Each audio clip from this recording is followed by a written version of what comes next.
Alright guys, Willem here back with a new video, and in this video we're back with another Survivor cast speculation video, where in the past, before every major returnee season, I have done a cast speculation video talking through the people I think will be in consideration, talking about their chances of being on the cast. And again, I started to do that for the upcoming Survivor 50, obviously this big number, to where again, I wanted to do my biggest cast speculation video yet. Talking about any person I think there's a semblance of a chance that production might think about them. So again, I started prepping that video until it got to the point where I just realized, screw it, I'm going to talk about so many people anyway, why not just do it all? To where this transformed from just a more general cast speculation video into now a more broader general guide to every player in the history of Survivor's returning chances, where again, I will literally be running through every single player that has played Survivor from Survivor Borneo to Survivor 47, talking about their chances of returning, not just for Survivor 50, but just any general all-star season. So again, this video will essentially be me running through Survivor history, talking about every single person, talking about if they were considered in the past, would they be considered now, would they be considered potentially down the road, considering different themes. So again, this ended up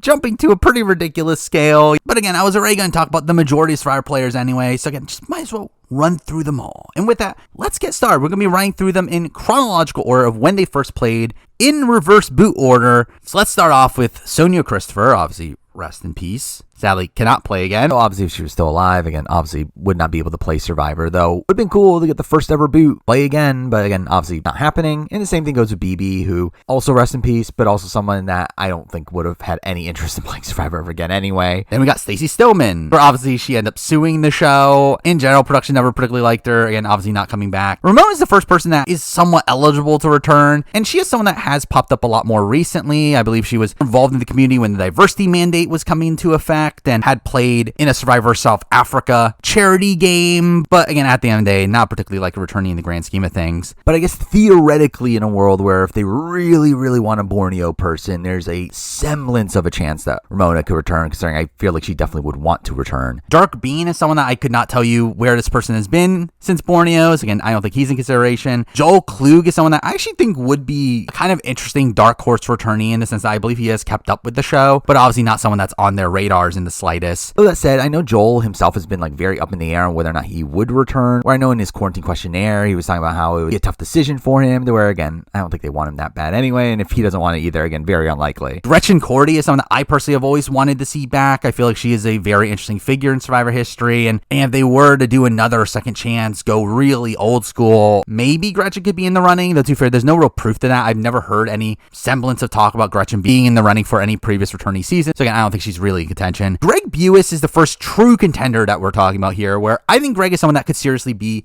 in the running for 50. I think Greg is someone that they very much wanted back for years. Again, they very much wanted for a second chance. He supposedly originally said yes, only to not be able to go because of work obligations. Supposedly they had asked him numerous times outside that, and he has constantly said no. But again, I think they'll try for Survivor 50. Whether or not he would want to do it is questionable. And even if he does, again, can he really fit the cast when there's so many other people to be picking from? Though I do think he is someone that would definitely be in the running, and I do think if they want to get someone from the original season, as again, there's talk about 50, Jeff constantly says that it's going to be a celebration of the series. If they're truly living up to that, I do think having someone from Borneo would make a lot of sense. I think Greg is someone that would very much fit that moniker. Next, moving on to Jenna Lewis. And Jenna Lewis is another one of the more likely returnees from Borneo. I think she's someone that is still keeping up with the show, was in the running for 40. I believe it is confirmed that she did get the call for 40. I believe she was also, again, like in the running for something like Blood versus Water, though for everyone was. And again, I think she's very apt to play again. Again, the question is, does she fit the cast by the end? And again, I don't know if she would in the modern day. I think it's kind of tough to really fit her into any modern cast, but I would not rule out any potential chances for a Jenna Lewis return. Same thing goes with Jervis. I think Jervis is another person that obviously we saw him come back for Blood vs. Water years later. So I'm not sure if he's really been in the running since then. Yeah, I do feel like he's, again, at least top of mind enough to where,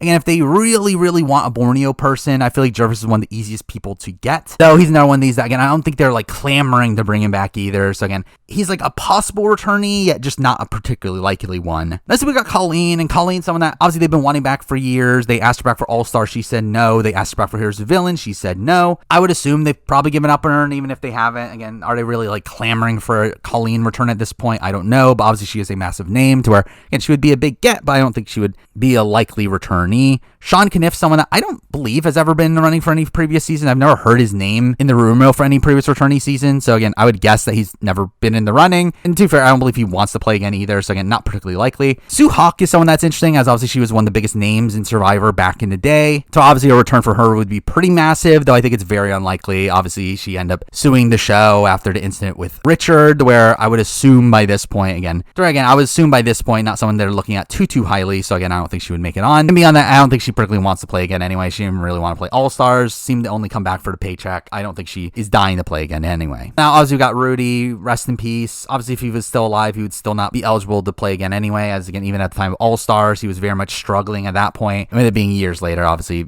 never would have been a chance of a Rudy return. Kelly Wigglesworth, someone that obviously we saw come back for second chance. I think that's enough of Kelly Wigglesworth. I don't think we'll ever see her again. I don't think they were particularly happy with her, especially considering they hyped her up so much for that season. She was a massive dud. I would never expect her to be in the running after that. Richard Hatch is interesting, obviously, because obviously he is the first ever winner. He was such a massive character. They tried to get him back numerous times, where again, obviously he was on All Stars, but after they tried to get him back for Here's for Villains and for Redemption Island, both times he was not eligible to play due to him still being on parole. Beyond that, obviously we hear stories about the fact that he was supposedly going to be on 40 until the fact that Dan Spilo situation happened and he got cut at the last second. And to be fair, even that alone, I think would make them a bit worried to potentially bring him back, as he still plays up that character that, again, probably would not age particularly well. And then mixing out the fact that he's also lashed out of production, I don't think he's a particularly likely returning at this point. Next, we're moving on to Australian Outback, and here we do have Deb Eaton. To where Deb had a very negative experience with the show, to where I don't think she wants to come back, and I don't think Survivor Production wants her back, so no.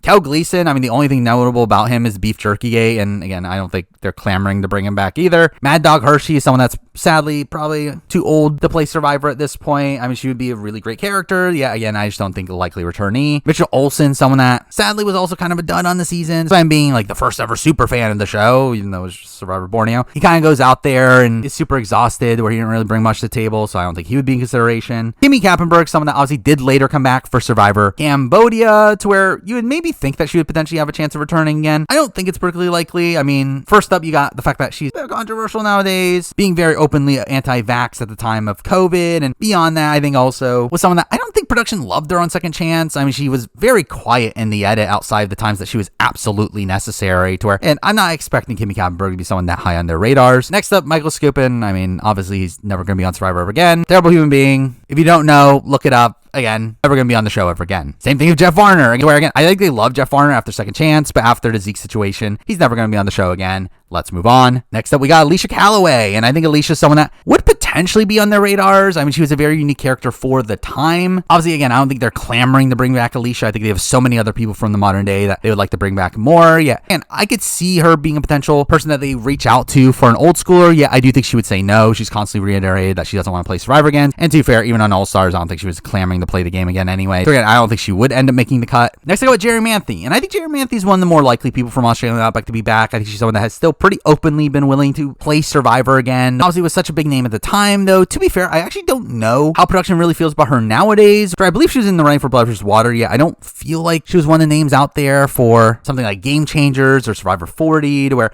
I'm not sure if Jerry's still top of mind for them. So again, I would expect her to be one of the more likely returnees from the season. Though realistically, I'm not expecting anyone from Australian Outback definitely up to 50, and possibly not even for future returning seasons, considering the fact that, again, I feel like Australian Outback is obviously just a very oversaturated cast in terms of returning seasons, considering how popular the season was at the time, and through that, we've just seen so many of these people back since then, where I think they've kind of dried up the well, to where, again, Jerry's like the main consideration here, but someone that even then, not looking at super likely. Next, we got Nick Brown, and I mean, Nick Brown has better things to do than play Survivor. He's become a politician post-show, to where, again, he has other priorities, and to be fair, he was probably one of the lesser characters on the season anyway, so again, he's not going to be on any future seasons. Next, we got Amber Burkich, or Amber Mariano, obviously has returned numerous times afterwards, was a shock returnee for All Stars and proceeded to win, aim back for Winners at War. And I mean, Amber is one of these weird people that, like, for a while she was saying that she would never play Survivor again, then was like super apt to play 40. I believe the story is that she's the one that convinced Rob to go on, with her going there to support him. And while again she did reiterate after 40 that again she'll never play Survivor again, I would not be shocked that she's someone that changes her mind at some point down the road and would play again. The thing is, like, do we need it though? know. Yeah, I think we got what we're going to get from Amber. I don't know if we really need another return from her. I don't know if we're going to get anything new. But again, I would not completely rule it out, though I do think it is pretty unlikely. Next, we got Roger Bingham. And Roger's one of these people that I believe has been in the running for many seasons in the past. I believe he was considered for All-Stars, though didn't make the cut. I believe he claims that he was in the running for Guatemala, that it was going to be him and Scoopin as the potential returnees. Again, it's obviously been years since then. I don't think he's high on their radars anymore. He's also probably too old at this point anyway. So we got Elizabeth Hasselbeck, and I mean, she's someone that obviously they were wanting back for a while. They wanted back for All-Stars. She said no, and one of these people that called for Heroes of Villains also said no. And to be fair, I would still expect her to say no in a modern day. She's someone that had a terrible experience on the show, got very sick post-show to where, and I would not expect her to be clamoring to play Survivor again, though I would expect her to be a bit more willing nowadays, considering the fact that, again, she's not as famous as she used to be, though I think we're at the point now where I don't think production even wants her, though. Again, I think she's a controversial enough figure to where I think production would probably stay away from her, so again, I would not expect her on. Next up, got Keith Famey. I don't think there's really any clamoring to bring him back, so again, I don't think he's in the running. So we got Kobe Donaldson, and Kobe's a weird one where Kobe obviously was such a big name, biggest star of Survivor for a while, massive get for All-Stars, really big get for Heroes and Villains, where I think it was a shocker that he was brought back. However, in the time since, I'm not sure where production stands on him. I don't believe he's been in the running for Returnee season since, though, again, pretty much everyone got an availability call for Blood vs. Water, so I would not be shocked if he got one of those. But he's also claimed post-show that, again, his relationship with Jeff has taken a turn for the dumps to where, and I don't know where Colby stands. I would like to think that he would be a potential returnee for a big, like, legend season where obviously it'd be great to see him and Jerry back together and see where that relationship goes. Yeah, just in general, I am not really expecting a Colby return. I do think as time goes on, there's probably more and more evidence that he's not particularly favored by production anymore. Yeah, again, you never know. Then we got the winner of the season. We got Tina Wesson, and Tina is someone that I think is probably a consideration still nowadays. I would say it's not particularly likely considering the fact that obviously she didn't make Winners at War. Again, on a season where they had 20 winners to cast and very limited pool of women. The fact that she didn't make the cut there, even though again supposedly she was very close to making it on, I think it's a pretty big knock against her potential returning chances nowadays. So again, she's very willing to play again. I think she's someone that, again, if they call her, she's saying yes. It's just a matter of like, will they pick her? And to be honest, I don't think at this point they probably will. Next up for Survivor Africa, and here starting it off with Diane Ogden, who you would think I would just instantly skip over. So Diane's actually someone that has claimed that she was actually in the running for Blood vs. Water, to where, again, they've at least considered her at a point. Will she be on? No, but again, that's at least something. Next, we got Jessica Macho, who I don't believe has ever been in the running to return, though someone that I believe has become an actress post-show, to where, again, her notoriety is a bit higher now than what it was when she was on the show initially. So again, I don't think they're clamoring to bring back Jessica Macho. Next up, we got Carl, and Carl's someone that actually I believe is still in the Survivor community. I believe he's one of these people that shows up at all these charity events, particularly in Florida, where he's from, to where, again, I do think Carl is someone that is still around. Again, no chance of coming back to Survivor. Yeah, again, he's still in the community, so at least that's something. Linda Spencer, someone that I don't believe I've seen anything from Linda Spencer in forever, to where, again, I don't think she's high on their radars. Silas is someone that sadly, like Scoopin, like Varner, never should come back. Terrible human being. Where, again, if you don't know, look it up. But again, before his situation, I did think he could potentially be a dark horse, random person asked back for a second chance ballot. But yeah, at this point, definitely not happening. Next up, we got Lindsay Richter, who I don't believe has ever been in the running for a previous season. Yeah, someone that, again, like Gretchen, I would personally like to see it. I think it would be kind of interesting to see her play again nowadays. Yeah, obviously, there's no real proof to her ever being in the running, and I would not expect her to be back. Next, we got Clarence, and Clarence is someone that I think has popped up a lot more recently, where straight up, no chance of really returning. I don't think he's someone that's particularly high on their boards, and while he did, again, pop up a bit during the time that the diversity mandate was introduced, I don't think he's someone that's high on their radars. Yeah, again, he has popped up on RGB podcasts, and has been a fun character there, to where, again,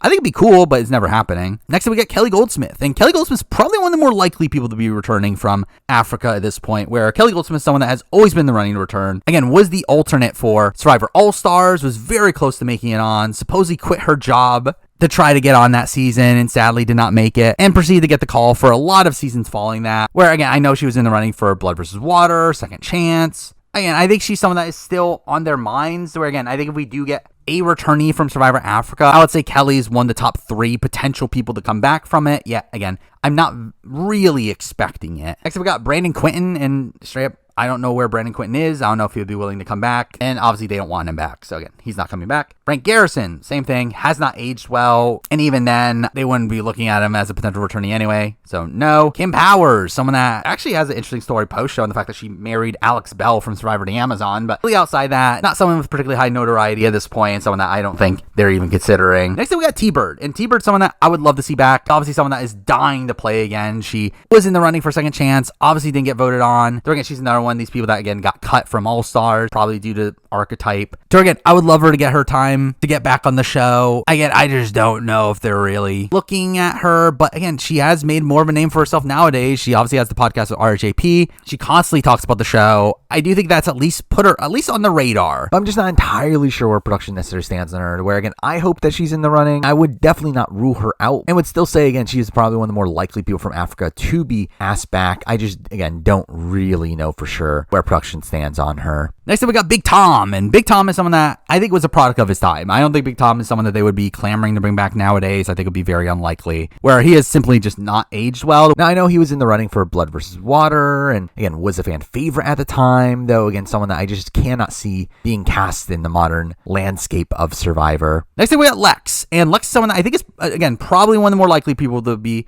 in the running here. Again, I think it really is Kelly Goldsmith, T-Bird, and Lex. I think Lex is someone that obviously big name at the time, came back for All Stars. I believe he has turned down seasons in the past, turned down for sure Blood versus Water, but Lex also, I believe, was confirmed to get the call for Survivor 40 as well. Again, I think Lex is someone that is still on their radars. I would not be that shocked if he's in the running for 50 as well. I just don't know if he makes the cut. Next we got Kim Johnson, and obviously, sadly, rest in peace. And to be fair, again, probably would have never really been in the running. I never really heard anything about Kim Johnson being a potential returnee at any given point. And considering, obviously, she would have been relatively old to be on the show, again, it wouldn't have been particularly likely either way. Moving on to Ethan Zahn, who obviously came back for Winners at War after years of us expecting him to never come back ever again. To where, while I was shocked at Ethan being back there, it was more so pleasant surprise in the sense that I just didn't think he would pass medical. So again, after All Stars, and I believe they wanted him for Heroes Villains, but he wasn't able to due to his cancer treatment. I believe he was called for South Pacific, where the stories that they wanted him and Jenna. At a point, though, they'd end up turning it down because they want to face off against each other. And again, he's just always been in the running to come back to where, and now that we know that, again, we can be on a Survivor season, and I think they would call him. I think they like Ethan. I think they would be very happy to have him back. I don't think it's ever happening, though. Again, Ethan himself has said that he would never play again after Winners at War. He got what he wanted. And also, just having that experience on the island gave him trauma from what he experienced during his cancer treatment to where, again, I don't think there's really any real incentive for Ethan to come back. So again, I would not expect it. Next for Marquesas, and here we do have Peter Harkey, obviously first boot of the season. Obviously, again, I don't think they're really looking at him. He's also a bit older in age. I think the only chance they would even consider him as a first boot season, even then, not going to be on. Patricia Jackson, I don't think there's any world where Patricia Jackson's ever called. Moving on. Hunter Ellis is someone that claims to have been in the running so many times in the past that it is ridiculously funny. He talks about how he was called for All Stars, called for Guatemala, called for Fans versus Favorites, called for Heroes versus Villains. I'm sure on and on. Again, he claims he's been called for pretty much every returnee season. Do I believe it? I don't know. I think All Stars is probable. Beyond that, again, maybe he got an availability call, but I doubt much beyond that. I don't think Hunter is particularly high on the boards. I'll be pretty surprised to see him back nowadays, even though, again, he claims he constantly gets these calls. Next up, Sarah Jones, and again, not happening. I mean, she was a pretty big name at the time. I mean, her Cleopatra scene was pretty notable. Yeah, again, she was even back for All Stars. She's not going to be back now. Gabriel Cade is someone that is actually kind of funny in the sense that he actually did apply for the show at the time of Survivor Philippines, and he actually got through a round of casting before they realized he had previously been on the show. So again, the interest is there. Gabriel definitely wants to play again. Will they bring him back? Absolutely not. Again, there's no way they even consider him ever again. But again, it would be funny. Next, we got Gina Cruz. And to be honest, I'm shocked that Gina Cruz has never actually been in the run. And Gina is actually this interesting figure in the sense that she actually has the biggest pre-merger edit in Survivor history. I mean, she has the most confessionals of a pre-merge boot in the history of the show. Again, Rome doesn't count. And also had this big underdog run. And on there to where you would think that she would be in the running for a returnee season, yet she just never has. Which is also strange considering the fact that Jeff Probst loves Gina Cruz. I mean, like, Gina Cruz essentially is like first Survivor crush. Also someone that has made jewelry for him that he's worn on the show. They were friends outside the show. I don't know how Gina Cruz has not been running in the past. I feel like it's actually very strange because I assumed it was because she would not play again, yet she has said in interviews that she would play again. So I don't know why she's not in the running. Not that I'm clamoring for a Gina Cruz return yet. I just feel like she's someone that you would expect to be in the running, just never was. Next up, we got Boston Rob, and obviously we'll never see Boston Rob ever again after Marquesas because who remembered Boston Rob? But in all seriousness, Boston Boss Rob's kind of one of these that if this was after Redemption Island, I would say no chance Boss Rob ever returns. He's someone that constantly has said that he would never play again. And they came back for Winners at War. And then after that has come back for The Traitors, Deal or No Deal Island. Just seems apt to be playing these reality shows again. Now, he has still continuously claimed that he will never play Survivor again. As, again, it seems like his big sticking point is the fact that he doesn't want to be targeted right away and have no chance. He wants to play a game that he has a chance in. To where, again, fair, I guess. Now, Rob himself has actually confirmed that he was called for Survivor 50 and did turn it down, which the fact that he was even contacted is kind of worrying, as it does mean these massive legends of the show are on the table in the spot where I personally don't feel like they need to be. But, again, Rob has said that he wants to be involved in Survivor 50, but not as a player, to where, again, I do feel like if he does appear on Survivor 50, it's much more likely to be in this, like, kind of mentor/coach sort of mold, in the way that like Cochran appeared in Game Changers. Again, I do not expect him to play again in the near future, as I don't think he has the desire to do so. But again, as we saw Winners at War, I would not be that shocked if, again, like 20 seasons down the road, they offer him enough money and he just says screw it and decides to do another season again. And I think that's not off the table, but again, still a spot where I would not be shocked if we never do see Boston Rob ever play Survivor again. Next up, we got John Carroll, and John Carroll's one of these that really wants to play again, was actively lobbying to play again after Second Chance. I know he was one of 2 people from this cast that really petitioned to be brought back, and sadly, I don't believe he's actually ever been in the running. I've never heard his name being someone that made it deep into a returnee casting process, and I think that's a big shame, as I do think he has this really interesting returning storyline, yet sadly, I don't think we'll ever see it play out. Next up, we got Zoe Xanadakis, and I mean, Zoe's someone that, again, they're not asking back. I don't even think they remember who she is, so moving on. Tammy is someone that probably has better things to be doing nowadays. I believe she is a serious journalist. Sorry, I don't know if she's dying to play Survivor again. Beyond that, again, I don't think she's particularly high on the radars anyway. We got Rob DeCanio, aka The General, who is also not in the running, never coming back. So moving on. Sean Rector, someone that I actually think is a really interesting figure here, as I think if this was 5 years ago, I would say no chance Sean Rector is ever coming back. I don't think he's on their radars anymore. I think he'll always be this forgotten, really great early character of the show. However, I do think his chances are higher nowadays. I do think if he has a shot to return, I think this is actually probably one of his better opportunities. There, again, like we know that he did talk to production at the time of the diversity mandate, that he was very much a big pusher of getting that through, to where, again, we know that he at least had talked to the producers of the show recently, again, within the last 5 years, to where you would think that would mean that, oh, he's at least in their minds as a potential returnee. And to be fair, Sean himself has always been a bit rocky on whether or not he would return. He has said that he wouldn't come back until they fix the issues that the show has with its lack of diversity. But again, they seemingly have fixed that since then, to where, again, I think there's a shot Sean Rector returns, and there is reason to believe that he might be in the running from some reliable sources, to where, again, I do think that we are in a world where Sean Rector could legitimately be on Survivor in the year 2025, and I'm very much hoping that that world does become a reality. Next, I'm moving on to Pascal. Again, Pascal's never coming back, and probably shouldn't either. Again, questionable person outside the show, and obviously was never really high on their radars anyway. Next up, Kathy Babbitt O'Brien, someone that obviously big name at the time, though I think she's kind of a product of her time. To fair, even on All Stars, she did not have the greatest portrayal there, to where, again, I don't think Kathy's someone that I'm clamoring to have back at this point. I think we're pretty much good. And again, she is on the older side of things as well, to where, again, I don't know how exactly she'll gel in, to where, again, I'm not expecting her to be in the running. I haven't really heard of her being in the running for many of the more recent returnee seasons, so yeah, I think we're just better off leaving her out of the running. Nalia is someone that, again, like John Carroll, has very much been openly campaigning to be brought back to the show. I remember after Second Chance, she was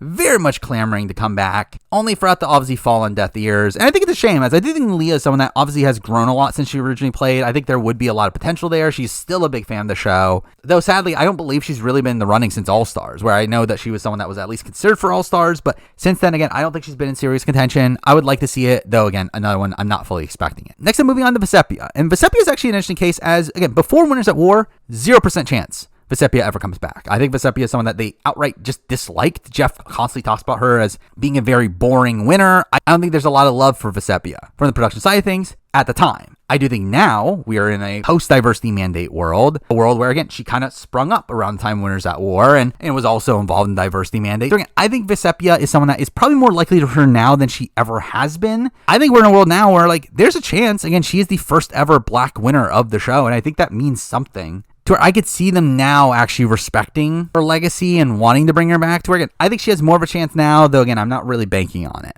Next up for Thailand, and again, like, obviously none of these people are really coming back, but again, we'll still run through them for the sake of it. John Raymond, No, again, terrible person. Moving on. Tanya Vance is someone that I actually wouldn't mind seeing back. She's someone that's still a big fan of the show now. Obviously was sick at the time, kind of got screwed over because of that. I wouldn't be opposed to it, though, again, obviously never coming back. Jed is someone that also, I believe, is a big fan of the show to this day. I believe he even named his dentistry after his experience on Survivor, to where, again, I think he's very apt to play again, but also, again, not coming back. Gandia is someone that has popped up a lot more recently. Again, another one person that popped up on RHAP, had a lot of fun appearances. I would not be that shocked if she's a little bit more on their radars now, but again, I don't think she's still coming back. I still think they would try to avoid the talk about her situation on Thailand, so sadly, I don't think she would be in the running. Stephanie Dill, someone that they were not happy with at the time, and again, it's been years. They're not bringing her back. Rob Zabatnik is someone that I would love to see back. I think it would be so funny. Even though, again, I would assume he's a pretty different person now than what he used to be, but someone that, again, would be an interesting returnee. I doubt he's particularly high on their radars. I never heard about him being in the running to return. I would personally like it. Xian Wang, I think, is probably the most likely Thailand person to return at this point. She obviously already returned for All-Stars, yet since then, I believe she has also been in the running for things like Heroes of Villains, Blood versus Water, and I believe she has said in the past that she would be open to coming back to where, and I think she's someone that, again, if anyone from Thailand has to ever play Survivor again, it will be Xian, but I don't think even that is particularly likely. Next up, Erin Collins. Again, I don't think they even remember who she is. Ken Stafford is someone that, again, was the alternate for All-Stars. That's something. Are they bringing him back now? Absolutely not. I doubt they remember who he is. So again, moving on. Penny Ramsey, similar thing. I don't think they remember who she is anymore. And again, has never really been in consideration for any previous season. Again, not someone high on their boards. Jake Billingsley is someone that I actually think is a pretty affable figure on that season. Oh, another one. Don't think they really remember him. And also, again, he's on the older side of things. So again, not going to be on. Next up, Ted Rogers. Absolutely not modern day. Again, back in the day, I think they did actually find him to be kind of an interesting character, though even then they stayed away from him. Nowadays, absolutely not. Never coming back. Helen Glover, someone that, again, I think kind of got robbed of returnee chances due to the fact that she's so similar in archetype to the likes of Kathy and Tina, to where I know she was considered for All-Stars, yet again, didn't make it on there, and sadly now, again, very unlikely. Next up, we got Jan Gentry. Obviously, Jan's on the older side of things. Even then, not particularly likely. Not ever going to return. Clay Jordan, obviously rest in peace. And obviously, again, was never going to come back. Now, again, he was considered for All-Stars. I don't believe was really considered after that. And again, I would not really expect him to be on again. Next up, we got Brian Heidick. And Heidick is one that, again, I would never expect to be on Survivor ever again. Again, Jeff has constantly reiterated his dislike of Heidick. He said at the time of Heroes of Villains that he would be too repulsed to bring him back. Heidick himself claims that he was asked to come back for future seasons, though he demanded more money, and that's when they turned him down, when the reality is I don't think he was ever really in the running to begin with. And again, I just don't think he really fits the modern casting style, where again, when Jeff says that he doesn't like villains to be cast on Modern Survivor, Brian Heidick's pretty much a prime example of who exactly he is talking about. It's where, again, Brian's never going to be on Survivor ever again. Next up for the Amazon, we got Ryan Aiken. I don't think they remember who he is. Again, maybe they consider him for a first boot season, but outside that, no chance. Janet Koth is someone that's probably on the older side of things by now, and even then, they don't remember her. Moving on. Daniel Liu is someone that I actually think is at least potentially on their radar as someone that, again, constantly shows up at these get-togethers. You see these random pictures on social media of him just hanging out with a lot of alumni, though, again, obviously not particularly high likelihood of being on a future season. Joanna Ward is someone that I could not tell you what she's done post-Survivor, to where, again, not coming back. Jean is someone that exists and has played Survivor before, but also never playing Survivor again. Shauna, similar thing. I don't know where she is. I don't think production even remembers her. Not going to be on. Roger Sexton, obviously rest in peace, but even beyond that, also still was never going to be on again. Dave Johnson, someone also don't think they remember who he is. And I remember seeing like an interview with him where he was asked about the show, and he doesn't even watch the show anymore, though did say he would return. So that's something, but again, obviously not going to pick him. Next up, we got Dina Bennett, and I would love to see a Dina return. Dina's another one of these people that I think it was kind of robbed of a potential returnee spot, where she's someone that is a massive fan of the show. I believe still a big fan of the show to this day. And I just sadly don't think she's on their radars. Again, unlike, again, the likes of T-Bird, the likes of Sean, the likes of Kelly Goldsmith, the likes of Greg, and these other old schoolers that we know have been in the running for previous seasons, Dina is someone that I just have never heard her being in the running for recent seasons, where I would love to see her back. I just don't think it's likely. Next up, Alex Bell. I mean, as I mentioned before, is married to Kim Powers. So again, that's at least notable. Outside that, I don't think they will remember him. So again, I don't think he'll be brought back. So we got Christy Smith, and obviously she has a really interesting story, obviously being the first deaf person to play Survivor. However, outside that, I don't think they really remember her. I don't think they would be particularly apt to bring her back. I've never heard about her being a potential returnee, so again, don't think she's on their radars. Next, we got Heidi, and Heidi's interesting. Obviously, she supposedly turned down a spot on All-Stars. To be fair, I don't think she was actually going to be on. I think she was probably just in the running and turned it down before she actually got cut. But again, she was at least in the running there. I believe she has said since then that she still doesn't really have this clamoring to play again, where I would not be shocked if, again, she could potentially get an availability call at some point, but I don't think she's someone that's ever likely to actually play Survivor again. So we got Butch, and I mean, Butch is up there in age, and even beyond that, I don't think production liked him at the time. We know about this story about Jeff getting frustrated at Butch at the auction, where again, I don't think they like him. He's never coming back. Next up, we got Rob Cesternino. Rob Cesternino's the big one from this season. I think there's a chance. I mean, Rob himself has pretty much openly said that he would come back if they asked him at this point, though we do know that he has been called numerous times in the past and has said no for a lot of those opportunities, where again, we know for sure that he was called for Blood vs. Water, turned it down due to his wife being pregnant at the time. I believe he confirmed himself that he was called for Game Changers and 40, to where again, I think he'll get the call for 50, and again, I think it'll be cool if he's on. I don't know if he will be on, but again, I do think there will be a serious consideration there. And even if he's not on 50, I think it'll be a consideration for years to come. I think he's someone that obviously has a big name in the Survivor community nowadays. And I think he's super high on production's radar. So again, I think of the super old schoolers, like the people pre-All-Stars, I think Rob Cesternino is probably one of the more likely ones to be brought back, especially of those that have not been back in the last like 15 or so seasons, to where again, I think he is a somewhat likely returnee at this point. Next up, Matthew Von Herfelte. I mean, Jeff literally could not even name him on a recent On Fire podcast. So again, if Jeff can't even remember him, I doubt he's going to be on a future season. So again, no. Jenna Maraska, I think, is interesting. Jenna Maraska is one of these that has been in the running in the past. Obviously was on All Stars, had to quit due to her mom sadly passing away. From what I understand, she was in the running for Here's the Villain, and again, was supposedly called for South Pacific, where they wanted her to play against Ethan. However, since then, I'm not sure if she's ever been in the running. I believe it's confirmed that she didn't get the call for 40, which is obviously a very bad sign there. Mind you, she's had some personal issues more recently, to where I don't know if she's gotten those things sorted out, to where maybe if she does, maybe they would be more willing to call her at this point. And I do know that she is very apt to play again. It's just a matter of, again, will they call her, which again, not fully sure. Next up for Pearl Islands, and here we're starting off with Nicole Delma, and again, only really in consideration if there is some sort of first boot season. I don't think outside of that she is someone that would ever be on their radars. Next up, Ryan Shoulders. I doubt Skinny Ryan, someone that would ever really be on their radars at this point. I don't think they have any real reason to bring him back. Michelle is someone that, again, same thing, was fine casting for the time. Yeah, I just don't think she's someone that would ever be on their radars. Trish is someone that is probably an understated player. I think she actually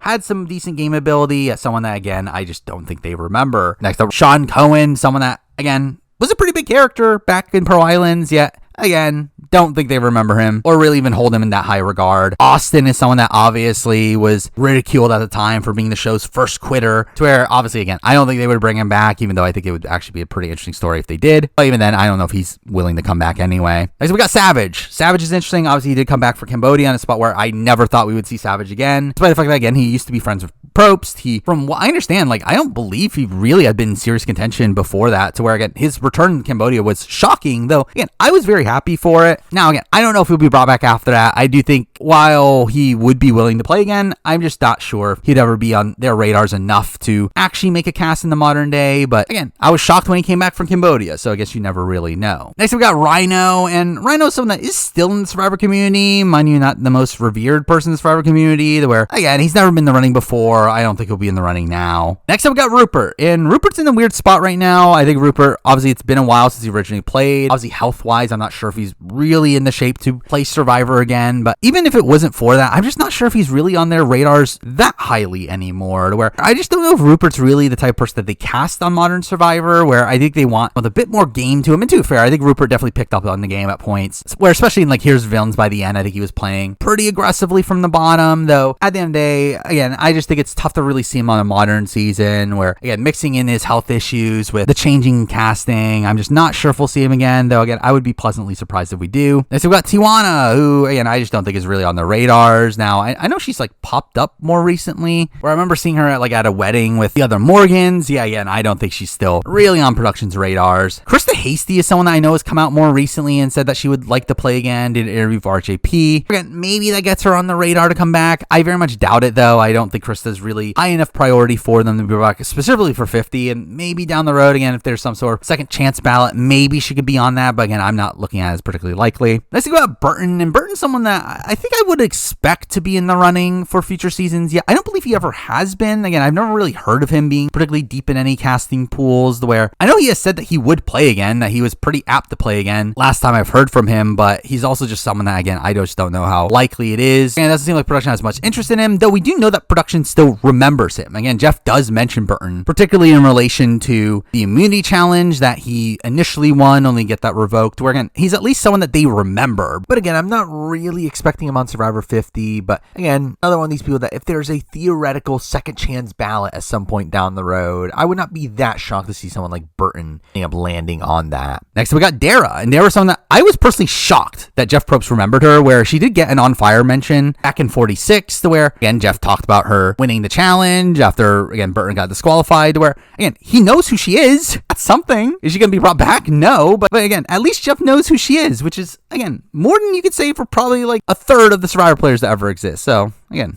you never know. Next, we got Johnny Fairplay, and Fairplay is obviously in this interesting spot now where I do believe he's patched things up with production, where last we've heard Fairplay isn't like hostile with Jeff anymore like he was at the time of really, most of his experience within the Survivor community, where obviously, again, he got in a fight with Jeff Probst's brother at the Vanuatu reunion. Obviously, he quit Micronesia, which pissed off Jeff, and Jeff said at the time, here's villains, that we should have never brought him back, and he's just a quitter. Yeah, again, I think at the point that we're at now, production would be more open to bring back Fairplay. I think the issue there is, again, the statement of them not wanting villains on the show, and I think Fairplay kind of teeters that line of being a true villain in Jeff's eyes, where, again, I think that is the worry for his potential returning chances. Yeah, I do actually think his chances are better than what they used to be, but still, again, not particularly likely. Next up, we got Lil, and I'll be honest, I don't even know if Jeff remembers Lil's name. I think he remembers her as the Cub Scout leader. I don't think he really remembers much outside that, to where, again, I think he was actually like decently high on Lil at the time of Pearl Islands. Yeah, I think at the point that we're at now, I don't think she's particularly likely. Next up, we got Sandra, and I think Sandra's kind of in that Boston Rob mold, where I don't think Sandra's clamoring to play Survivor again. Obviously, she's played 4 times on US proper. 1 time in AU. Again, she's played a lot of Survivor. I think she's gotten what she's going to get out of it. However, I think she's not one of these people that, again, if you offer her enough money, she's going to say yes. I think that's really Sandra's main motivation at this point. Again, give her enough money, she's going to be on. It's just a matter of, again, is production really desiring to put her on and paying her enough to do that? Though, again, I would not personally expect it, especially for 50 itself. Though, again, I would not be shocked for some major season down the road that she would end up coming back for that. Now moving on to Vanuatu, and here we have Brooke Garrity, someone that, again, would potentially be in a running for first boot season ballot side of that. Not likely, though. I think he would be an interesting returnee. The fact that he is this big super fan. I was so disappointed in his performance and was begging to come back at the time of the Vanuatu reunion. Yeah, again, I just don't think he's on their radars. Next, we got Dolly. I don't think Dolly's on their radars. I doubt they remember who she is at this point. Again, don't think she's likely. JP Palyok's actually somebody that was, again, on other shows after the fact. And he tried to become an actor. He was on Solitary. Again, he did things post-show. I still don't think he's in the running for Survivor, but, man, he's at least somewhat notable. Mia is someone I actually think is a pretty understated character from Vanuatu. Yeah, another one that I just don't think she's on their radars. I doubt she would ever be brought back. Brady Finta is someone that I actually think they kind of liked at the time. I think they gave him a pretty good edit. They liked him being this FBI agent, though really I just don't think he's on their radars at this point. Bubba is someone that I think was a pretty interesting character at the time. Again, another one that I don't think was ever likely to come back, but at least someone somewhat notable. Lisa Kiefer is probably notoriously known for just having a very understated edit, to where, again, she was also kind of begging to come back at the time of the Vanuatu reunion, but again, she's not going to be picked. John Kenny is someone that, again, another one that was just an actor, didn't really have much interest in the show, kind of gets dunked on across the season, where, I don't know if he's willing to come back, but obviously they don't want him at this point. Rory is someone that I would personally love to see back. I think it'd be really interesting to see Rory. He's another one that kind of popped up during the introduction of the diversity mandate, where I know he was on the round table with RHAP, but again, I just don't think he's high on their radars at this point. Next, we got Sarge, and Sarge is someone that, again, was a big character at the time. I never really got the sense that production loved Sarge, though. I know Jeff was kind of annoyed at him at the reunion show, to where, so again, I don't think he's on their radars at all. Chad is someone that had an interesting storyline coming into the season. Obviously, he had just amputated his leg. And again, I think it was interesting casting, even though, again, he ended up being kind of boring, and really outside that, even though I believe he is still a fan of the show. At least he was at the time he did his Survivor Oz interview, which I guess, to be fair, was a very long time ago. But I don't think he's on their radars at this point. Leanne is someone that would actually be an interesting returnee. I think she's someone that played a really really interesting game that people now respect a bit more in retrospect. But again, I don't think she's high on production's radars. Where, well, again, she showed up in some reunions with her Yasser tribe members. I just don't think she's on the radars. Amy Cusick, someone that obviously did come back for Micronesia. I don't believe she's been in the running since, though. And if I'll be honest, I don't think she's particularly high on their boards. I don't think they have much of an interest in bringing her back. I don't think they were particularly happy with how it went for her in Micronesia. To again, I would not expect her to be in the running, though obviously it would be very interesting. Julie Berry is someone that obviously, sadly, is probably not able to return at this point due to her having dated Jeff in the past. And even beyond that, I mean, to first, she's busy with other things. I believe she's a producer on other shows. She has other things going on. Yeah, again, not likely to come back for Survivor. Eliza's probably one of the more likely returnees from this season. Obviously, she had come back for Micronesia. And while I don't believe she was in serious contention for any other season after that, outside of maybe Blood vs. Water, where I know she was in the running with her mom, she has obviously since then come back for Amazing Race. And she's someone that is constantly mentioned whenever they obviously show the effing stick moment. I think Eliza's still on their radars. I just don't know if she's someone that they would genuinely pick for an upcoming season. But again, definitely someone that at least is in the running. Next, we got Scout. And Scout was someone that I didn't believe was ever really in the running for any season, though I believe she has said that she was called for Survivor 40. So again, that's interesting that she was at least in the running for that. Now, again, I don't think she would be eligible to play Survivor at this point. Again, she's kind of on the older side of things. And even then, she wasn't in the greatest health even at the time that she played the first time. I just would doubt she would be able to pass medical. But again, would at least be an interesting person to see if she gets called here again. Next, we've got Twyla. And Twyla's another one of these people. Suppose she's been running a lot since her original season. She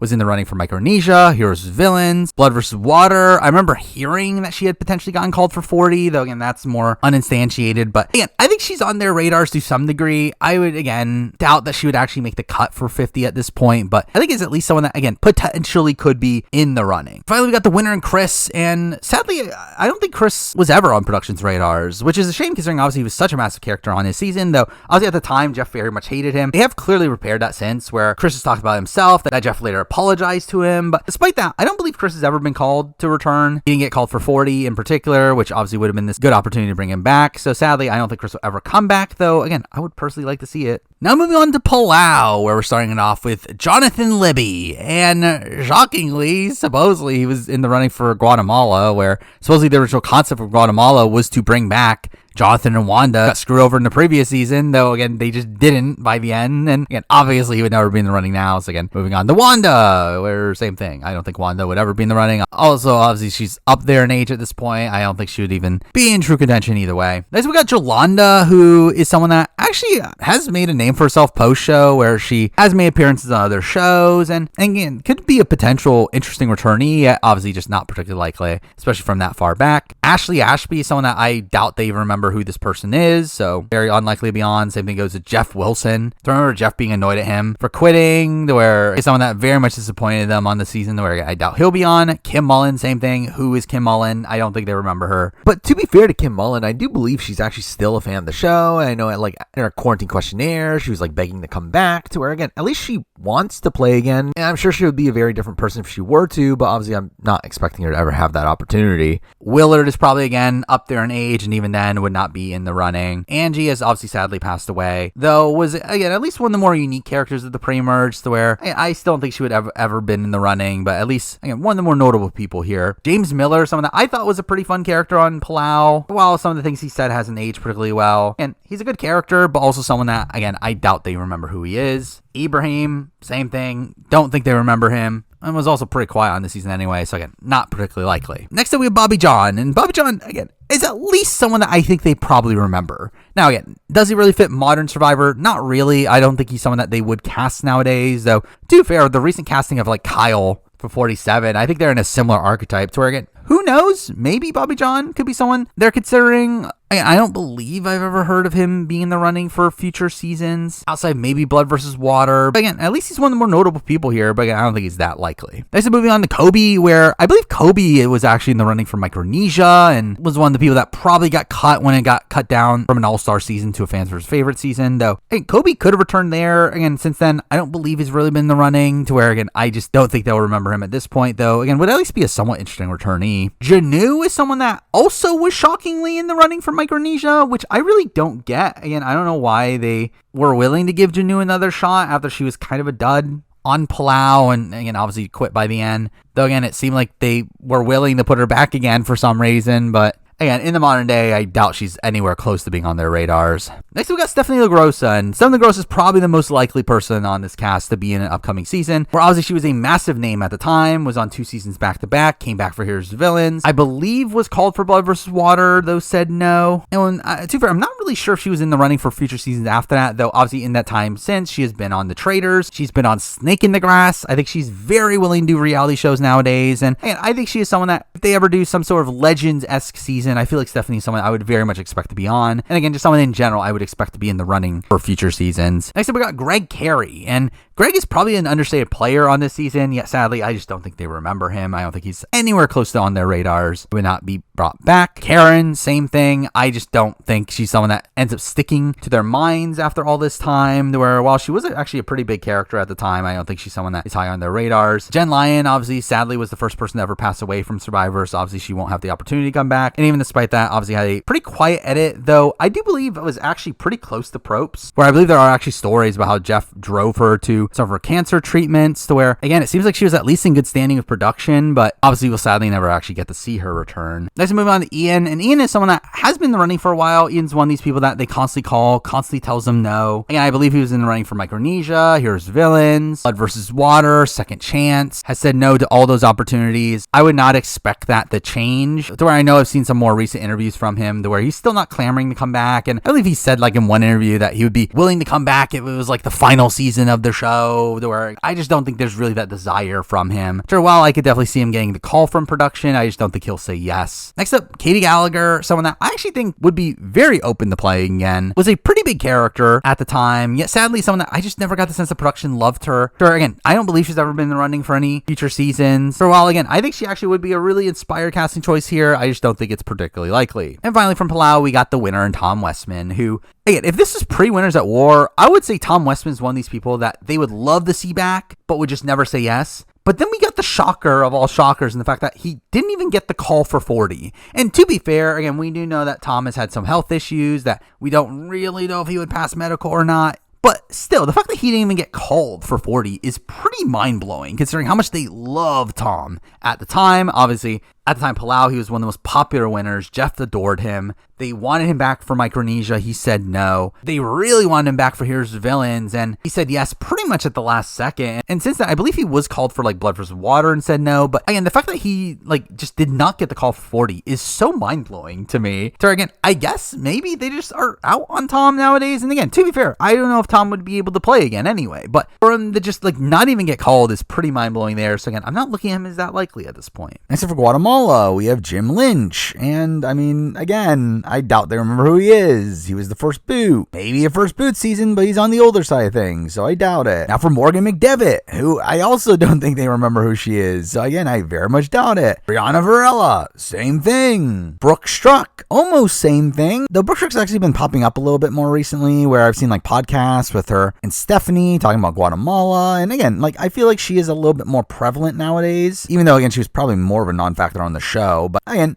she's out there, but still probably no. Blake Towsley. Again, do they even know who Blake Towsley is anymore? Margaret, who I actually think would actually be kind of a funny returnee, obviously, and the fact that she had this feud with Judd. If there was a rival season, that would be funny. Though, again, obviously, I doubt they remember who she is. Brian Corden, someone that I would very much like to see back. I mean, he's a big super fan, still watching the show, still talking about the show, still wants to come back to the show. However, realistically, if they wanted him back, I think they would have asked him back by now. I don't believe he's been in the running for any previous returnee season. So, again, I think his time has probably passed. Next up, Amy O'Hara, who actually is an interesting one here in the sense that she was actually the alternate for Heroes as Villains, for the hero side, to where, and she was at least on their radars then. And I mean, that was like 5 years out from that season. So that was a decent amount of time, though at the same time, we are almost 20 years out from her season now, to where, again, obviously not very likely, though again, she was at least considered at a point. Next up, we got Brandon Billinger, who I actually wouldn't be opposed to seeing back. I actually think he's probably an understated character in Guatemala, though realistically, again, I doubt they remember who he is, even though, again, he's another one that does pop up here and there, still hanging out with some of his fellow castmates, though, again, I don't expect him to ever be in the running. Next, we got Jamie Newton, who is, again, another interesting one here in the sense that he was actually called for Blood vs. Water. We know he was in the casting process with his brother. Again, he is at least considered at a point. I very much doubt they would genuinely bring him back, though. I mean, obviously, it's been years since his appearance. I don't think that many people are really clamoring for a Jamie return, though, again, he was at least in the running at a point. Next, we got Gary Hogaboom, who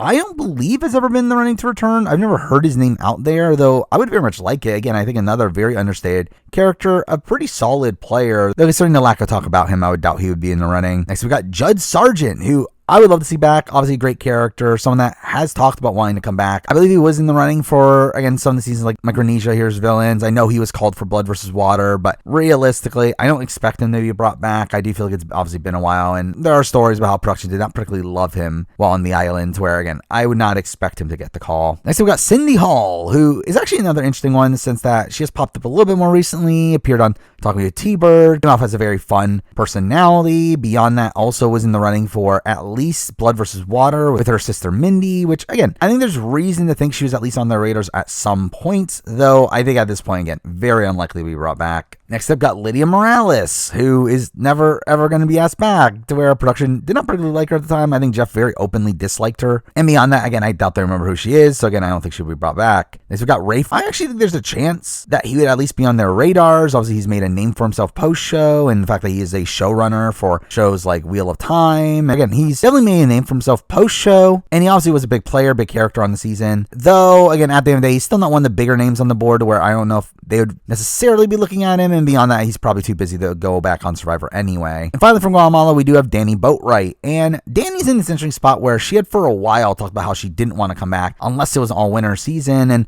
despite that, we did see her in the running for Game Changers, and then obviously eventually came back for Winners at War, to where she had a very lackluster performance there. And before that, Danny was actually someone that Jeff constantly praised whenever he would mention her. He would talk about how much he would like to see her back and how good of a player she was. But since Winners at War, I've not heard Jeff talk about her at all. To where, again, my sense is that I don't think Danny Boatwright is really on their radars anymore. I do think for a while, again, I think she would have been this person that they were wanting back, though I think after Winners at War, I think that momentum's kind of stopped, to where despite the fact that Danny seems to be more willing to play again now, probably again due to Winners at War, it doesn't seem like production is as high on her at this point, to where, again, I would not expect the Danny Boatwright return, though, again, they did like her at a point, so again, you never really know. Now moving on to Panama, we started off with Tina Shear, who is actually someone that production seemed to very much like at the time. I mean, she was someone that was going to be on Guatemala, sadly had to drop out, obviously due to the passing of her son, but then immediately got another spot on Panama right afterwards, where, and I think they very much liked her. Now, obviously it has been years since, she was the first boot. Would they really remember her? I don't know, but again, they liked her at the time, but obviously I'm not expecting a return from her.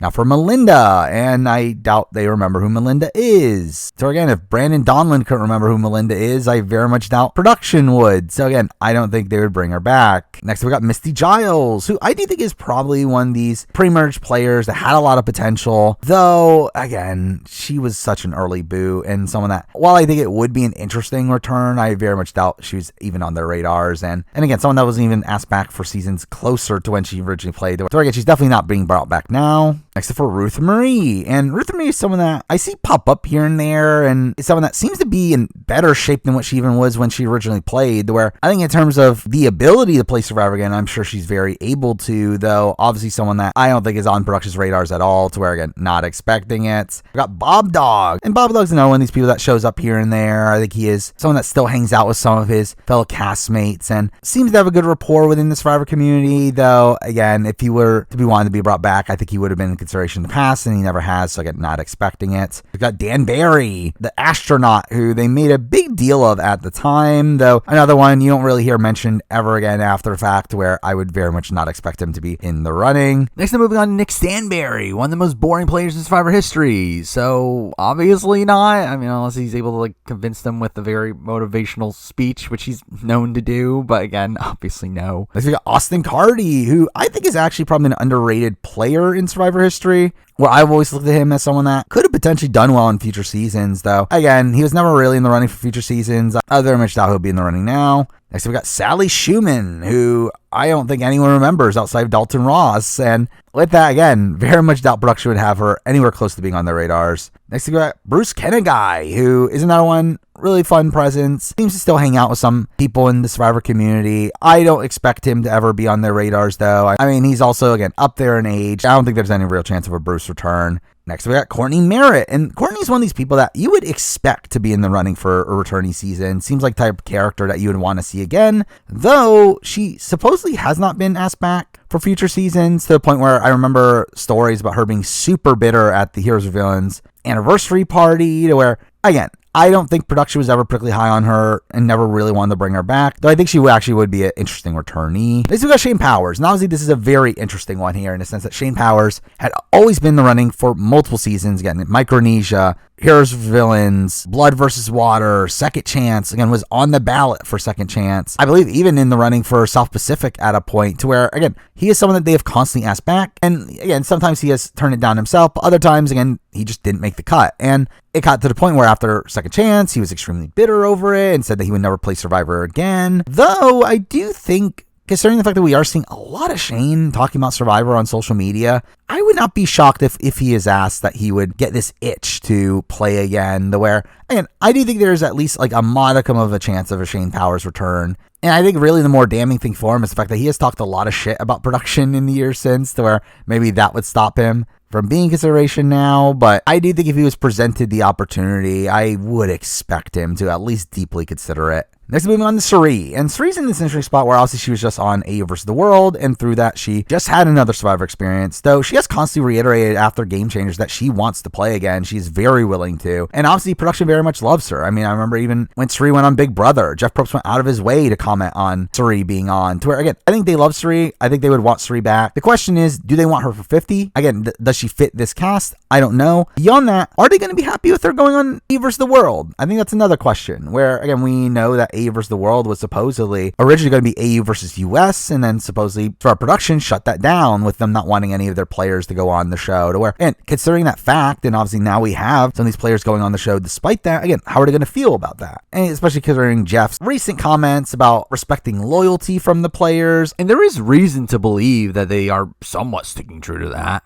Where I'm not personally expecting Suri to be on 50 at this current point, though I do think she is someone that I could definitely see back down the road. I think she is definitely going to be a major consideration for future returning seasons, and even then, maybe she will be on 50 anyway. Who knows? They're definitely not a full guarantee at this point. Next, we got Terry Dietz, and Terry Dietz is someone that I always find strange in the sense that it does feel like Jeff likes him. I mean, he even calls him Dietz at points, again, gives him last name status. Beyond that, he obviously had this massive comp run on Panama, to where, again, you would expect production to be very high on him, yet obviously it took years to bring him back. He didn't come back until Second Chance. In a spot where, again, he had been in the running for Micronesia and got cut for Heroes vs. Villains, I believe was in the running for Blood vs. Water, but didn't have a loved one to go out with him. So again, he's constantly been in the casting process. And for him to be on Second Chance and have this very tragic outcome to his story, and the fact that he has to leave due to his son's illness, is again just an unsatisfying end to Terry's story, to where I'm actually shocked at the fact that we haven't really heard about Terry being in the running after that, to where, again, I would have expected him to be in the running for Game Changers. I would have expected to hear his name for 40, yet I haven't. And I feel like that's very strange. To where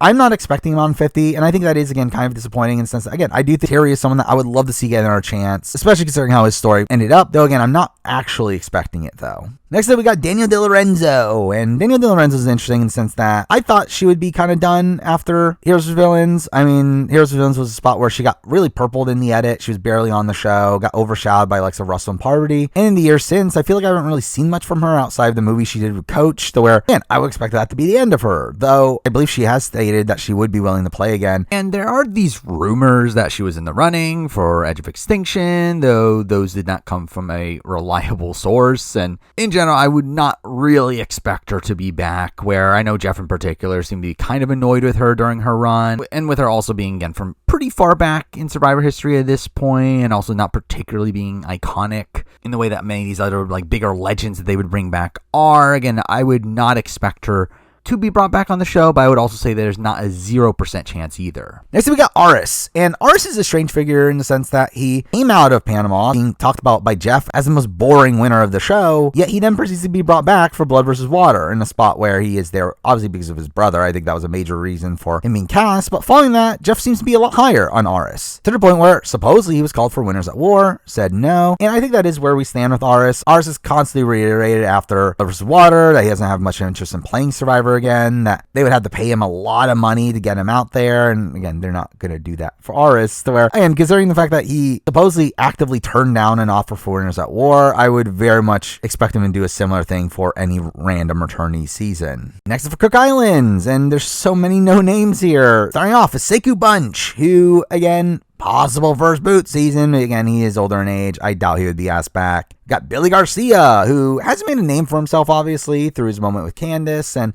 through that, I think he's someone that is at least present in production's minds. Yeah, I would doubt that they would genuinely consider him for a return here, even though I would expect him to be fully willing to do so. Next, we've got Cecilia, who I don't feel like I've seen any mention of postseason. I feel like if I were to guess, production doesn't remember who she is, so again, not in consideration. Next, we've got JP, who is someone that actually was on reality TV afterwards, being on Janice Dickinson's modeling show. So again, he did things after Survivor, though, and I don't believe he came off the best even on that. I mean, I still don't even think they remember who he is, and again, not in the running. Next, we got Stephanie Favor, who... would they remember who she is? Again, I think the only know thing about her is the fact that she wanted mashed potatoes, and outside that, she's largely forgettable. So again, I don't think production would remember who she is to even call her here. Next, we got Cowboy Bowie, who I would love to see Cowboy return. I think it'd be really funny. Obviously, him as a game changer in the sense that he created the split vote strategy, though at the same time, and he is up there in age. I don't know if he really has the interest in playing Survivor, and I don't think production has the interest in seeing him play Survivor again either. So I don't think it would be considered. Next, we got Christina Coria, who is another one of these interesting people that were called for Blood versus Water. I believe she's someone that was in the running with her boyfriend at the time, to where, again, she was in the running for a previous season. I doubt she'll be in the running now, though she still is someone that does show up at charity events and maybe is somewhat on their radars. Yet I would very much doubt her being in serious contention. Next, we got Flicka, who I doubt they remember who she is. Next up, we have Brad, who I also doubt they remember who he is. Though, at least for Brad, again, I believe he is more connected in the Survivor community. Again, we know that he supposedly was the one that introduced Yule to his wife. And like, he's a little bit more around, but still not really. Next, we got Rebecca Borman. And again, they don't know who she is. Next up, we got Jenny Guzan Bay. And I also don't think they remember who she is. But then we get to Nate Gonzalez, who I would personally like to see back. I think he would be a really interesting returnee. He's someone that is still very prevalent in the community, still shows up at events, and he's still around. I doubt he would be in true contention. I don't think they remember him particularly well. Yeah, again, I would personally be excited to see it. Next up, we got Candace. And Candace, I do think, is in serious contention to be in the running for 50. I don't think she'll actually be on, but I do think she is someone that could definitely get the call. I mean, she is someone that obviously they continuously bring back. I think they very clearly like her. They, again, wanted her back on Micronesia. She said no. Again, she, was on Heroes vs. Villains. She was, put on Blood vs. Water. Mind you, as an alternate, but still, she got on the cast there and proceeded to get the call for 40 as well. To where, again,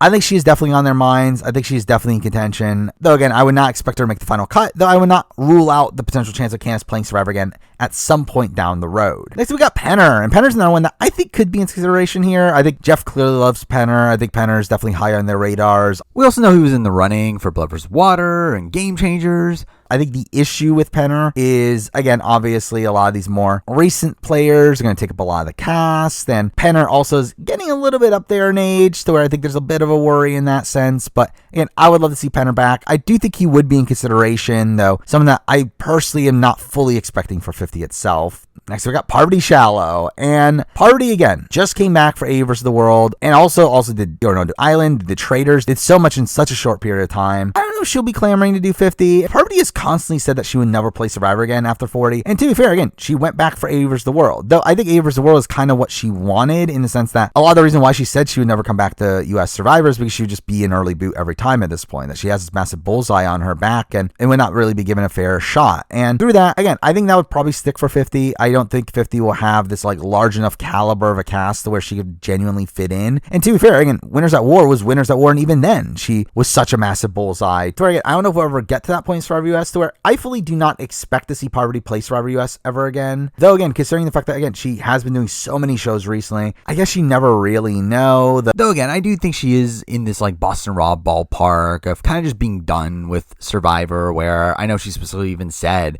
coming into AU vs. the World, she was thinking of it as her Survivor swan song, where, again, I do think she's probably done, especially with Survivor US, though obviously if she ever does change her mind, again, they'll obviously cast her in a second. Though, again, not entirely sure how likely that ever is. Next up, we got Adam Gentry, and Adam is someone that obviously never really in the running in the past. Also, he has had some health issues recently to where I don't believe he would be eligible to play Survivor again, though someone that was probably not really in the running either way. Next, we got Sundra, who, another person I would be surprised if they would even contemplate casting her. even though, again, Sundra's fine. I mean, she's a purely affable figure on that season, though there's obviously just so many other more notable names. And again, had they wanted her back, I feel like she'd be in running for previous seasons, which she hasn't been. So again, not considering her. Next, we got Becky Lee, another person I don't think they're particularly high on. I doubt they remember her particularly well outside of just being Yule's sidekick. And I haven't really seen much of Becky post-show to where, again, not really on the radars. Next up, we got Ozzy. And Ozzy's an interesting case here in the sense that I think CBS is very high on Ozzy. I never got the sense that Jeff himself has been high on Ozzy to where Jeff told this story on Game Changers about how he didn't want Ozzy on Game Changers, though eventually relented, and he admits at the end that he was wrong. It was good to have Ozzy on Game Changers, but I still, again, get that sense that he doesn't feel the need to have Ozzy on the show anymore. I think we've gotten what we're going to get from him, and with that, again, I would not expect him on future seasons, and mixing that in the fact that, again, he now very prominent OnlyFans account, and again, has some controversies along with that. I don't know if Survivor wants to touch that to where, again, I would not expect him to be on. Again, you never really know. And finally, for this season, we got Yo Kwan, who obviously has now come back for Winners at War, after being considered many times following his season, and again, sometimes turning it down. Again, we know he was a contention for Micronesia, Here's Villains. Again, I would just assume he got the call for Blood versus Water because pretty much everyone did. But again, he seemed to be pretty apt to play again at the time of Winners at War, though after the fact he has said that he would only play again if it was for charity. And again, I don't think I fully believe that, mainly because again, Yule did seem very apt to talk about the game following his season to where I get the sense that he has this itch to play again, to where I do think if they were to call him, I think he would get this itch and say screw it and say yes to it. Though again, I do get his reservations where again, he talks about the reason why this is the case is because now everyone knows that he won't be playing for the money for himself and will be playing for charity, and that might be this situation where people vote him out because of that, to where again, I get his mindset in that, though when hearing him talk about Survivor, you do get this sense that he does have this itch to play again, to where again, I would expect him to say yes if genuinely called, though again, I don't know if he's really that much in the running for 50 though. Now for Fiji, we have Jessica the Ben, who you might be thinking, who? But Jeff Probst actually likes Jessica de Ben, where I would not be shocked if this is another one of his like Survivor crushes, but though he did talk positively about her post-show, and again, I don't think this really means she's in the running for a returning season. She's never really had been in the running for another season after the fact, where again, I don't think she'll be in consideration, though again, Jeff's liking of her is at least something to mention here. So we've got Erica, who might be one of the most forgettable players in Survivor history, to where, again, don't think they remember who she is. We've got Sylvia Kwan, who is actually a pretty fun character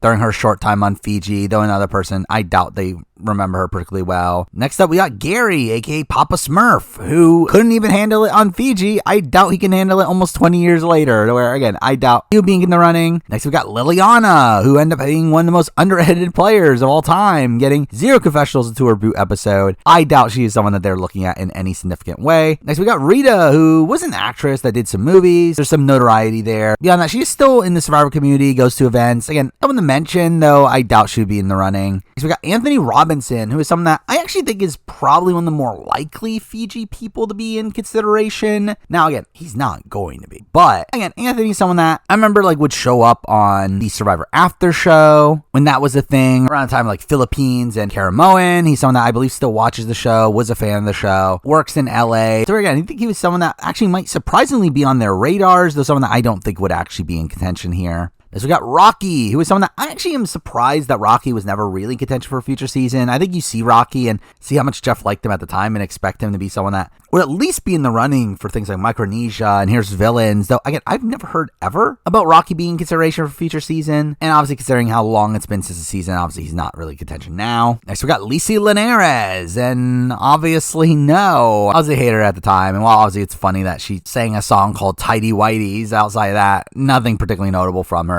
to be brought back nowadays. Next, we've got Michelle Yee, who is someone that I believe was in the running for Micronesia, at least. But I don't believe she's really been in the running since then, and obviously it's been a while, though she did actually make some news recently with her obviously sadly being the victim of some anti-Asian hate crimes. But again, I think that maybe would have made production remember her. So again, I would not rule out that they at least consider her, though I would not expect her to be on. Next up, we got Edgardo, who I doubt they remember at this point. I don't think he's someone that was particularly notable at the time outside of his blind side, or again, not in the running. Next up, we got Mookie, who was a pretty big figure on Fiji, though another one I doubt they remember. I don't think he would be particularly high on their board. Next, we got Alex Angarita, who was another one, massive character at the time. the one that, again, I never really heard much talk about him potentially returning. For a while, he had one of the biggest edits on the season. Again, another person that I don't think they were ever particularly high on. Next up, Stacey Kimmel, who, no, I mean, again, she was very under-edited on the season. I don't think they liked her, not bringing her back. So we got Boo, who, another one, I don't think they're particularly likely to bring back. Now, supposedly, Boo did actually help with the casting of, like, James and Russell Hantz, but really, in general, I don't think Boo is someone they're ever really considering. Next, we got Yao Man, and Yao Man's interesting because obviously he was such a big character at the time, was a big lock to come back for Micronesia, and supposedly was, like, considered for Heroes Villains, though I think he had said that he would not be willing to play again. And in general, I think that still continues to this day. I don't think he would want to play again. I think he's also on the older side of things. I don't know if he'll be eligible to play again. And even then, I don't think they're really looking at him anymore either. I think enough time has passed where he's sadly being a bit forgotten about to where, again, not really in the running. So we got Cassandra. And Cassandra's someone that, again, I don't think is really in the running. I know there has been this recent, like, resurgence for people's opinions on Cassandra, though I still don't think she's anywhere close to being on production's radars. Next, we got Dreams. And Dreams, I think, is a little bit more interesting. Now, I still don't think Dreams is someone that production would consider, though I do think they're a bit higher on Dreams than, again, at least the likes of Cassandra, where, again, Jeff did talk about how the only good moment from Fiji was the Yao Man Dreams deal, where, again, Dreams is at least involved in that, considering Dreams, it pops up here and there in the Survivor community. I feel like, again, maybe there's a minor chance that he could be considered, though I would not really bank on it. However, the biggest person that we're going to be talking about from Fiji ends up being the winner of the season. We got Earl Cole, and Earl is someone that I do think will be legitimately in consideration for 50. I mean, Earl is someone that, despite the fact that Jeff did talk about how Earl is a boring winner, I do think they very much want Earl back. I mean, Earl is someone that has been in the running for almost every returning season since then, at least everyone that he's eligible for, with him being in serious contention for both Game Changers and Winners at War. Supposedly in Game Changers, he did get injured during the casting process to where he dropped out of that, and also, again, he was going to be on Winners at War, though had to turn that down due to his wife giving birth, which is obviously more important. But again, I think he is someone that is definitely on their radars. I think they very much want him back. I do think if they're going to keep it to these people that have not been on the show over and over again, I think Earl's one of the most likely early players on the board to be on 50, to where, again, I would definitely keep an eye out for him. Next, we're moving on to China, and here we do have Steve Chicken Morris, who did say damn. That is something. Outside of that, again, I don't think he's particularly notable from a production point of view. I think, again, maybe a first boot season, but again, also older at this point, to where, again, don't think he'd be in the running. Next up, rest in peace, obviously, to Ashley Mazzaro. Again, she obviously wouldn't have been in the running either way, but obviously now fully not eligible. Next up, we got Leslie Neese, who is someone that surprisingly has kept up in the Survivor community. She's someone that does show up at a lot of events, to where, again, she's out there. Again, I don't think production's ever really looking at her as a potential return, but again, she's at least in the community still. Next, we got Dave Cruiser, who, I'll be honest, I really have not seen anything about Dave Cruiser post-show, though he was a good character at the time, though obviously not really in contention for 50. Next, we got Aaron Reisberger, who, again, obviously this person that gets talked about as being swap screwed, one of the most screwed over players in Survivor history. And yeah,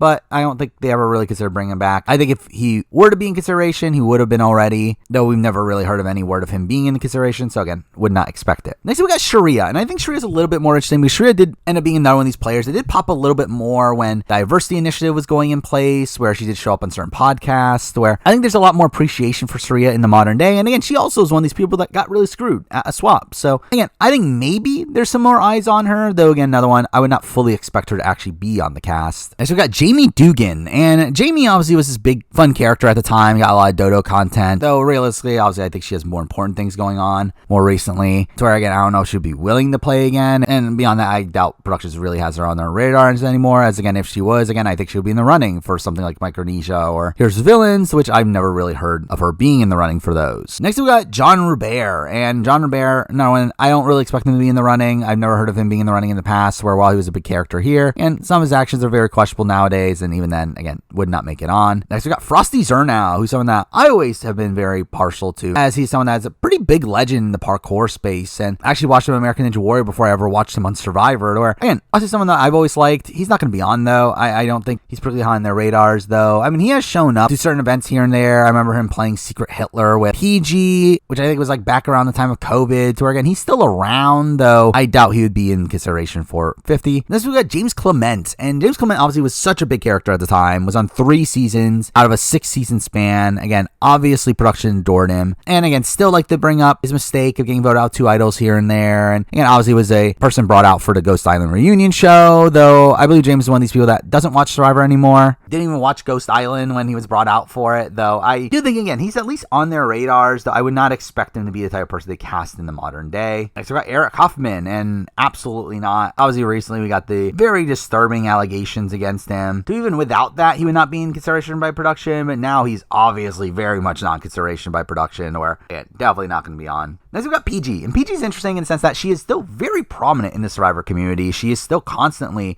around. Again, she was on the Blender Clock Tower game with RHAP. She, again, ran these Secret Hitler games with Survivor alumni. Again, I think she is still very much around, still very apt to play Survivor again. I don't know if I would expect it. I do think her time's probably passed, sadly, to where obviously she didn't have the greatest run second chance. And while I think there is still some potential there, and I would like to see her play again, I do very much doubt that she would really be in contention at this current point. Next, moving on to Denise. And again, no real chance of a Denise return. I mean, Denise is someone that I think they're still very annoyed. The situation over her becoming a janitor and Mark Burnett giving her money, I think they're still annoyed at all that kerfuffle, and beyond that, again, I don't know if they really loved her to begin with. I mean, to be fair, she was in the running for fan favorite, so I mean, maybe she would have been in consideration had it not been for all that, but I would not fully expect it, and obviously now I do not expect it at all. Next, for Amanda, and Amanda's interesting here, where Amanda obviously was, again, on 3 out of 6 seasons, which is a pretty insane stretch. Hasn't been on since. Initially swore off Survivor, where after Here's the Villain, she talked about how she never wanted to play Survivor again.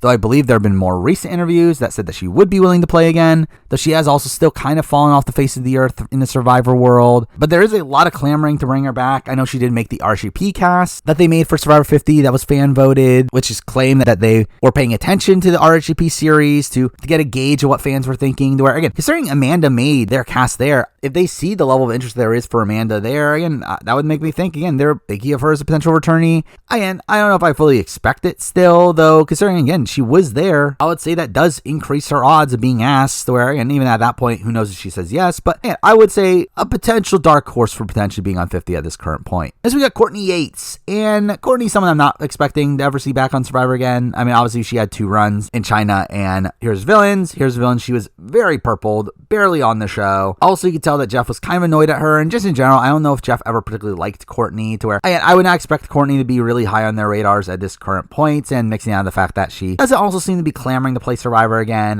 I would not expect her to be back. Next, we got Todd, and Todd's in this tough spot where obviously you would think that if they wanted him back, he would have been back by now, and he, from what I understand, has not really been in the running for any future returnee season outside, I believe he got an availability call for Winners at War, but that didn't really go anywhere. But again, it is this shocking thing of, like, you would think how much Todd was such a big character on his season, was the winner of his season, and Jeff has constantly praised Todd in post-game interviews. You would think that they would want Todd back, yet it seems like they just don't. And again, obviously, I think initially there was the worry about his alcoholism, though considering the fact that he's sober now, again, you would think that they would want him back. It feels like this is the type of story that you would want on Modern Survivor. Again, they like these sympathetic stories, these stories of people having faced off against adversity and overcoming that, to where, again, Todd feels like a perfect Modern Survivor casting choice, and mixing out the fact that, again, he also made the RGB cast of 50, again, being the only winner, to where, considering that fact, I do think that could cause a shift in their perception of Todd, to see that if so many people want Todd back, that maybe they're willing to give him a shot at this point, to where, again, maybe he could be a potential returnee here, though, again,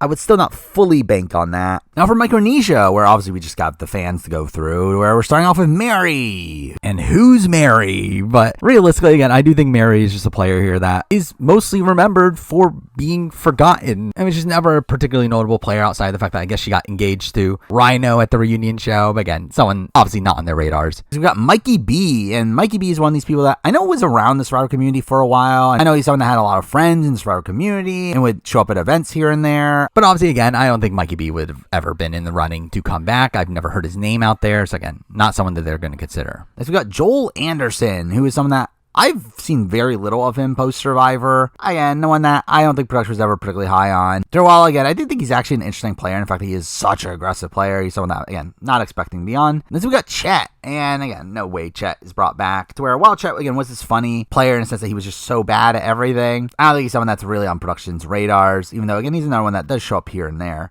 Next, we got Kathy. And Kathy, again, no shot. I mean, I think they took a big risk on Kathy and putting her on Fans vs. Favorites in a spot where, again, she had been applying for years. They thought, okay, now that's the fans tribe. It makes sense to put her on. And then they put her on, and she obviously ends up quitting the game due to being off her medications. And again, just in general, they would obviously just try to avoid all that. And obviously, even then, she would probably not be in the running anyway. It's been years. So again, not in the running here. Next, we got Tracy Hughes-Wolf. And Tracy's someone that I would actually love to see back. I think Tracy's someone that is one of the best pre-merge players in the history of the show. Yet, sadly, I think she's someone that they don't remember. I doubt they hold her in particularly high regard. I don't think they, again, remember who she is at this point. So again, I just don't really get the sense that she really popped for them. So again, I've never heard about her being in the running for any future season. So again, I would not consider her as a potential returnee. Next, we got Jason Siska, and Jason's another one. I don't think I've ever heard of him being in the running for future seasons, and mixing out the fact that supposedly he's kind of a dick in real life, and no one really liked him. Again, I would not expect him to be in the running. I think the only chance he is potentially in the running for anything down the road is just because he's involved in the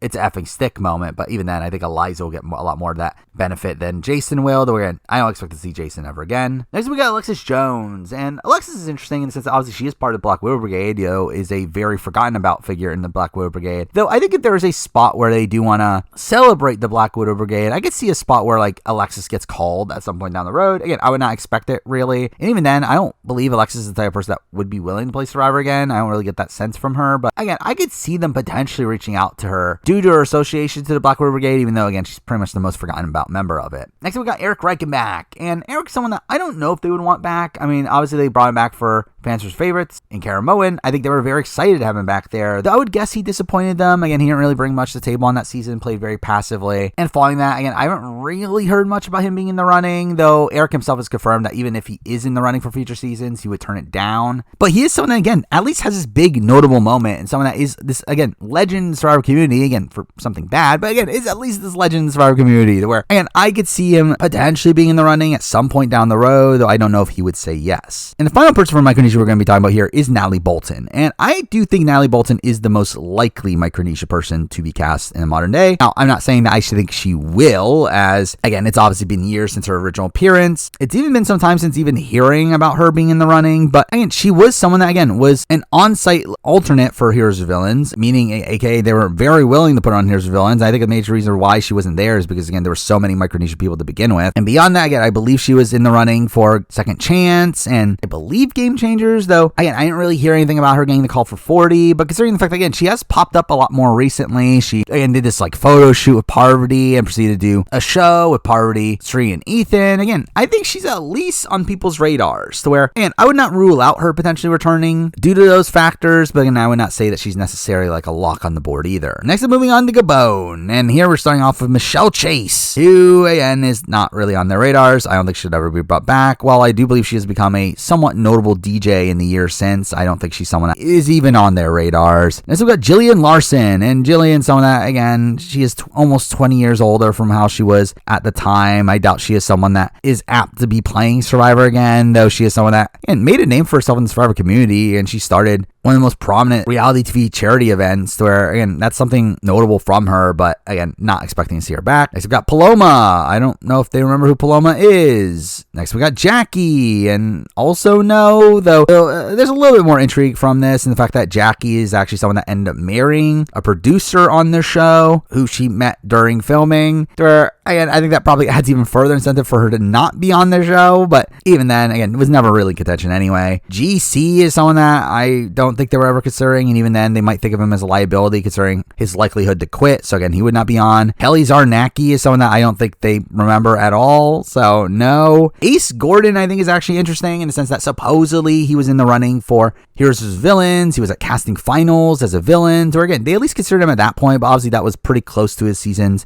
filming, and I haven't heard anything about him being in the running since, though, again, I think he would be an interesting returnee, though I just think his time is probably passed. Next up, Dan Kay, obviously, rest in peace, and would not have really been in the running either way, but obviously, again, not an opportunity now. Next up, we do have Marcus Lenehan, who, again, is this kind of like robbed player, gets taken out after an impromptu tribe swap that no one was expecting, and was kind of running the show up to that point to where, again, I think there is like some talk about wanting Marcus back considering his massive run there, though realistically, I'm not expecting it. Now, he has shown up on other reality shows after the fact. I know he was on some sort of dating show in the last few years. Again, I don't think he's someone that's particularly high on Survivor Productions' radar, so again, I would not expect him. Then we've got Charlie Herschel, who is someone that was a big fan of the show, someone that was a seemingly fun personality, at least on the offset, though I don't think he ended up bringing that much to the table. And I think it's someone that's pretty forgotten about from production's point of view, even though, again, he is someone that does show up at events, is still involved in the Survivor community. Again, I'm not expecting him. Next, we got Randy Bailey, and obviously Randy did come back for Here's Villains, though I think he proceeded to ruin his relationship with production in the process, and I don't think it really gives him any reason to bring him back in the year since, and even then, I don't know if he would be wanting to play again anyway, so again, would not expect him. Next, we got Corinne, and similar thing, though happened a bit later. I mean, obviously she was brought back for Caramoan, and was a pretty prominent figure in the Survivor community, again, doing these like brutal cast assessments for Rob Cesternino for a while, and then started her own podcast and all the fix-ins, though with that podcast seemed to ruin her relationship with production, to where it got to the point where Jeff Probst himself had blocked her on social media, to where, again, I don't think they're looking at Corinne very favorably anymore, even though, again, she was actually on Amazing Race after that, but again, I think Survivor production in particular is not high on her at this point. Next, moving on to Crystal Cox, so I know it's someone that a lot of people do want back. I know there's obviously a lot of talk about how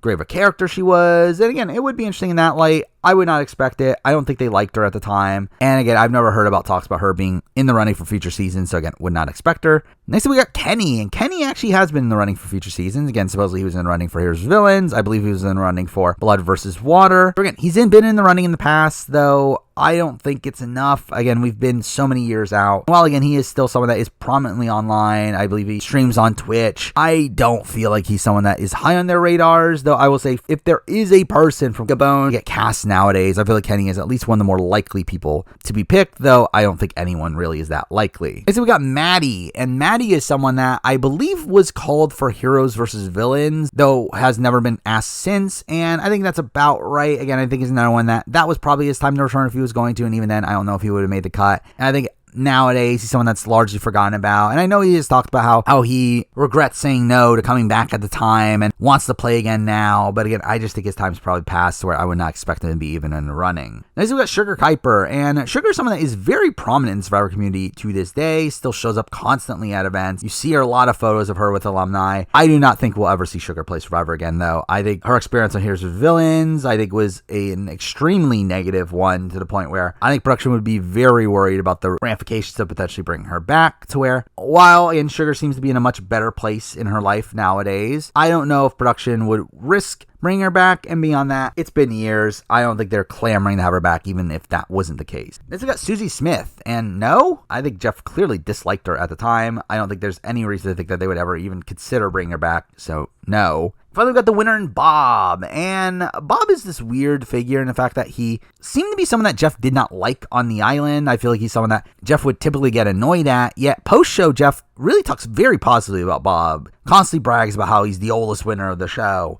yet he also is the oldest winner of the show, to where, again, he is definitely up there in age. I don't believe he's been in the running to come back at any point following Gabon, to where, again, I would not expect him back from that light, and even beyond that, again, there are some allegations against him in terms of, and some very, like, Dan Spilo-like behavior, to where I think they would also be worried about that as well, to where, again, I would not expect Bob to be in the running. Next up, moving on to Tocantins, we have Carolina Eastwood, to where, I mean, she was at least at the Redemption Island reunion show. That was a moment. Again, maybe for her first boot season, she would be in consideration, but outside of that, don't expect it. But either way, then we get Candace Smith, who is someone that, again, I thought could have been a potentially fun character, though just got cut short, and again, I doubt she's on production's radars. Next, we got Jerry Sims, and I feel like they probably don't even remember who Jerry Sims is. Next, we got Sandy Bergen, who was obviously a great character at the time. I don't think she's on production's radars at this current point, but again, fun at least then. Next, we got Spencer Dunn, and Spencer, someone that, again, does stay in the Survivor community. I know he is a big fan. He does show up at certain events here and there. I know he used to date Todd Herzog, so that's something, but realistically, not expecting him to be brought back. I think if they were to be interested in bringing him back, he would have been in the running since then and hasn't. So again, don't think he's in contention. Next, we got Sydney Wheeler, who is someone that I think at the time was like talked about as like one of the most attractive Survivor players. Yeah, since then,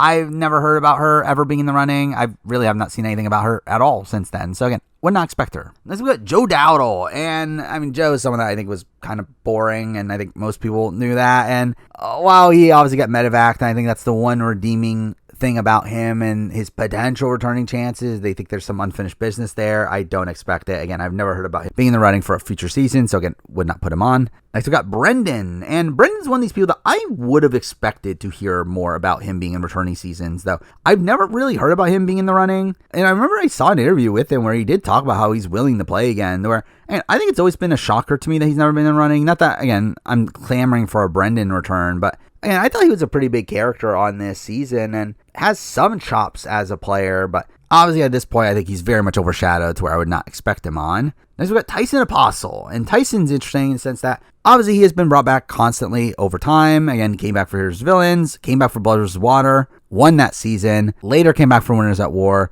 And in the lead up to Winners at War, Tyson was one of these people that seemed to always be willing to come back. He talked about how Survivors is like his job, to where, again, I would have expected Tyson to always come back at that current point. Yet in the time since Winners at War, he's been a lot more reluctant to come back, and obviously he started a podcast since then. It seems like he has other ventures going on. But again, it does seem like he is a bit more apprehensive to play Survivor again, to where I would not really expect it. I don't know if Tyson's really that high on their boards to bring back for 50 anyway, and with him also being reluctant to come back, I would not expect it now. Again, I would not rule it out for future seasons down the road. I think for the short term, I would not expect him in the nearby future. Next up, we got Sierra Reed, and Sierra's another one of these people that I believe ended up marrying a Survivor producer, which is kind of weird, but beyond that, again, we know that she was someone that they considered for Heroes Villains. I don't know how much she's been in consideration the year since, though, and I would not fully expect it. I do feel like she's the type of person that, again, would have been more in the running if it was closer to her season, though as time goes on, obviously not the most memorable figure in the world.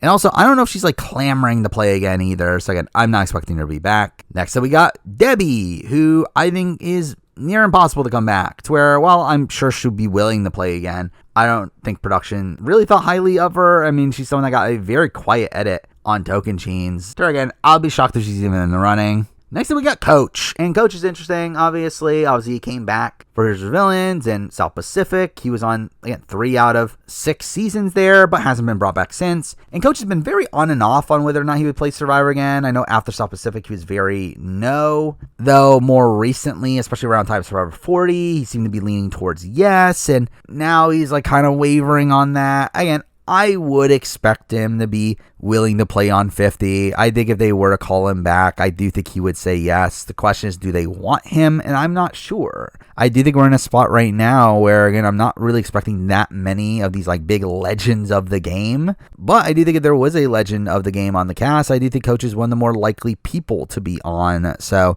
again, I think he's someone that is probable to play at some point within the next returning seasons. I would not be that shocked if we do see him at some point. Next, we got Taj, and Taj is this person that I believe they have called numerous times in the past. I think she was called for Heroes Villains, Caramoan, Blood vs. Water, though has constantly said no. I don't think that would really change. I don't think she has really much incentive to play again. I think she kind of got what she wanted out of her first experience, and again, it's not like she's dying for the money, to where, again, I don't think Taj is someone that's likely to play Survivor at this point. Next, we got Erin Lobdale, and Erin is someone that I would really like to see play Survivor again. I think she's a bit of an understated player, and she's someone that I know was in the running for Blood vs. Water, though again, most people were. Though, again, I haven't really heard that much about her being in the running since, though she's someone that still watches the show. I know she has been on podcasts on RSJP more recently, to where, again, I think Erin would be a pretty cool pick, though I'm not fully expecting it. Next, we got Stephen Fishback, and Stephen's someone that I do think production's kind of done with at this point. Obviously, they had him back on Cambodia after having previously asked him for Caramoan,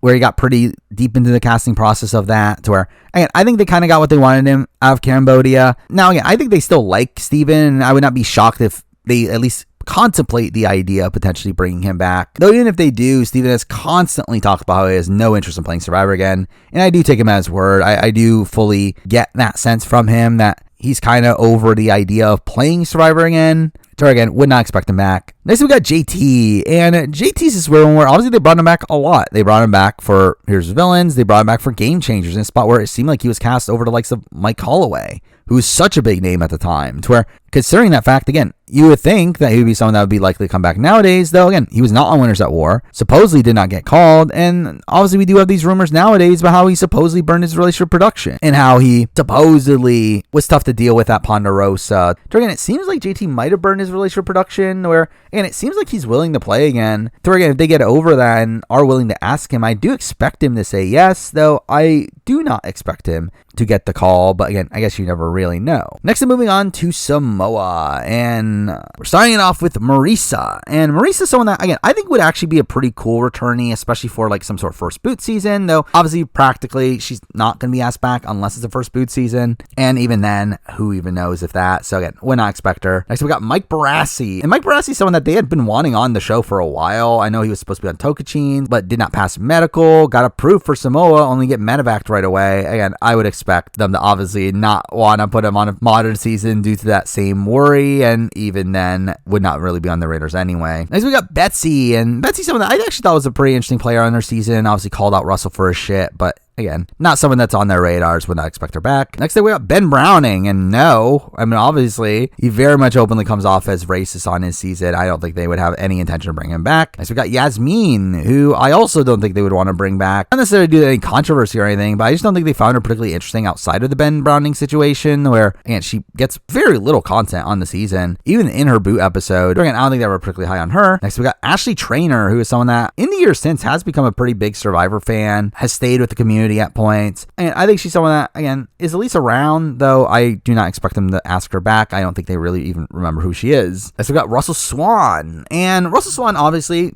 has this very tragic experience on Samoa, does come back for Philippines and has another pretty tragic experience. I would actually be pretty interested in the return of Russell Swan, though I am not expecting it. I think if I were to guess, I would think that they look at it as they got what they're going to get from him. And even then, I'm not even sure if he would be willing to play again, considering obviously his very negative experiences with the show, where I remember even to leave the Philippines, his wife even told him don't go back because of what happened to him the first time, to where, again, considering what happened to him the second time, I don't know if he would have that desire to come back. So again, I would not really consider him. Next, I'm moving on to Liz Kim, and I don't think they remember who Liz Kim is. Next, I'm moving on to Eric Cardona, and also, I kind of doubt they remember who Eric Cardona is. Like, maybe they remember his speech to Natalie White at the end, but outside that, I don't think he's someone that's particularly high on their boards. I would not expect him back. Next, we got Kelly Sharbaugh, and obviously Kelly Sharbaugh gets very underrated on her season. I would very much be surprised if they end up even considering bringing her back. Next, we got Laura Moret, who is a little bit more interesting. Obviously, they brought her back for Blood vs. Water, had a very interesting run there, really showed herself to be a comp beast there, to where maybe they'd be interested in seeing that again, though realistically, I think there's another Moret that's a little bit more likely to be brought back, and even then, that person's not even a guarantee, to where, again, I would not expect Laura to be brought back, though I guess it's not necessarily impossible. Next, we got John Fincher, and no, where Fincher is someone that I don't think was ever really in consideration. I don't think Jeff ever liked Fincher. I feel like Fincher's in this archetype that Jeff Probst just typically does not like, of the kind of like schmoozy, car salesman-y sort of guy. And beyond that, obviously, we know the entire situation with him and Parvati, and what happened at the end of their marriage, to where, again, I do not expect Fincher to ever be in the running. Next, we got Dave Ball, and I would like to see Dave Ball back. Dave Ball seemed like a really fun character, someone that got kind of shafted due to the editing of Samoa, though I do think he's the person that I doubt production remembers particularly well. Also, he's called out production at points here and there, though again, he's still around, where I know as of like a few years ago, he was still streaming on Twitch, to where, again, he's not hard to get, but again, I don't think they'll be dying to get him. Next, we got Monica Padilla, who obviously did come back for second chance, and what was actually kind of a surprising return there, and to be honest, a kind of pleasant surprise, is I did think Monica Padilla came out of that season looking like she had a lot of potential, though we just saw none of that potential on the return, and obviously at this point, I don't think she's someone that's high on their radars. Even if she did have a decent run there, I think she's still someone that is from decently far back, to where, again, don't think they would consider her. Next, we got Shambo, and Shambo is actually one of these people that production constantly wants back. I mean, we hear stories about how she was asked for Caramoan and second chance, and she turned down the offer. And even now, and I know T-Bird had been trying to get an interview with Shambo, only for Shambo to turn it down, saying she wants nothing to do with Survivor, to where, again, I do not expect Shambo to ever want to play Survivor again, though I think if she was wanting to, I could see a world where production still puts her on in the modern day, though I just do not think she would accept the offer. Next, we got Jason, and Jason's actually someone that I've always really, really liked. I mean, Jason's probably one of my favorite players from that season, though he's someone that, I mean, did deteriorate pretty quickly on the island. I mean, by the back third of the season, he was pretty much just dead weight, and that kind of harmed his overall jury chances, though, again, it's a shorter season now, but still, I don't think he's on production's radar, sadly. I don't think he's someone that they ever really mention So again, would not expect him on. They got Brett Closer, and I mean, if Brett wanted to be brought back, I think he would have been in consideration for something like Caramoan. Though obviously, again, they gave him such a quiet edit until the very end. Despite that, he almost still was fan favorite. But again, I don't think he's someone that's higher in their boards. I would not expect him back. Next, we got Mick Trimming, and Mick, again, kind of in the John mold. I think he's just the type of person that Jeff never particularly liked. And beyond that, would not expect Mick to really be in the running. Obviously, he was kind of a non-factor on that season. So I would also be kind of surprised to even remember his name. Next, we got Russell Hantz, and Russell is obviously interesting in the fact that he was this massive star of the show. He was on 3 out of 4 seasons, though has been gone since Redemption Island, and I think he'll stay that way. I mean, Russell, I think, has very much gone off the deep end. Been coming off very unhinged in his rants about modern Survivor. I think he also is pretty much the epitome of what Jeff talks about when he says that he doesn't want villains on the show, and he doesn't mean that he doesn't want people that are portrayed negatively or playing aggressively. He means he doesn't want people that are just assholes, and Russell, again, is the epitome of that. Where I think Russell is, again, exactly what he's talking about, where Jeff Probst even literally said that we would not have Russell on Modern Survivor, and again, I take him at his word. I don't think Russell has any chance of being on Survivor US ever again, so again, would not expect him on. And we gotta talk about Natalie White, and Natalie White is someone that I do actually think might be someone considered in the modern day. I think there is an interesting story for a return, though obviously Jeff was very frustrated at the Natalie White win at the time, and again, she's kind of fallen off the face of the earth. Again, I know some people claim that she was called for Winners at War, though I don't think there's any true proof to that. But even then, I don't think she wants to play again. I think the negative reception towards her after her win was something that kind of scared her out of the community, where, again, I do not expect her to ever have interest in playing Survivor again. Now for Nicaragua, where we have Wendy Joe, who, again, they don't probably remember at this point, definitely won't be on a future season. Even if it's a first boot season, again, probably on the older side of things, very unlikely to be cast. He's got Shannon Elkins, who I think is probably one of Jeff's most hated people. I mean, to be fair, he doesn't even remember his name anymore, but I do remember this story about Jeff being asked about his negative experiences with any player from Survivor, and his response was him clearly alluding to Shannon Elkins berating him on Twitter and him blocking him. So again, I don't think Shannon Elkins has any shot of coming back, obviously. Jimmy Johnson is someone who could barely take it when he was out there over 10 years ago, so I doubt he could take it now. There again, he supposedly wanted to quit the entire time anyway, to where, again, I don't think Jimmy Johnson would come back, even though obviously if he was in good health, obviously production would probably want him, but very unlikely. Looking at Jimmy T, who I've always liked, and I know that he's the guy that is around the Survivor community, hangs out with a lot of alumni, and is still in the Survivor world, but obviously, again, not top of their priorities. Next up, we got Tyrone Davis, who's another pretty understated character from Nicaragua. He's actually someone that, again, I wouldn't be that opposed to seeing him back, but obviously not particularly likely. And you got Kelly Bruno, who, again, has a sympathetic background, obviously an amputee, clearly was cast to try to be this inspiration, and kind of ended up being kind of a dud on the show, to where, again, don't think they're particularly likely to be looking at her as a potential returnee. We can get Eve, who's probably one of the most forgettable players in Survivor history. I feel like many people just forget that there was an Eve that played Survivor, and through that, again, not a likely returnee. We then get Jill, who is someone that I know had been applying for years, had been a fan of Survivor for years, and was like a prominent Survivor Sucks poster, to where, and she is a big fan. I don't think she's very likely to be asked back, obviously. I mean, I don't think production probably remembers her anymore. So again, not likely to get called. We then get Alina, who is a little bit interesting in the sense that supposedly Alina was in the running for South Pacific for some reason, where I don't get why and who she was meant to be facing off against. But again, supposedly she was in the running for that season, though I don't believe she's been running for any season after that. So again, that just ends up being a very strange tidbit in Survivor history. But really, again, I very much doubt they have their eyes on her nowadays. Next, we got Marty Piombo, and Marty is interesting in the sense that he is someone that has been called for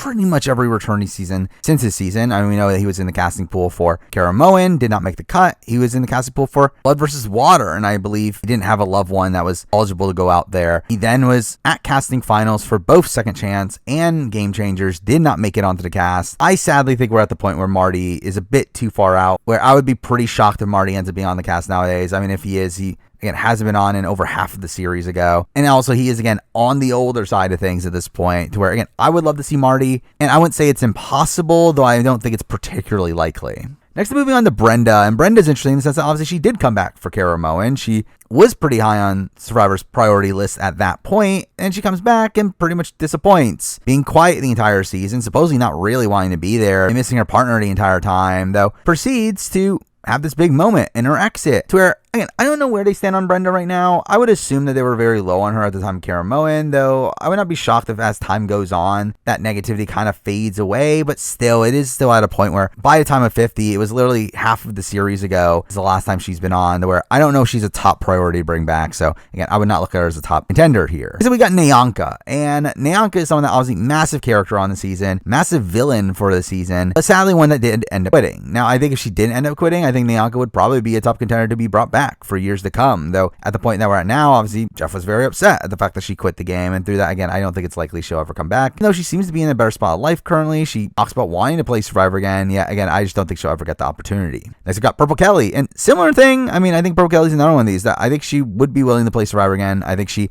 obviously is older, has more life experience, would probably give more to the game than she did last time, though again, they're not going to give her the opportunity, so it doesn't really matter. Next up, we got Benry, who I don't really actually know much about what's happened to Benry post-show. I know that his brother ended up marrying Flick from Australian Survivor, but really outside that, I know very little about what Benry himself is currently doing, though another one that, again, I don't think there's really any chance that production calls him. I think they've pretty much forgotten about him at this point. Next up, we got Jane, and Jane is someone that was a massive fan favorite at the time, got the fan favorite award by a good chunk at the time. However, Jane is actually someone that I don't feel like was in the casting pool that much following that. Again, like, despite how much of a favorite she was, I never really heard much about her being in the running for Caramoan. I do believe she was in the running for Blood vs. Water, but again, almost everyone was. And again, I never heard about her after that. To where, and despite how big of a fan favorite she was, I never really got the sense that production was dying to bring her back. And with that, and obviously the fact that she is definitely on the older side of things at this point, I think it's very unlikely that we see Jane playing at this point. Next up, obviously Dan Lembo, sadly rest in peace, was an incredible character and never would have had a shot to come back anyway, but again, was fun for what we got of him. Next up, Holly Hoffman, and Holly is this person that I think after Nicaragua, there's a lot of talk about how she's like this robbed goddess, that she should shoo in to come back, and then she just never does, where, and she was in the casting pool for Caramoan. I assume they went with Dawn over her. Again, she was once again in the casting pool for Blood vs. Water, did not get picked. And again, another one that after that, I haven't really heard much about Holly Hoffman being in the running. I never heard about her being in the running for either Second Chance or Game Changers or even 40, to where, again,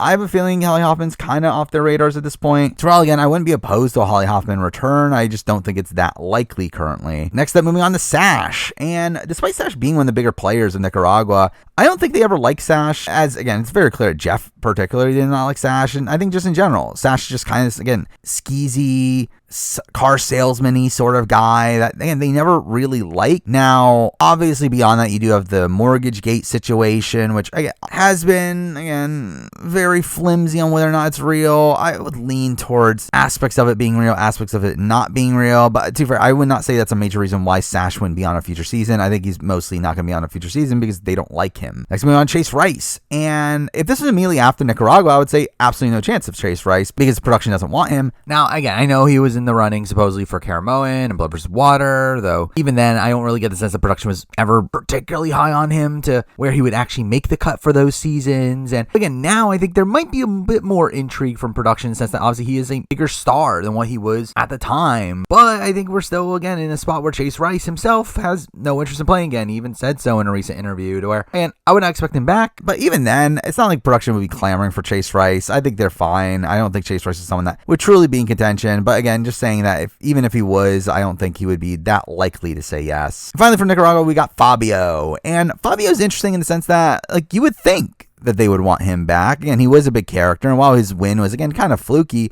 Jeff Probst adored him at the time. I would have expected Fabio to be in the running for future seasons, yet you never hear about him. And to be fair, he did have like a DUI and blew away the money to where, again, I can debate if, like, was Survivor really a good thing for Fabio, but in terms of the show, you would think that they would have wanted to bring him back. But again, supposedly he didn't get a call for Winners at War. He never had really been in the casting pool for any other season, to where, again, I just get the sense that, again, production doesn't really care about him at this point, to where, again, not particularly likely. Now moving on to Redemption Island, where we're starting it off with Francesca, who obviously is one of the only first boots to ever come back following that, and she obviously ends up proceeding to be the first boot again. And with that, I don't think we'll ever see Francesca again. Not necessarily from a lack of interest from production, even though I do think production is kind of whatever on her at this point, but more so because I think Francesca definitely says no. I mean, she has constantly reiterated after Caramoan that she has no interest in playing Survivor again. And again, I think from a production standpoint, they're probably not that interested either. So again, I think this is a very unlikely returnee. Next up, we got Christina Kell. And Christina is someone that I actually would have liked to see back. I thought there was a lot of potential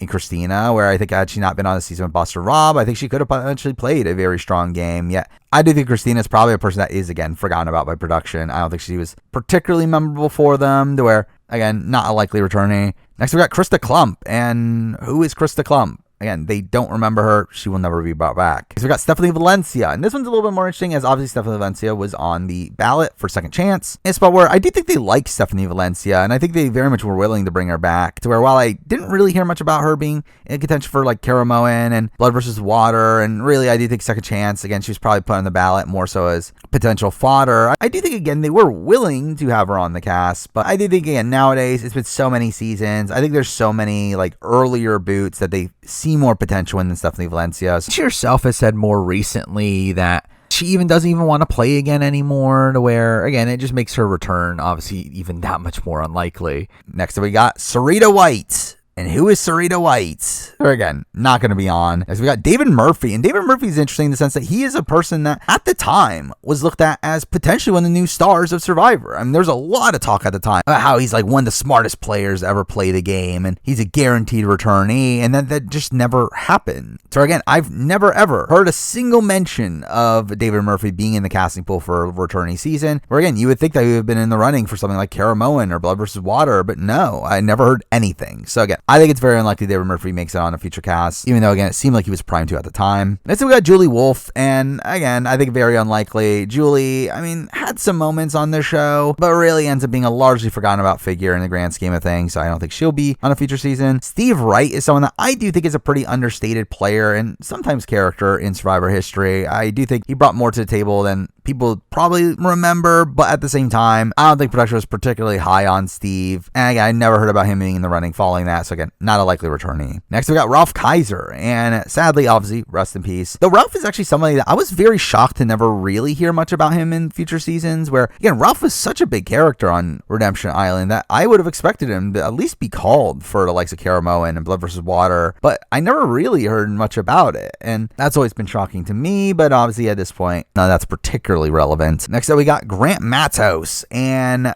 Grant is someone that I think is very unlikely to play Survivor again. I think he had a very negative experience on the show where he leaves the show very bitter, particularly at Boston Rob, to where, again, I doubt he would want to come back, and even then, obviously, production's not going to call him anyway. Next, we got Matt Elrod, and Matt Elrod fits into kind of this Shambo mold of this person who they've constantly wanted back. They've asked back numerous times, though has constantly said no. We know Matt Elrod was called and said no for Caramoan. I believe he was also called for Second Chance, but again, he's just the type of person that they want back, but again, he didn't have the grace experience of the show, doesn't want to come back, and again, he's an actor now. He has other things going on, so again, I think it's very unlikely. Next up, we got Mike Chisel, and this one's a little bit interesting, as despite some of these other people that I said I thought it would be potentially like returnees from Redemption Island, Mike Chisel's actually the person that was consistently called for future seasons. Again, Mike Chisel is someone that supposedly was called for Fans vs. Favorites, supposedly was in the running for Blood vs. Water, and was supposedly on the short list for Second Chance. To where, again, Mike Chisel, I think, was on their radars for a while, though obviously it's been a very long time, and even then, he wasn't the most riveting character in Redemption Island. I think he is a pretty competent player, but again, from a television perspective, I don't really know why they even tried to bring him back as many times as they did, but at this point, again, it's not super likely. Next, I'm moving on to Andrea, and Andrea's obviously interesting because she obviously comes back 2 times following this. She comes back for both Caramoan and Game Changers,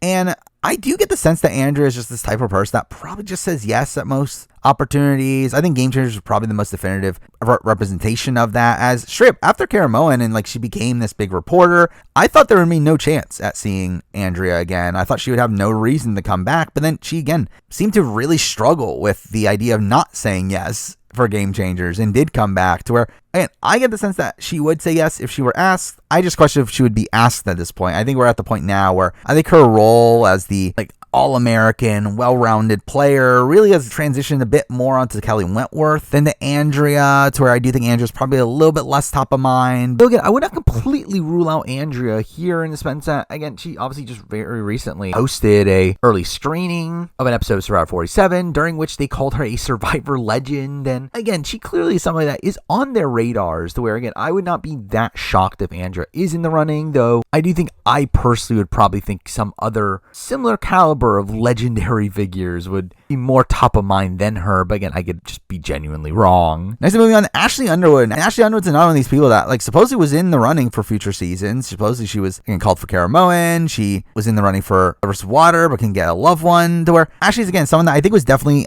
on their minds for a bit, though I once again think it's tough to really see them deciding to bring her back in the modern day. I just think too much time has passed, so I don't think it's that likely anymore. Next, we got Natalie Tenorelli, and Natalie Tenorelli obviously did end up being on the short list for Survivor Second Chance. I think that does show that they were very willing to bring her back, especially as, again, I think she was probably one of the more likely people to get voted in out of the women in her archetype that didn't get voted in, where obviously we do see the likes of Stephanie Valencia, the likes of Michaela, even Monica Padilla. I think I was personally shocked that Nat 10 got less votes than Monica Padilla, to where, again, I think they probably expected Nat 10 to make the cast there. And with that said, again, I do think they would be willing to bring her back. And again, she's obviously gotten older. She's, I believe, married now. Obviously, I assume she has a lot more life experience. Again, I think it would be a very interesting player to see back, but at the same time, again, it's been just so long. And along with that, I haven't really heard about her being in the running for any other season. Like, unlike Alexa Ashley Underwood, who supposedly was in the running for those previous Returnee seasons, I never really heard about Natalie Tenorelli being in the running for Caramoan or Blood vs. Water, and never heard about her for Game Changers or Survivor 40. So while, again, I do think they were willing to put her on Second Chance, I don't really get the sense that she was someone that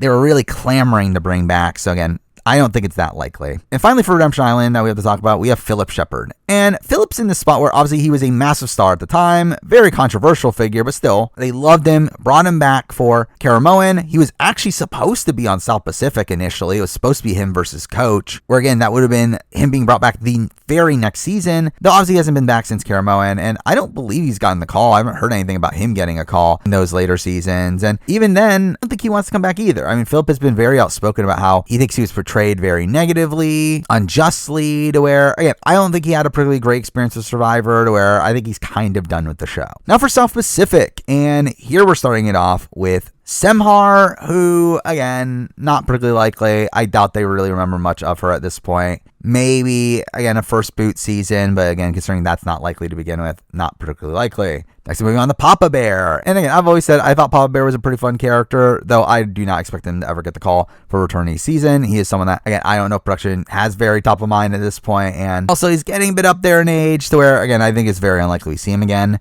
Next, we got Stacey Powell, and again, I would love to see Stacey Powell again in a shot. I think it'd be really funny. It's never going to happen, though. I think Stacey's probably someone that they've probably forgotten about at this point. I mean, outside of certain people that get on the show talking about Stacey Powell, like the likes of Omer, I don't know if they even remember who Stacey Powell is, where, again, I don't think it's likely she ever gets on again, but it would be funny. Next, we got Elise, who, again, who is Elise? I don't think they remember Elise. She's definitely not top of mind, definitely not going to make it on. Next, we got Michaela Wingle, who was a shocking pick to be on the ballot of Second Chance, though I fully do believe she was fodder. I do believe they put her on with the intention of knowing that she won't get voted in. But again, you would think that them putting her on there is still them thinking that if she does make it on, it's not the worst thing in the world. Where, again, I think they were fine with Michaela. I don't think she'll ever be in the running ever again. I don't believe she was really in the running outside of Second Chance. Where, again, I don't think they'll ask her back, but they at least did once before. Next, we got Christine. And Christine is one of these people that was a decently big figure on South Pacific. Obviously won all these challenges in the pre-merge. Almost got back into the game. However, really, there's almost no talk about Christine following that. To where I feel like you never really hear anyone mention Christine, even in the modern day. You always hear mentions of Stacey Powell over her. To where, and I think Christine is someone that maybe at the time would have been consideration. Though as time goes on, obviously just no one talks about her anymore. Not particularly like Returnee. Next, we got Jim Rice. And Jim Rice is someone that production has always wanted back. Again, they supposedly tried to get him for Caramoan, Blood vs. Water. Obviously, he was on the ballot for Second Chance, and he's dying to play again. Yet, Age of Sally has never worked out, and I think like Marty at this point, it's probably too late. Now, unlike Marty, Jim Rice, again, isn't as old, to where, again, he's still in the age range where he can more definitively play Survivor, to where, again, because of that, maybe Jim is still a little bit more likely, but I just think at the end of the day, Jim is someone that is probably going to be passed over in the modern day, which I do think is a shame. Next, we got Keith Tollefson, and Keith is someone that really the only thing notable about him is his showmance with Whitney, and the fact that they got married, got an amazing race. Really outside that, nothing to really say about them. Again, he got such a quiet edit on the show. I don't think they're particularly high on him, so again, not that likely. Next, we got Dawn Meehan, who obviously is notable for the fact that she comes back in Caramoan, is second place, though I think there's not much interest in a Dawn return from really either end. I think Dawn obviously had a very negative experience with Caramoan, where I don't think she's particularly likely to want to play again. And also from a Survivor production standpoint, I don't know if they're particularly high on Dawn either. But again, she comes back pretty close to her season, but now that's been, again, half the series ago. I don't know if she's someone that's top of mind, or again, I don't think she's that likely. Next, moving on to Whitney. Whitney's, again, same thing as Keith, and under-edited. Only thing notable about her is the fact fact that she got married to Keith, went on Amazing Race. To be fair, she also has the "you disgust me" moment with Cochran, though I really don't think that's enough to put her in anywhere in contention to come back, especially when she has actually one of the quietest heads in Survivor history. Next, moving on to Cochran. And Cochran's one of these people, obviously came back for Caramoan, though following Caramoan said that he would never play Survivor again, and he's lived up to that since. And supposedly he has been called for almost every returnee season that he was eligible for, including Winners at War, has constantly said no. I expect him to continue to say no. I don't think anything's really changed in his overall mindset. He doesn't seem to want to play Survivor again, and I do hold him to that. Next up for Edna. And Edna's interesting here because I do believe Edna was in the running for Blood versus Water at least. Or again, was a potential returnee at a point. I don't think that she's someone that was super high on their radars though. Again, I haven't really heard about her being in contention post Blood versus Water to where, again, I doubt she's on their minds at this point. But I guess never say never. Next we got Brandon Hance, and absolutely not. There's no way they bring Brandon Hance back to the show. Again, after what happened on Caramoan, I think they just look at him as a massive liability.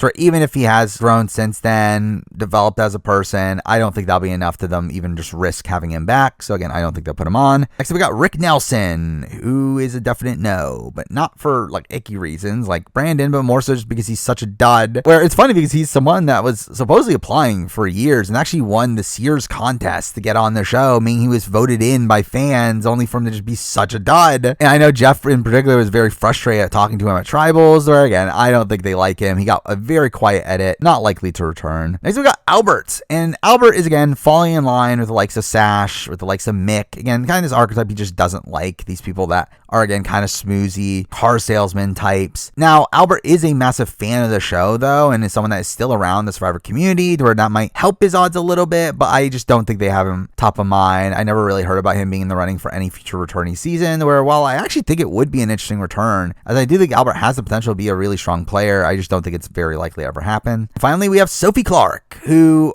again, obviously winner of the season, does come back for Winners at War, was actually in the running for Game Changers beforehand, though got cut of that cast, I assume in favor of Aubrey, but Sophie's someone that I could see coming back at some point down the road. I mean, she's been very finicky on whether or not she would want to come back. I do feel like it'd be the spot where if everything lines up, she would be willing to say yes, though, and I don't think that'll be for 50, and really I think they'll only bring her back for probably these bigger returnee seasons with bigger names, where I think at this current point, again, I think there's just so many one-time players that I don't think she is the multi-time player that's going to squeeze through onto the cast. So again, not likely for 50 at least. Now for One World, and here we do start off with Courtney Moon, who is ever coming back, though I think it actually would be interesting in the sense that she got injured, obviously, never got to truly play the game, but at the same time, didn't seem to have that much gusto for the game either, so not likely there. Nina Costa is someone that, again, I believe was a big fan. I think she still went to events after the show to where, and she's still around, but again, just someone not particularly likely to get called. Matt Quinlan is someone that I know immediately after the season, he was like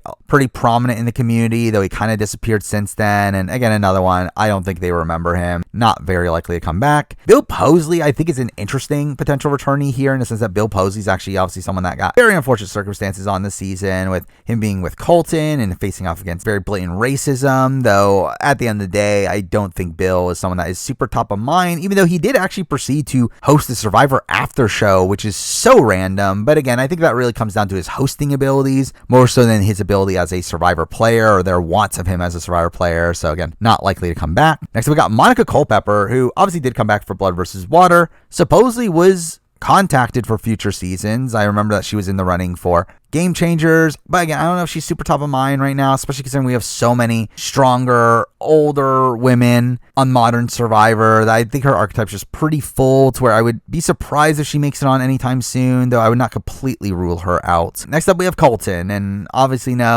Jeff hates him after what happened on Blood versus Water, though, again, Colton was someone that they were dying to bring back. I mean, they almost brought him back immediately afterwards for Philippines, where again, he was supposed to be on instead of Penner, supposedly cut him at the last second due to the negative reception that Colton had. And again, they brought him back pretty much at the next true opportunity at the following cycle with Blood versus Water. And again, we're obviously very upset at what happened there. And again, I think he's not very likely to come back, obviously, even if he were to show that he's developed as a person, and which again, I'm sure he has over time. I just don't feel like they're even willing to give him that shot. So again, not likely to come back. And so we got Jonas, and Jonas is someone that I've always liked, always wanted to come back. Though sadly, I've never really heard any word about him potentially returning. I don't really get the sense that production has him on their radars at all, to where again, not likely. Michael Jefferson is someone that I believe went on to go on Naked and Afraid, which is random, though in terms of his Survivor career, he is a pretty dull figure. I don't think production was ever particularly high on him, and I would be very surprised if he were to ever be in contention to be brought back. Next up, we got Jay Byers, who was someone that was pretty notable at the time. At least, like, people were talking about how he's one of the most attractive Survivor players ever. And I know he ended up having like a modeling career, though another one, I just don't think he's that likely to be brought back to Survivor. I think too much time has passed, and even then, never heard about him being in contention for other seasons. So again, not likely.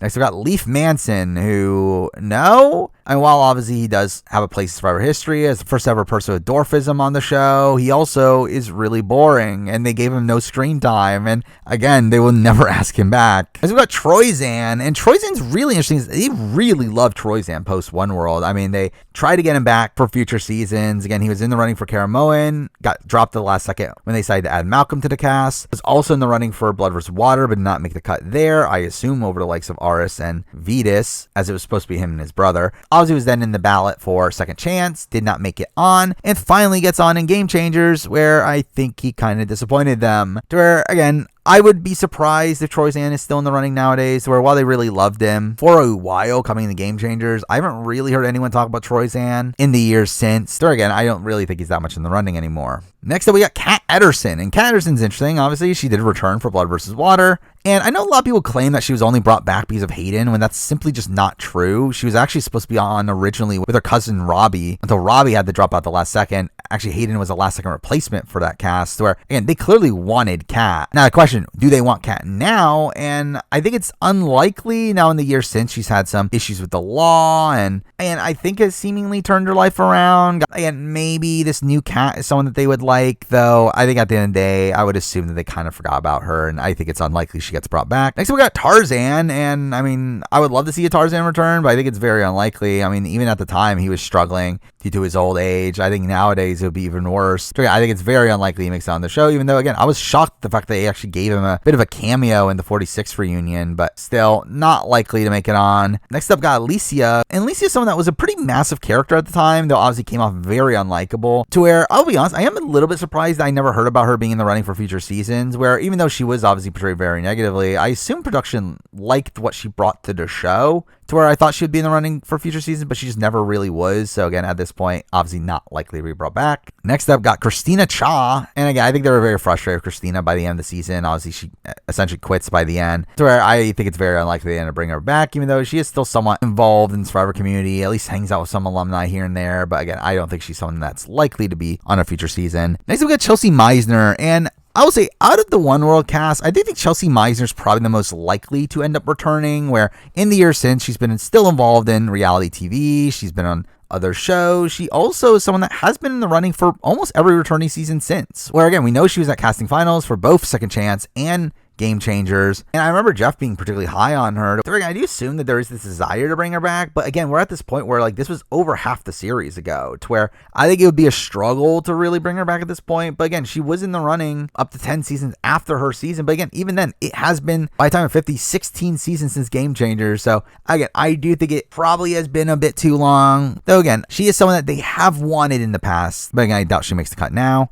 Next, we got Sabrina Thompson, and essentially same thing. I mean, Sabrina is someone that, again, they also really want back for a while. I mean, she's supposedly in the running for those same seasons that Chelsea was. Again, obviously was on the ballot for 31, though supposedly was in a spot where she had some family matters and wouldn't have actually gone on the show even if she got voted in. To where, again, my assumption for a while, though, was that she was someone that was very high on production's radars. They definitely wanted her back because of those appearances at casting finals, though Sabrina has gone on record that she has no interest in playing Survivor again at this point, and that she's kind of put it behind her, to where, again, I'll take her at her word, because that, again, I don't think she's particularly likely to be on, and that's why, again, I think Chelsea's more likely, when naturally I do think they would pick Sabrina over Chelsea, as again they literally did for Cambodia. At the point that we're at now, I do think Sabrina is not the most likely returning on the board. Finally, we have the winner here in Kim Spradlin, and Kim is someone that obviously came back for Winners at War, and I expect that to be it for Kim's career. I don't feel like she's someone that is dying to play again, where I don't think it's a definite no from Kim, but I do think it's a spot where, again, she doesn't really have this itch to play again. And mixing that in the fact that, again, she has other success, and she has like a home renovation show. Like, I just don't see really the incentive of her being brought back, especially when I don't know what production feels like they're going to get from her if they bring her back anyway. Though I do know that in the lead up to Winners at War, that Jeff had always been a very big Kim Spradlin fan, where, again, I guess theoretically you never know, especially for like some big big legend sort of season, but realistically, again, I would not expect him to ever play Survivor again. Now for Survivor Philippines, we're starting off with Zane Knight. And again, I think it's very unlikely. Like, unless it's the first boot season,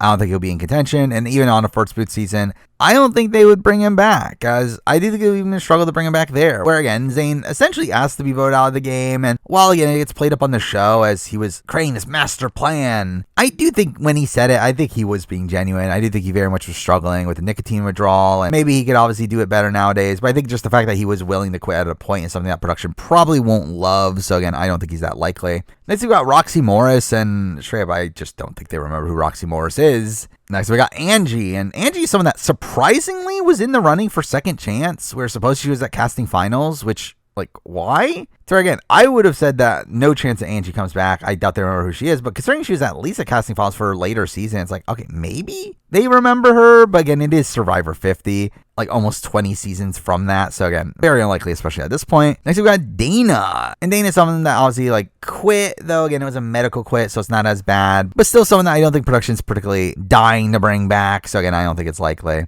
Next, we got Sarah Dawson, which is the strange figure in Survivor history now, and the fact that she ends up kissing Probst as she leaves, but also at the reunion show. And really, she's someone that I don't think would get cast nowadays. I think that entire situation is also just very strange, to where I don't know how that plays in the modern day landscape. Just in general, I don't think Dawson's someone that is high on their boards. Next, I got Katie Hansen, and Katie's someone, again, not coming back. Obviously, it's been a while. Early boot, but also someone that Jeff pretty clearly disliked, where he constantly criticizes Katie for her challenge performance throughout the season. So again, not a likely returnee. Next up, we got RC, and RC's interesting because she was supposed to be brought back. She was going to be on the cast of Blood vs. Water alongside her father, but had to be cut at the last second due to her father not passing medical. And since then was called for Second Chance, though turned it down because she knew Abby was also going to be in the running. So really, I haven't heard much about RC being in the running for seasons since. I haven't really heard about her in Game Changers or 40, though. And I would not rule it out. I do think RC is someone that, again, Jeff Probst clearly liked at the time. Again, they really wanted her back for a while, although I don't think it's particularly likely. Let's see about Jeff Kent. And Jeff Kent's kind of in a similar mold in the sense that he had been asked back for a while, would say no. Like, we know that he said no to Second Chance in particular, but again, it has been a while. I don't know if he's that high on their boards anymore. Sure,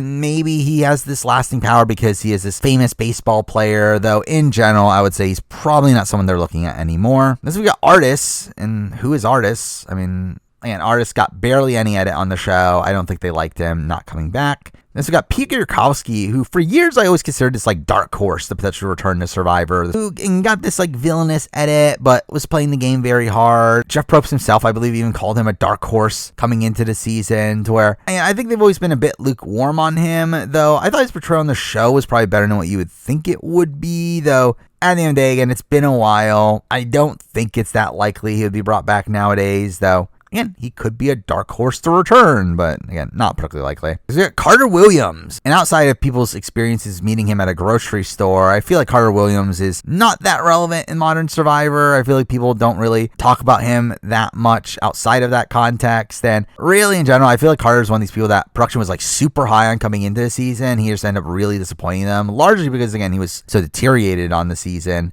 So again, considering how disappointed they were by him, and him again never being in the running afterwards and got such a small edit, again, not likely to come back. Next we have Abby Maria, and Abby Maria is interesting. Obviously she did come back for Cambodia, was a massive character there. However, I've never really heard about her being in the running for future seasons. Again, I'm not sure if she's really that top of mind for them at this point, to where Abby's someone that I just don't know if they would cast Abby in Modern Survivor. Not saying that she's definitely a no. I'm just saying that I really don't know if Abby is someone that they're really looking at. It's not something I'm really banking on at this point. I just feel like, if I were to guess, I feel like they have other priorities going on, to where again, I'm not expecting Abby, but I would not be that mind blown if Abby does come back. Next up, we got Malcolm. And Malcolm, I like to think, is one of the more likely multi-time players to come back at this point. Now, this is purely conjecture, straight up, where really we have not really heard much about Malcolm since Game Changers, where, again, he seems to be a bit lukewarm on whether or not he would play again. I think he's in a spot where, like, I think if they give him the offer, I think he'll do it, but he does talk about how he has like other priorities nowadays, which is obviously to be expected. But still, I do think Malcolm is someone that they very much loved at the time. Obviously, they loved him on Philippines. They brought him back immediately for Caramoan, loved him on Caramoan, asked him back immediately again for Blood vs. Water, wanted to get him on with his brother Miles. He said no, and and proceed to bring him back at the next opportunity in Game Changers. I mean, they clearly love Malcolm. However, again, like, he's another one. I didn't really hear much buzz about him being called for 40, though, to be fair. I feel like 40's casting process, especially pre the Winners at War shift, is probably the ones that we know the least about, who exactly got called there, to where, again, I expect Malcolm to have gotten called, but I don't know for sure that Malcolm got called. But again, I do think he's still probably in the running for a modern day season. Now, again, I don't think he's a lock. I don't think he's even someone I would say is likely, though I do think he's someone that is possible. And considering, again, his very strange exit from Game Changers, I would say he's someone that I definitely would like to see again at some point, and I would not bet money against it.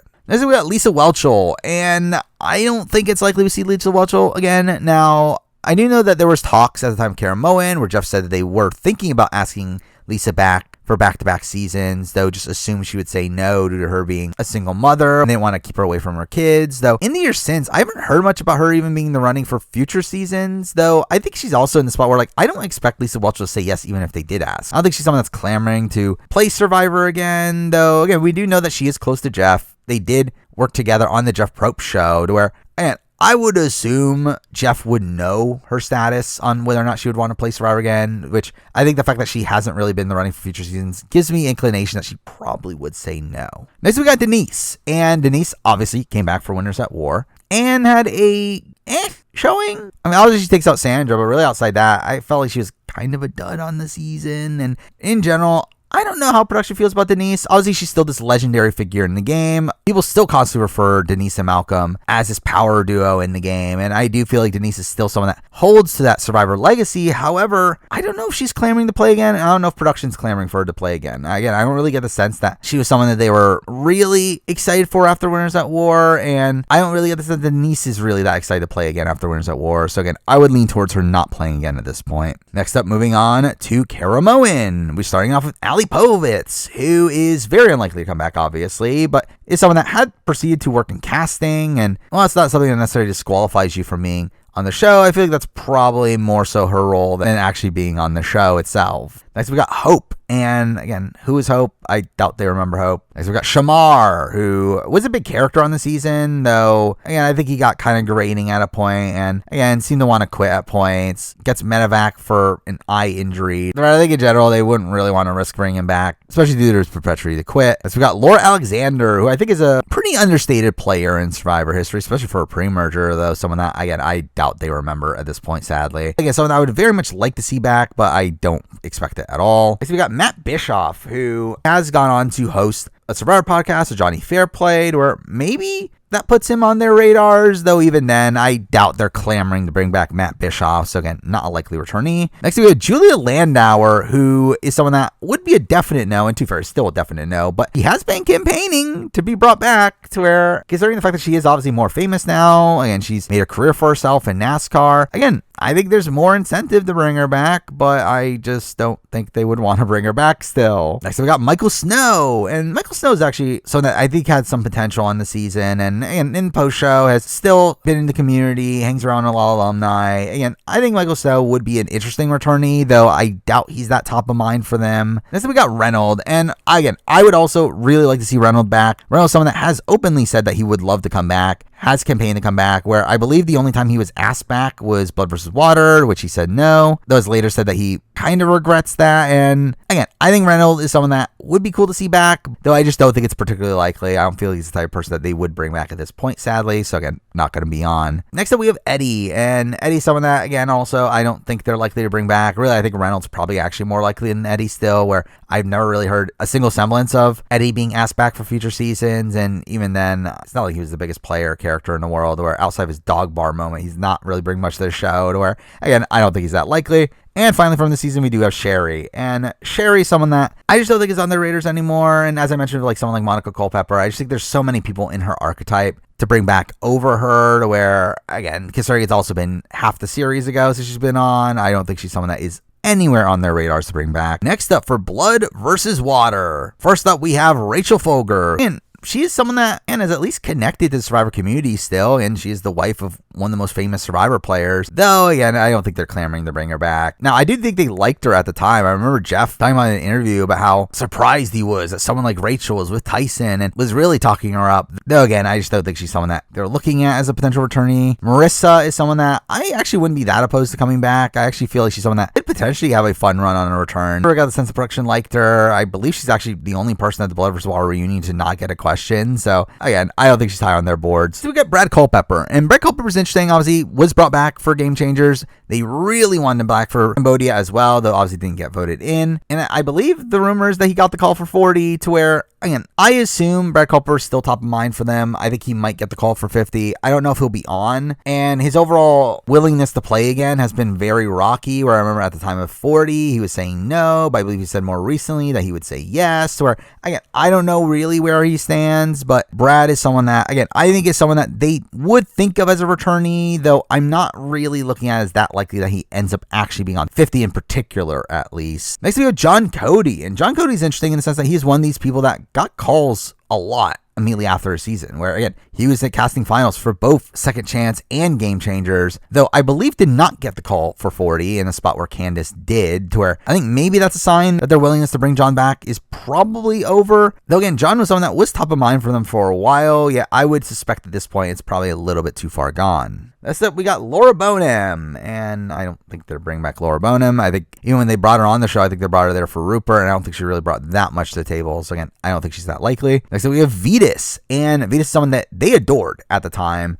Again, immediately brought him back for Cambodia. However, I think he has since ruined his relationship production. He left Ponderosa early, ended up spoiling his status as an early boot by starting teaching yoga immediately afterwards, to where, again, I think Vetus is very unlikely to come back. Next up, obviously, have Caleb, and obviously, rest in peace. Seemed like a really nice guy. Seemed like a really interesting player with him pulling off this big move very early on to take out Brad, though really at the end of the day, I don't know if they would have ever been that likely to bring him back, even though, again, I would not have been opposed to it. Next up, we got Katie Collins, and I don't think they ever considered bringing back Katie Collins. I don't think they particularly like Katie Collins. So again, I don't think she's likely. Next, we got Hayden Moss. And Hayden is a weird one here, where supposedly he was in running for both Second Chance and Game Changers. And while we thought at the time that he was someone that was at casting finals, I believe he said since then that he actually turned down those seasons. But either way, it does seem like we're in a spot where it's either that production doesn't want him back or he doesn't want to come back. And either way, he's not going to be on then. Or in his recent interview with Sharon Tharp, he did say that he has no real interest in coming back to Survivor and would be more inclined to come back to Big Brother, but even then not that likely, to where, again, I don't think Hayden is someone that has this clamoring to play Survivor again, despite him seeming like someone that would have been a big lock at the time. And finally, for Blood vs. Water, we do have Sierra Easton. And Sierra is someone that, again, they adored, brought her back for literally the next 2 returnee seasons, brought her back for Second Chance, brought her back for Game Changers. Obviously, the Game Changers run did not go well, though I do think she is someone that Jeff still very much likes, though we really haven't heard Jeff talk about her in a while at this point, to where I don't feel you really get mentions of her on Jeff's podcast, to where, man, I don't know where they really stand with Sierra at this point. I would suspect that she's still someone that would potentially be in the running, though I would not be banking on her being on 50 in particular, though again, I would not rule her out for future seasons down the road. And now moving on to Cagayan, where we're going to be starting it off with David Sampson, who,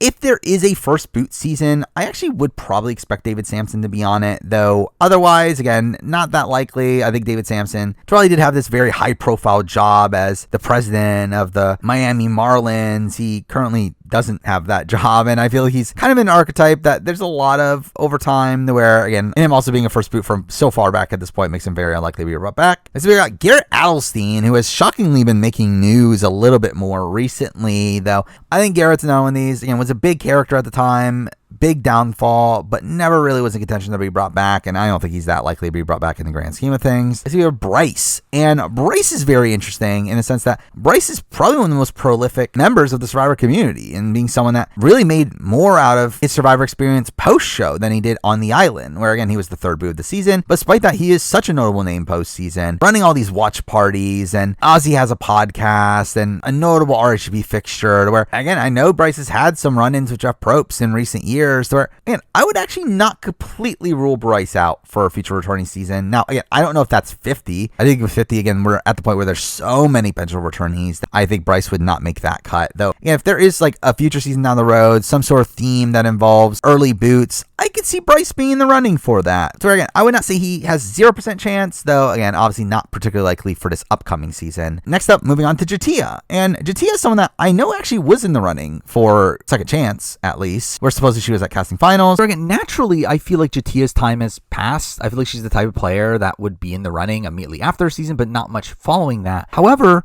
Jatia that does have a pretty big pro for her, and this is a similar pro for Bryce as well, and the fact that she was very much involved in the diversity mandate and getting that through. Again, she was one of the main people consulting with production, and again, I think that clearly indicates that she's at least someone that they remember and is on their radars, and considering the fact that, again, she was in the running in the past, like, I actually think Jatia has a non-zero chance. However, I will say for 50 in particular, I think it is pretty unlikely. Again, 50 is a spot here where there's so many bigger names to get here, where Jatia, like Bryce, again, I think would probably be more in the running if there was like a reason to exclusively just cast some early boots. But again, I would not completely rule her out for an even future season, but obviously still not super likely, but again, probably more likely than a lot of other early boots across Survivor history. Next up, Cliff Robinson. Obviously, again, rest in peace. I do believe Cliff was someone that was talked about as potentially being in the running for second chance. And through that, again, maybe could have been in the running for future returnee seasons. But obviously, at this point, that'll never come to be. Next, we got Lindsay, who, again, she quit the game. I don't think there's really any real reason to bring her back. And so we got Alexis Maxwell, which is really interesting, as Alexis is one of these people also in the running for both Cambodia and Game Changers.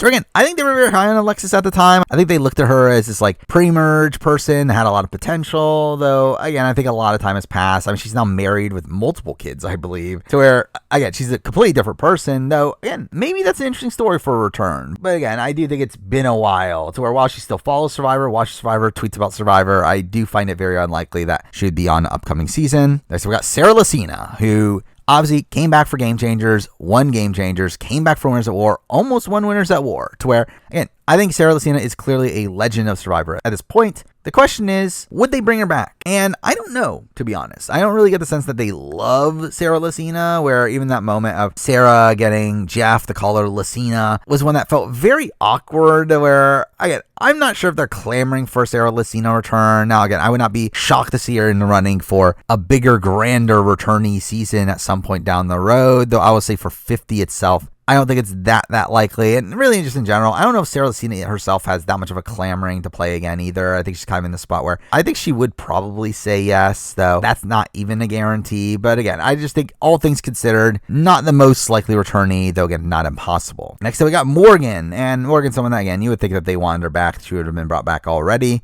Now, I think she had an interesting run on Cagayan where she's kind of on the bottom the entire time, but again, I just don't think it's one that production was particularly interested in, so again, not that likely. Next, moving on to LJ, and LJ, like Alexis, was also in the running for both Cambodia and Game Changers. I think they liked him. I think they wanted to bring him back, but again, it's been years since. I think it's very unlikely that he's still on their radars. And mixing that in with some very questionable social media activity and pertaining to the Zeke Varner situation, I do feel like he's someone that I'm not particularly interested in seeing back. Next, moving on to Jeremiah. And again, Jeremiah, not particularly likely to come back. I think if they wanted him back, they would have called him for Cambodia, though we never heard words about that, to where, again, I just think he ends up being one of the lesser characters of the season. So again, he was not in the running. Next, we move on to Jeffra, who also, I've never really heard any word about her potentially being in the running for future seasons, to where, while again, she ends up being a purely affable figure by the end of that season, I do think she's, again, this person that doesn't really seem that high on their radars to bring back. Next, moving on to Tasha, and Tasha obviously does proceed to come back in Survivor Cambodia, does proceed to come back on Challenge USA much more recently, to where, again, I would not be shocked if Tasha's at least on their radars, though I would be pretty surprised to see her back on a proper Survivor season anytime soon. I do feel like she's someone that they love that Cagayan. I think Cambodia was kind of like a middling performance for them, to where, again, I think they still like Tasha, but I don't know if they're really clamoring for a Tasha return. So again, not someone I'm expecting. Next, moving on to Trish. And Trish is interesting with her being someone that I think you would expect to be in the running to come back. I mean, she has since actually been on Snake in the Grass, so she's been on another show, but and someone that, sadly, I don't think Survivor production really cares about. And she's someone that, again, I think they should. I think it would be a really interesting return. But again, I never really heard any word about her being called for future seasons. So because of that, I'm not really expecting her to be that much in the running for any upcoming seasons. Next up, we got Spencer. And Spencer's interesting because I really don't know what they think of Spencer anymore. Where Spencer was someone that they were super high on at the time of Cagayan.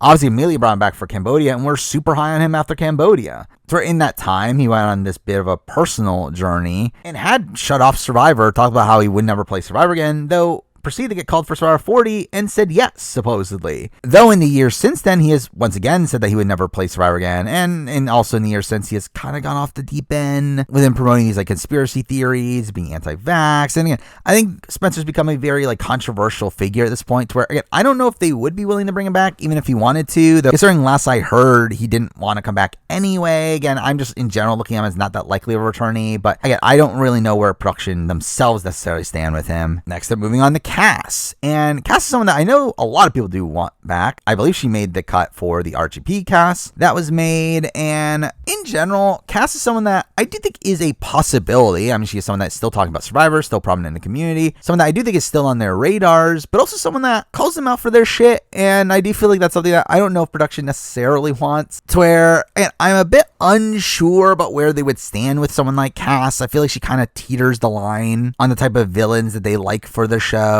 But I would say definitely a possible returnee, but not someone I would say is definitely going to be on an upcoming season. Next up, we have Wu. And Wu is someone that obviously came back for Second Chance. Though again, never really heard about him being in the running following that. And I think Wu's in a spot where, again, I think they like Wu. Though I don't think they're really clamoring for a Wu return, and Wu has been in a lot of like commercials since then, and again, I feel like he probably has a lot going on, though again, I think he would probably be willing to play Survivor again. It's just a matter of like, does production want him? And to be honest, I don't really know. But again, I would lean towards no in most circumstances, but I would not completely write it off. Next, we got Tony, and Tony's obviously very interesting, obviously as a person that came back for Game Changers, second boot of Game Changers, came back for Winners at War, won the Winners at War, and that is his lasting legacy on Survivor US. He is the two-time winner. Again, one of the more popular players to ever play. And again, we know that he had been on A vs. the World, which again, don't know how much that affects his ability to come back. But again, in terms of 50, I do not expect it. Now, not necessarily from Tony saying no, as I do get the sense that even after Winners at War, even though he was kind of like a bit lukewarm on whether or not he would play again, I do get the sense that Tony is probably the type of person that would just say yes every time he's asked, to where, again, I think it really comes down to would production put him on. And again, I think for the cast that they're going to create for 50, I just don't think he'll fit. I think he's just too massive of a name for something like 50. And again, watch me be wrong. Again, we get all the big names. Again, if that's the case, then Tony's probably there. But I would expect them to go for, again, a lot more new era. Again, sprinkles from some older era seasons, where, again, I think Tony's legacy is just a bit too big for that. And I think they did see what happened on Game Changers and would try to course correct for that, and through that I think would be aware that putting Tony on the cast would be a bit ill-advised. So again, I would not expect Tony on 50. I would say not impossible, and definitely not impossible for seasons to come following that. Now we're moving on to San Juan Del Sur, and here we do have Nadia Anderson, who I think would be a very interesting returnee. Obviously Natalie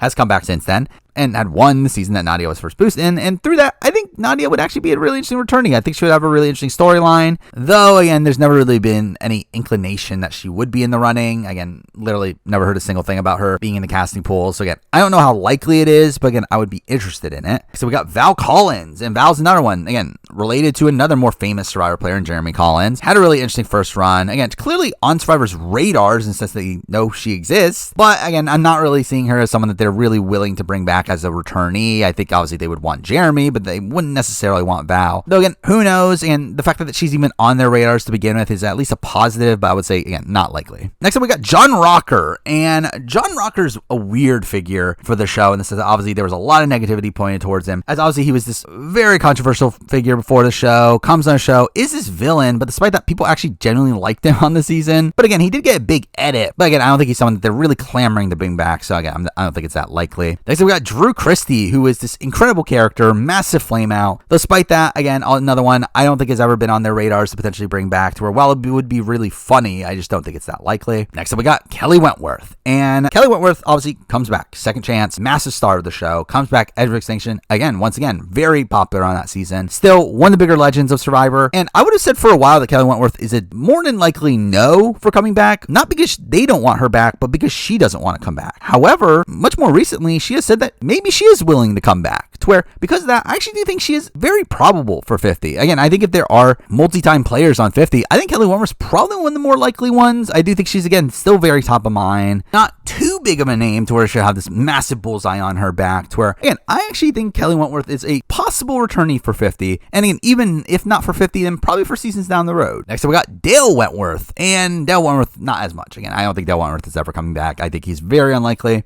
I don't think they really got much from him on his first appearance, to where, again, don't expect him back. Next up, we got Julie McGee, who quit the show and was only there because of John Rocker, who she's not even dating anymore. So, no. Then we got Josh Canfield, who is a very interesting figure here, someone that was in the running for Second Chance, supposedly had to turn down due to work obligations. Also, I believe someone that was in the running for Game Changers. And again, just in general, someone that they clearly liked, they clearly wanted to bring back. And I believe he is still wanting to play again. Again, I just don't know if he's still on their radars. Again, it's been, by the time of 50, 21 seasons since his first appearance. That is quite a bit. So again, I'm unsure on whether or not they would bring him back, but I do think it's a spot where if he has the availability to do so, he would definitely want to do it. Next up, we got Jeremy. And Jeremy, I will say, is very unlikely. Now, Jeremy is someone that, again, after Winners of War, said he will never play Survivor again. To be fair, even after Cambodia, he said that he was very unlikely to play Survivor again unless it was a big Legend/Winners season, which obviously we did get with Winners at War. Though obviously since then, he has been on the Traders. And again, these other Winners at War people have gone on to do other shows, some of which playing other versions of Survivor when they said they would never play Survivor again. To where, again, who knows? And maybe Jeremy goes back on this and does end up saying,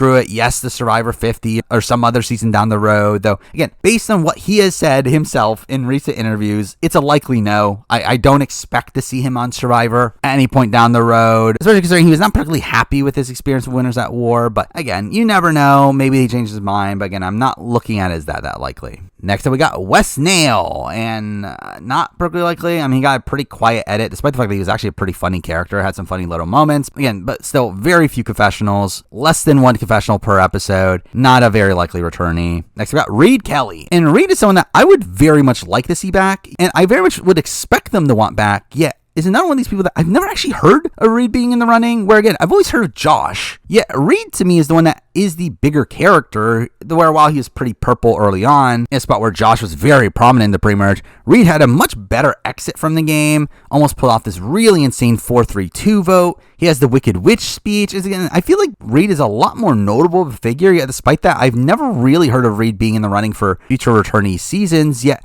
again, you never know. I mean, again, I do think Josh is the more likely returnee over Reed, yet Reed is probably the one that I personally would like to see back a bit more, but again, just don't really have any proof of him actually being in the running. Next, moving on to Alec Christie, who did not really bring much to the table on the show. I don't think he's someone that is on their radars at all. So again, probably someone we're never going to see again. So we got John Mish, who is someone that was in the running for future seasons. Again, we know on Second Chance, he got the phone call, did not pick it up until it was too late. And that's why he was in the Second Chance casting process. And then for Game Changers, he was in the casting process, but simply did not get picked. So again, I think we're at the point now, it's been so many seasons. I think it's unlikely he gets picked for 50. I think there's just so many other people. But again, I would not be shocked that he's someone that's still somewhat on their radars. Next up, we got Baylor. And Baylor's someone that I don't expect to see again, even though, again, she had a decent role in the season. At the end of the day, again, I don't believe she's been in the running for any future seasons, and someone that kind of fell off the face of the earth from the Survivor point of view, to where, again, I don't think it's that likely. Next up, we got Keith Nail. And obviously, rest in peace. I think Keith Nail, probably of those that have passed away, was probably the most likely to get the call for a future season, to where while even then, Keith is someone that, again, was a big character, really fun on Cambodia. I don't know if he's like the type of person that they're dying to bring back on Modern Survivor, which has become very game focused, but still someone that, again, I think they liked, but obviously, again, none of that matters at this point. Next up, we got Missy, who I believe is still around the Survivor community, hangs out with some alumni. I don't really expect to see Missy ever again. I never really heard anything about her being in the running for any future season. So, again, I don't think it's particularly likely. Next up, we got Jacqueline. And similar thing, I never really heard about Jacqueline being on future seasons. While, again, it was always John that was getting the calls, to where, again, I would not be that opposed to a Jacqueline return, but I'm also, like, not clamoring for it either. I think that's kind of the spot the production's in also. Next up, we got Natalie Anderson. And Natalie Anderson, I think, of the big legends of the game that were on Winners at War, I think Natalie's probably one of the more likely ones to be on 50. One, I think she's probably the most likely to say yes, or at least one of, to where, again, I think Natalie Anderson is someone that was very willing to play Survivor again after Winners at War. Well, also someone that Jeff really adored after Winners of War, where while after Juan Del Sur, he did like her, he never really talked about her that highly. However, once Winners at War happened, he did really seem to turn around and talk about her as one of the best winners, to where, again, I do think Jeff in particular was very high on Natalie Anderson, to where, again, I could see her definitely being in the running. I don't think she is, but even then, I still think Natalie's someone that is very likely to play Survivor again at some point down the road. It's just more so a matter of when. Next up, we're moving on to Worlds Apart, and we're starting it off with a big one. We have So Kim. And shockingly, supposedly So Kim has been in the running for every returnee season since Worlds Apart for some reason. For both Cambodia and Game Changers, which would have been insane if she was on Game Changers. But also, again, there's rumbling she was called for 40. To be fair, I don't know where those rumors even came from. I don't know if they're true at all. But again, there are rumors she was called for 40. To where, again, So Kim is someone they like. And I guess they just must see some sort of potential in her that we never really got to see on the island, where even then, she was supposed to be on Juan Del Sur, and her sister had to drop out the last second. So we're typically in that spot, and you probably won't ever see that person again, or if not, they'll be put on like the next cycle of seasons. But no, they literally put her on the very next season within the same cycle. They seemingly, again, like shoehorned her into the Worlds Apart cast, where, again, they clearly like So Kim. And now, again, will they put her on 50? I very much doubt it, right? I can't put the first boot from Survivor 30 on Survivor 50, right? Okay, I don't expect it, but again, you never know. Next up, we got Vince Sly, and I think Vince Sly is probably one of the more understated pre-merge characters in Survivor history. And also, again, almost pulled off a 3-2-1, but again, I think it's unlikely they call him. I doubt they remember who he is at this point, so again, don't think it's likely. Next up, moving on to Nina, and Nina is someone that I also don't think is that likely. I don't think they really got much from her on the season. So we got Lindsay, and Lindsay's also another person. I don't think they really got much from her. I doubt they remember that well. Not a likely returnee. Max Dawson is very interesting here, as, again, Max Dawson, someone that they loved at the time, was someone that was in the casting pool for a while, but just for some reason never made the cut, where I know he was supposed to be on Caramoan initially, but then again, eventually got on Worlds Apart. They really liked him, immediately put him in the ballot for second chance. He didn't make it on. However, since then, not in the running ever again. And I think a major reason for that is because, again, he did start the All the Fixins podcast with Corinne, which, again, production did not like, to where I do think he very much severed his relationship with production, to where, again, I don't think they want him back at this point, and to be fair, I don't know how much Max wants to come back either. So yeah, I think just overall, that connection's completely severed, even though they really liked him at a point, but at this point, just not likely. Next up, moving on to Joaquin, and I doubt they remember who Joaquin is. No reason that he would return. Next up, Kelly Remington, same thing. I don't think they remember her. Haley Ford is someone that did return for Game Changers, and Jeff actually did like, surprisingly. I mean, Jeff did talk about her very favorably in the lead up to Game Changers. Now, again, post Game Changers, I don't know if they can justify bringing her back once again. I don't think they have much to really show for it, to where, again, maybe she'll be called, but again, I would not say it's particularly likely. I think for them, it's like, again, we got her second chance. Nothing really came of it. I think we should probably just let her go. Next up, we got Joe. And Joe was someone that obviously very popular at the time. Immediately brought back for Cambodia. Asked back for Game Changers, said no. Immediately then brought back for Edge of Extinction. I think they clearly loved him. And obviously, Edge of Extinction is a twist that does very much benefit him, to where I think they were thinking that they could potentially get a Joe win on that season. However, obviously since then, he's gone completely off the deep end. He has essentially joined a cult, expressed very alt-right ideals, and again, I don't think production would want to be associated with that. While I think Joe actually was a very likely returning after Edge of Extinction, where Jeff still sang his praises at the reunion show, despite the fact there was already this controversy around that time also. But again, in the time since, I just can't see them actually saying yes to a Joe return. They know Joe is surrounded by these other controversies, to where, again, I think it is very unlikely, though. I mean, to be fair, I would not say it's impossible for a Joe return. Next, moving on to Jen, who is someone that I thought was a great character at the time. I thought for a lot of the season was a shoo-in to return, though she does proceed to quit at the end, and I think that is a major reason why production would probably not favor bringing her back. But again, I do think the lasting impact for her from production's point of view is the fact that she quit the game, and obviously I think that's something that they wouldn't want to risk. Next, we got Shireen, who obviously gets brought back immediately for Second Chance. Though, following that, I don't believe she's really been in the running ever again, though Shireen's someone that I do expect to want to play again. I do think if they were to call her, I think she would say yes. And we know that she played the live-action version of Sequester, which again does show her desire to still play these social strategy games. Though at the same time, again, I think it is pretty unlikely that she gets called. I just feel like, again, it's been a while. I think there's other people in an archetype that are a lot more likely, to where, again, I think if they call her, she will say yes. I just don't think it's likely that she will be called to begin with. Next up, moving on to Tyler Fredrickson. And again, I don't think it's that likely. Tyler's someone that had been in the casting pool for a while at the time this season, and someone that I think they were perfectly fine with at the time, though I just think someone that, again, just got a smaller edit. I think gets forgotten about over time, to where, again, I just doubt he would make the cut nowadays. Dan Foley is someone that obviously will never get cast ever again. Again, they were very anti-Dan Foley by the end of the season. They used the reunion show, the very little time they had the reunion show, to really just clown him, to where, again, I think it's very likely Dan Foley ever gets brought back. Next, moving on to Sierra Dawn Thomas, who is a strange one here in the sense that she was brought back for Game Changers, which was so random. Mind you, she was the alternate for that season. Again, it was going to be Natalie Anderson. Natalie Anderson got a concussion right before filming. They had to swap her off Sierra. Again, Sierra wasn't meant to be on that season, though she has obviously played again since.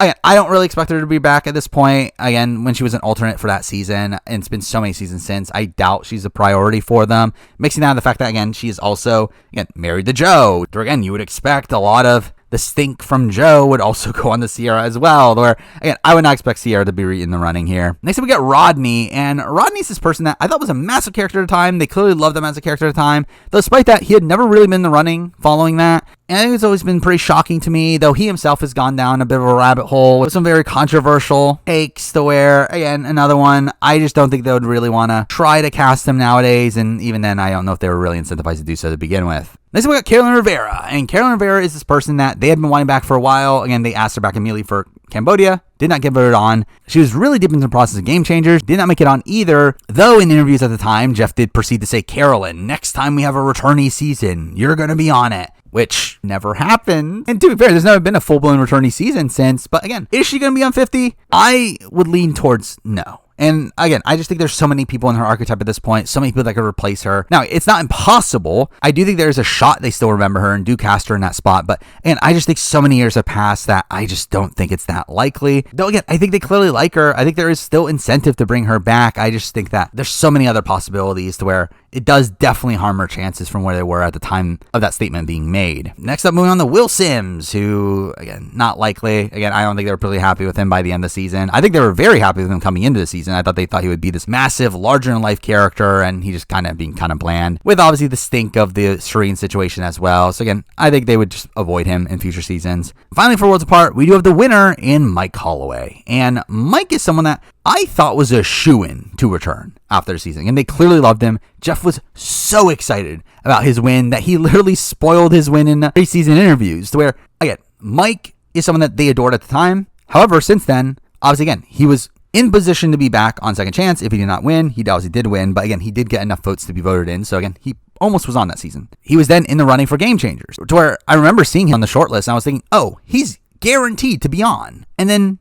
no, he's not. And supposedly, again, you would assume JT probably took his spot in that spot, but still, mind-blowing, he was not in Game Changers. Then we get to Winners at War, and it's like, okay, another spot, guaranteed to be on, a very popular winner, and then no, which was such a big question mark. And I think we're at the point now where, again, I know there are rumors going around that supposedly Mike had burned his release for production at some point around the time of Game Changers, to where, and I don't know what really happened. I feel like it's very unlikely we'll see Mike at this point. Again, I think if we were to see him, it would have been Winners at War. Again, I don't know how he doesn't make Winners at War and makes it onto 50. I feel like that'll be a very strange dynamic. Where, again, it's not like an Earl situation where Earl had to drop out. Again, Mike legitimately just wasn't cast. So, again, I don't think Mike is that likely to return, especially considering he was so apt to return after Worlds Apart, talking about how he'll be the first 3-time winner. And again, considering he hasn't been back once up to this point, again, I just don't think it's likely. And now for Kaoh Rong, where we're starting it off with Darnell Hamilton, who is someone that I really liked, and I do think for a first boot season, he would kind of be like a perfect pick there, though realistically, obviously, again, not really in the running. I think the only chance is, again, a first boot season, which, again, isn't that likely. Next up, we move on to Jennifer Lanzetti, who I do not think is particularly high on production's radars. I doubt they remember her that well. If anything, they remember her as the woman who got the worm in her ear, but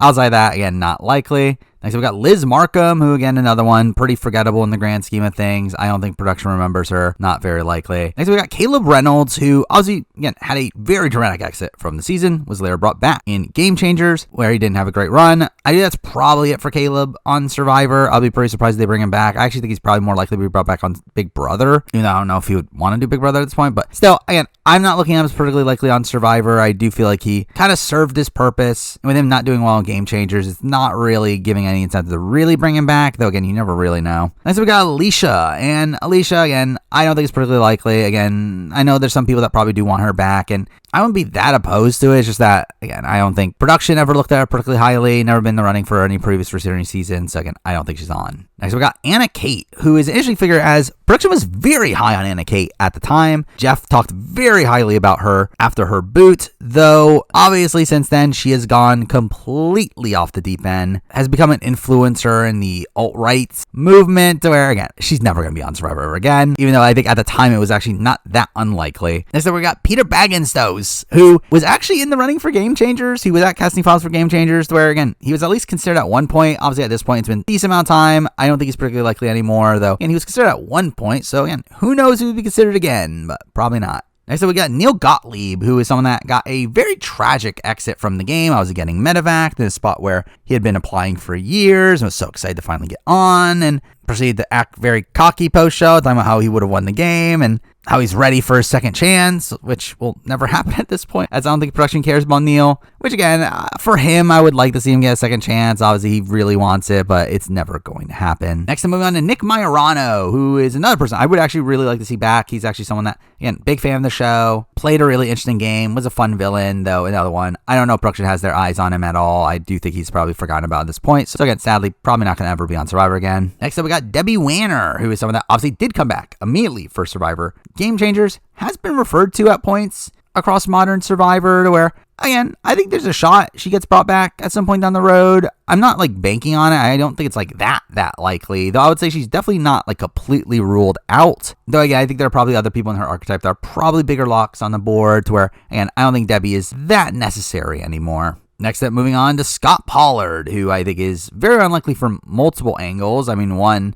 again, he is a very villainous figure. Also said some very controversial stuff postseason, particularly in relation to the Zeke and Varner situation. Beyond that, he also probably can't play again from a health perspective. I mean, he recently had a heart transplant, to where, and I would doubt he'll be cleared by medical to go on the show. So again, I don't think he's that likely. Next, moving on to Julia Sokolowski, who I think is constantly talked about as this person who would do really well in the return, has a lot of potential, and to be fair, I don't necessarily disagree. I do think she's someone that, again, with more life experience, could be a very competent player, though I just don't think they have their eyes on her. I don't think she's someone that is higher on their radars. I just don't think she's someone that would be picked. But would be someone that, again, I would be interested in at least. Next, we got Kyle Jason, and Kyle Jason, again, I also think at this point, probably forgotten about, though he was a pretty big villain at the time, and I think he kind of teeters the edge on the type of villain they would like on the show. I think there is some, like, mean-spiritedness in his personality that probably doesn't gel with modern Survivor, though he does have a sympathetic backstory that could make him well-liked. But again, I think at the end of the day, I would not expect him to be cast nowadays, even though, again, at the time, I was very much expecting him to be a potential returnee. Next up, we have Joey Ocampo, who, again, could barely do it then. I doubt he would do it now, where he literally gets medevaced in the season that he was on, where, again, I doubt he would be eligible to play now, about 10 years later, so again, not likely. Next, we got Sydney Gillen, and Sydney Gillen is someone that I know production has been very much wanting back. Supposedly she got called for Game Changers, said no. She was talked about very highly from Jeff, though, has said that she would not be coming back until after her bodybuilding career is finished, as again, she struggled with recuperating after Kaoh Rong, where, and I think that's the major reason why she would say no, but I do think there is that itch to play the game from her, to where, so obviously there's the worry that obviously too much time has passed, though we are in a position now where within the last few months, Sydney had actually just announced the fact that she has retired from bodybuilding, which is a obviously good sign for her, at least, desire to come back to Survivor, as again, there's nothing really stopping her outside of her being forgotten about, which again, I do hope we're in a world where production does remember Sydney, looks at Sydney as a true contender, as again, I think seeing Sydney on 50 would be a lot of fun. And again, I do think the stars are aligning here to make Sydney a actual contender to be on the season. Next up, we have Tai Trang, and Tai is another one of these like multi-time players that I think is probably one of the more probable ones for 50, in the sense that he is someone that is, again, still referenced by production, still liked by production, plays the game in the way that production likes, and again, using all these advantages. So again, he just very much screams out new era, to where, again, I think Tai is definitely a probable returnee for at some point down the road, if not even for 50, maybe for, again, the next returnee season after that. So where, again, I do think Tai is definitely someone at least on the radar. Next Next up, moving on to Aubrey. And Aubrey's a tough case here, where obviously she was brought back 3 times in a 7-season span, which is quite a bit. Again, brought back immediately afterwards for Game Changers, and then just 2 cycles later for Edge of Extinction. In a spot where I think people were like kind of questioning why is she on Edge of Extinction when she was just on Game Changers. And I think that's kind of the thing with Aubrey, is I think she got very much overexposed in that era of the show, kind of got burnt out, where after Edge of Extinction, she was talking about how she would never play Survivor again. Though again, more recently, she has said that she would be willing to play Survivor again. But again, I think she's kind of in this spot where, again, she's willing to. I'm sure production will at least think about her, though I kind of doubt she'd be back on this season. I just feel like there are too many similar style of players on the board where I would be pretty surprised to see her make the cut, though again, I would not say it's impossible. Next up, moving on to Michelle Fitzgerald. And Michelle Fitzgerald obviously was someone that they did not love winning Kaoh Rong, though it does come back from Winners at War, and proceeds to prove herself, to most people at least, in the sense that I think production came out of it much happier with her. Fans typically look at her much highly after that, to where I think Michelle is someone that is definitely high on production's boards, and mixing out the fact that, again, she went on the challenge, now has a prominent career on the challenge, and I think she is very visible in the reality TV sphere. Though with that said, I am fully not expecting Michelle on Survivor 50, not because production would have no interest in her, as again, I think there are worlds where Michelle is someone that they would want to cast again in the modern day. However, I do think the timing here is not ideal, to where while we have heard that Michelle is taking a break from the challenge, which again, maybe you would think that, oh, that means she's probably going to be on Survivor 50. However, the pretty open rumor out there is the fact that she's very likely for Trader Season 4. So I think that's probably where we're more likely to see Michelle in the near future, though. Again, Michelle is still somebody that, again, for down the road, I fully expect Michelle to be somebody that would be willing to come back. I do think she'd be willing to go back to Survivor at almost any opportunity, even over to the challenge. And I do think Michelle is someone that next returnee season following 50 is a spot where, again, I would not be that shocked to see Michelle in the running there. Next up for Millennials Gen X, we do have Rachel Aiko, who, again, probably not. And I know she still hangs around some alumni, still in the community, maybe for her first boot season, but still not very likely. So we got Mari Takahashi, who I think is actually an interesting pick here, as we do know that she got the call for 40, which is probably a good sign for her, though obviously, again, it's been another 10 seasons since then. Who knows if she's still on their radars, though, considering she is still, again, a big social media personality. I feel like there's a shot Mari is still in the running, though, again, I would not necessarily bank on her being on 50. Next, we got Paul Wachter, who, again, I doubt they remember that well. Don't think he'll be on. Next up, Lucy Huang. Same thing. Again, was very quiet in the edit. Don't think they remember that fondly. Then we got Cece Taylor. Same thing. Was not that prominent in the edit. Don't think they liked her that much. Not going to be on.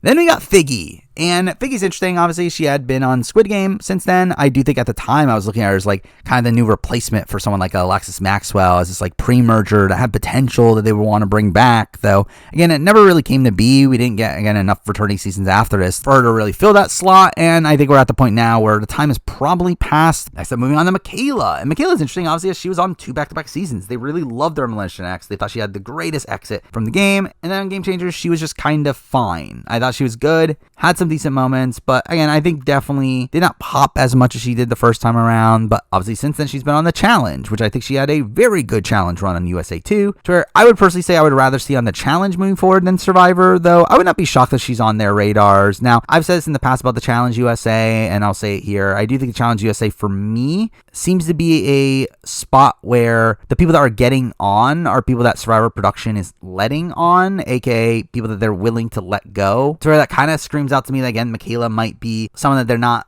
necessarily clamoring to bring back, though I think she's still someone that's going to be relatively top of mind, where I could definitely at least see her being in the running. Next up, we got Michelle Schubert, who at the time, I remember I thought she was like a really underrated player, pulled off this good move to take out Mari. But the reality is, I think her edit was very subdued. And while she has like done appearances on American Ninja Warrior since then, I doubt she's someone that's not high on their boards. Next up, moving on to Taylor. And Taylor's one of the people that I think is like kind of fallen off the radar from this cast. Even though he was a pretty big character at the time, I really have not seen much of him, especially in pertaining to Survivor, to where, and I don't know if Taylor is someone that would want to come back, but also I don't think production's clamoring for him anyway. So we got Chris Hammonds, and Chris, I think, is pretty unlikely to be brought back. I mean, he's one of these people that was applying for years, finally got on Millennials Gen X, seemingly because the twist fit him, and he had a fine run on the season, but not one that was particularly notable. Now, he did end up returning for Amazing Race alongside Brett, though I think that's probably a better spot for him. I think he fits the Amazing Race a lot more than he does Survivor at this point. Though, again, I don't think he's that likely to be brought back, but not necessarily impossible.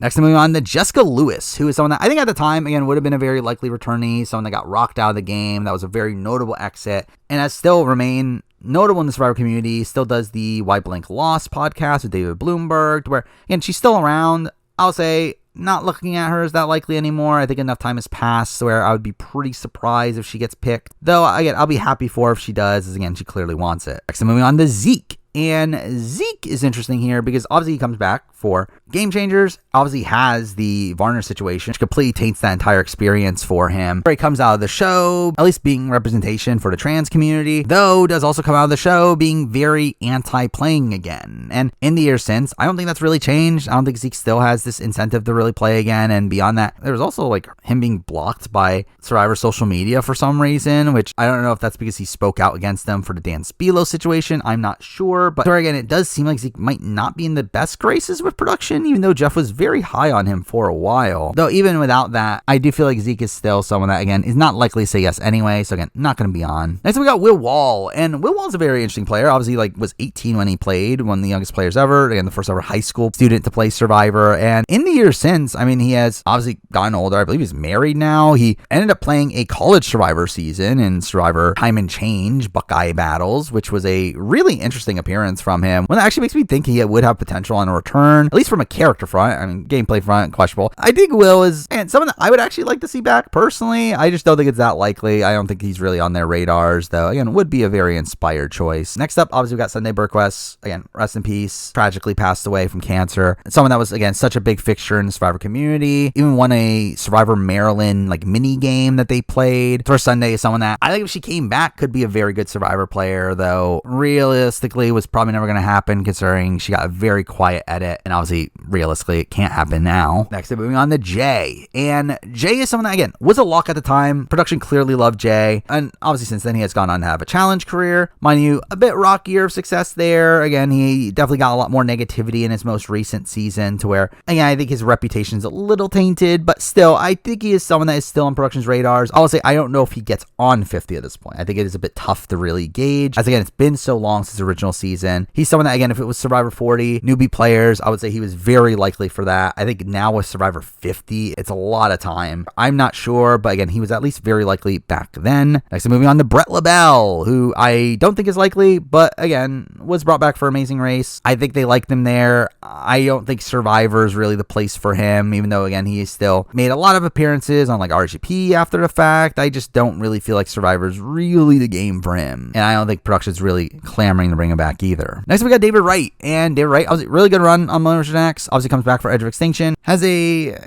mid sort of run there, but someone that I still think production likes. I still think they'll be willing to bring him back, and while there was a little bit of question marks on whether or not he would come back initially, he has said more recently that he would be willing to come back, to where, again, I think he is on production's radars. I think he would be willing to come back. I think the one question mark would be the fact that he has worked for CBS as a writer, to where would that be a conflict of interest, though I would suspect he would still be allowed. I just don't know if he would actually make the cut at this point. I feel like there's so many like similar sort of characters, particularly ones that are more recent and haven't come back already, to where, again, I don't think David would make the cut for 50, but again, I think it'll at least be in contention. Next, we got Hannah Shapiro, and I think Hannah's someone that could potentially be in contention. I think she's someone that, if I remember right, I believe she got the call for 40. However, she has turned it down, and that's the thing about Hannah, is that she has no interest in playing Survivor again. Where, again, I don't expect to see her on, mainly because I think she'll say no. And even then, it's been a while. Obviously, it'll be very tough to fit her on the cast. There's so many similar characters to her, but again, I still don't think she'll actually even want to be on to begin with, so I don't think it'll really matter. Next, we got Ken McNichol, and no, at this point, I just think it's very unlikely. I mean, it's not impossible that Ken would be someone that they cast nowadays. It's just that, again, him as a returnee from Millennials X in a spot where he didn't really bring that much to the table there. I just don't think he's really in the running now. Finally, from Millennials X, we do have the winner in Adam Klein, and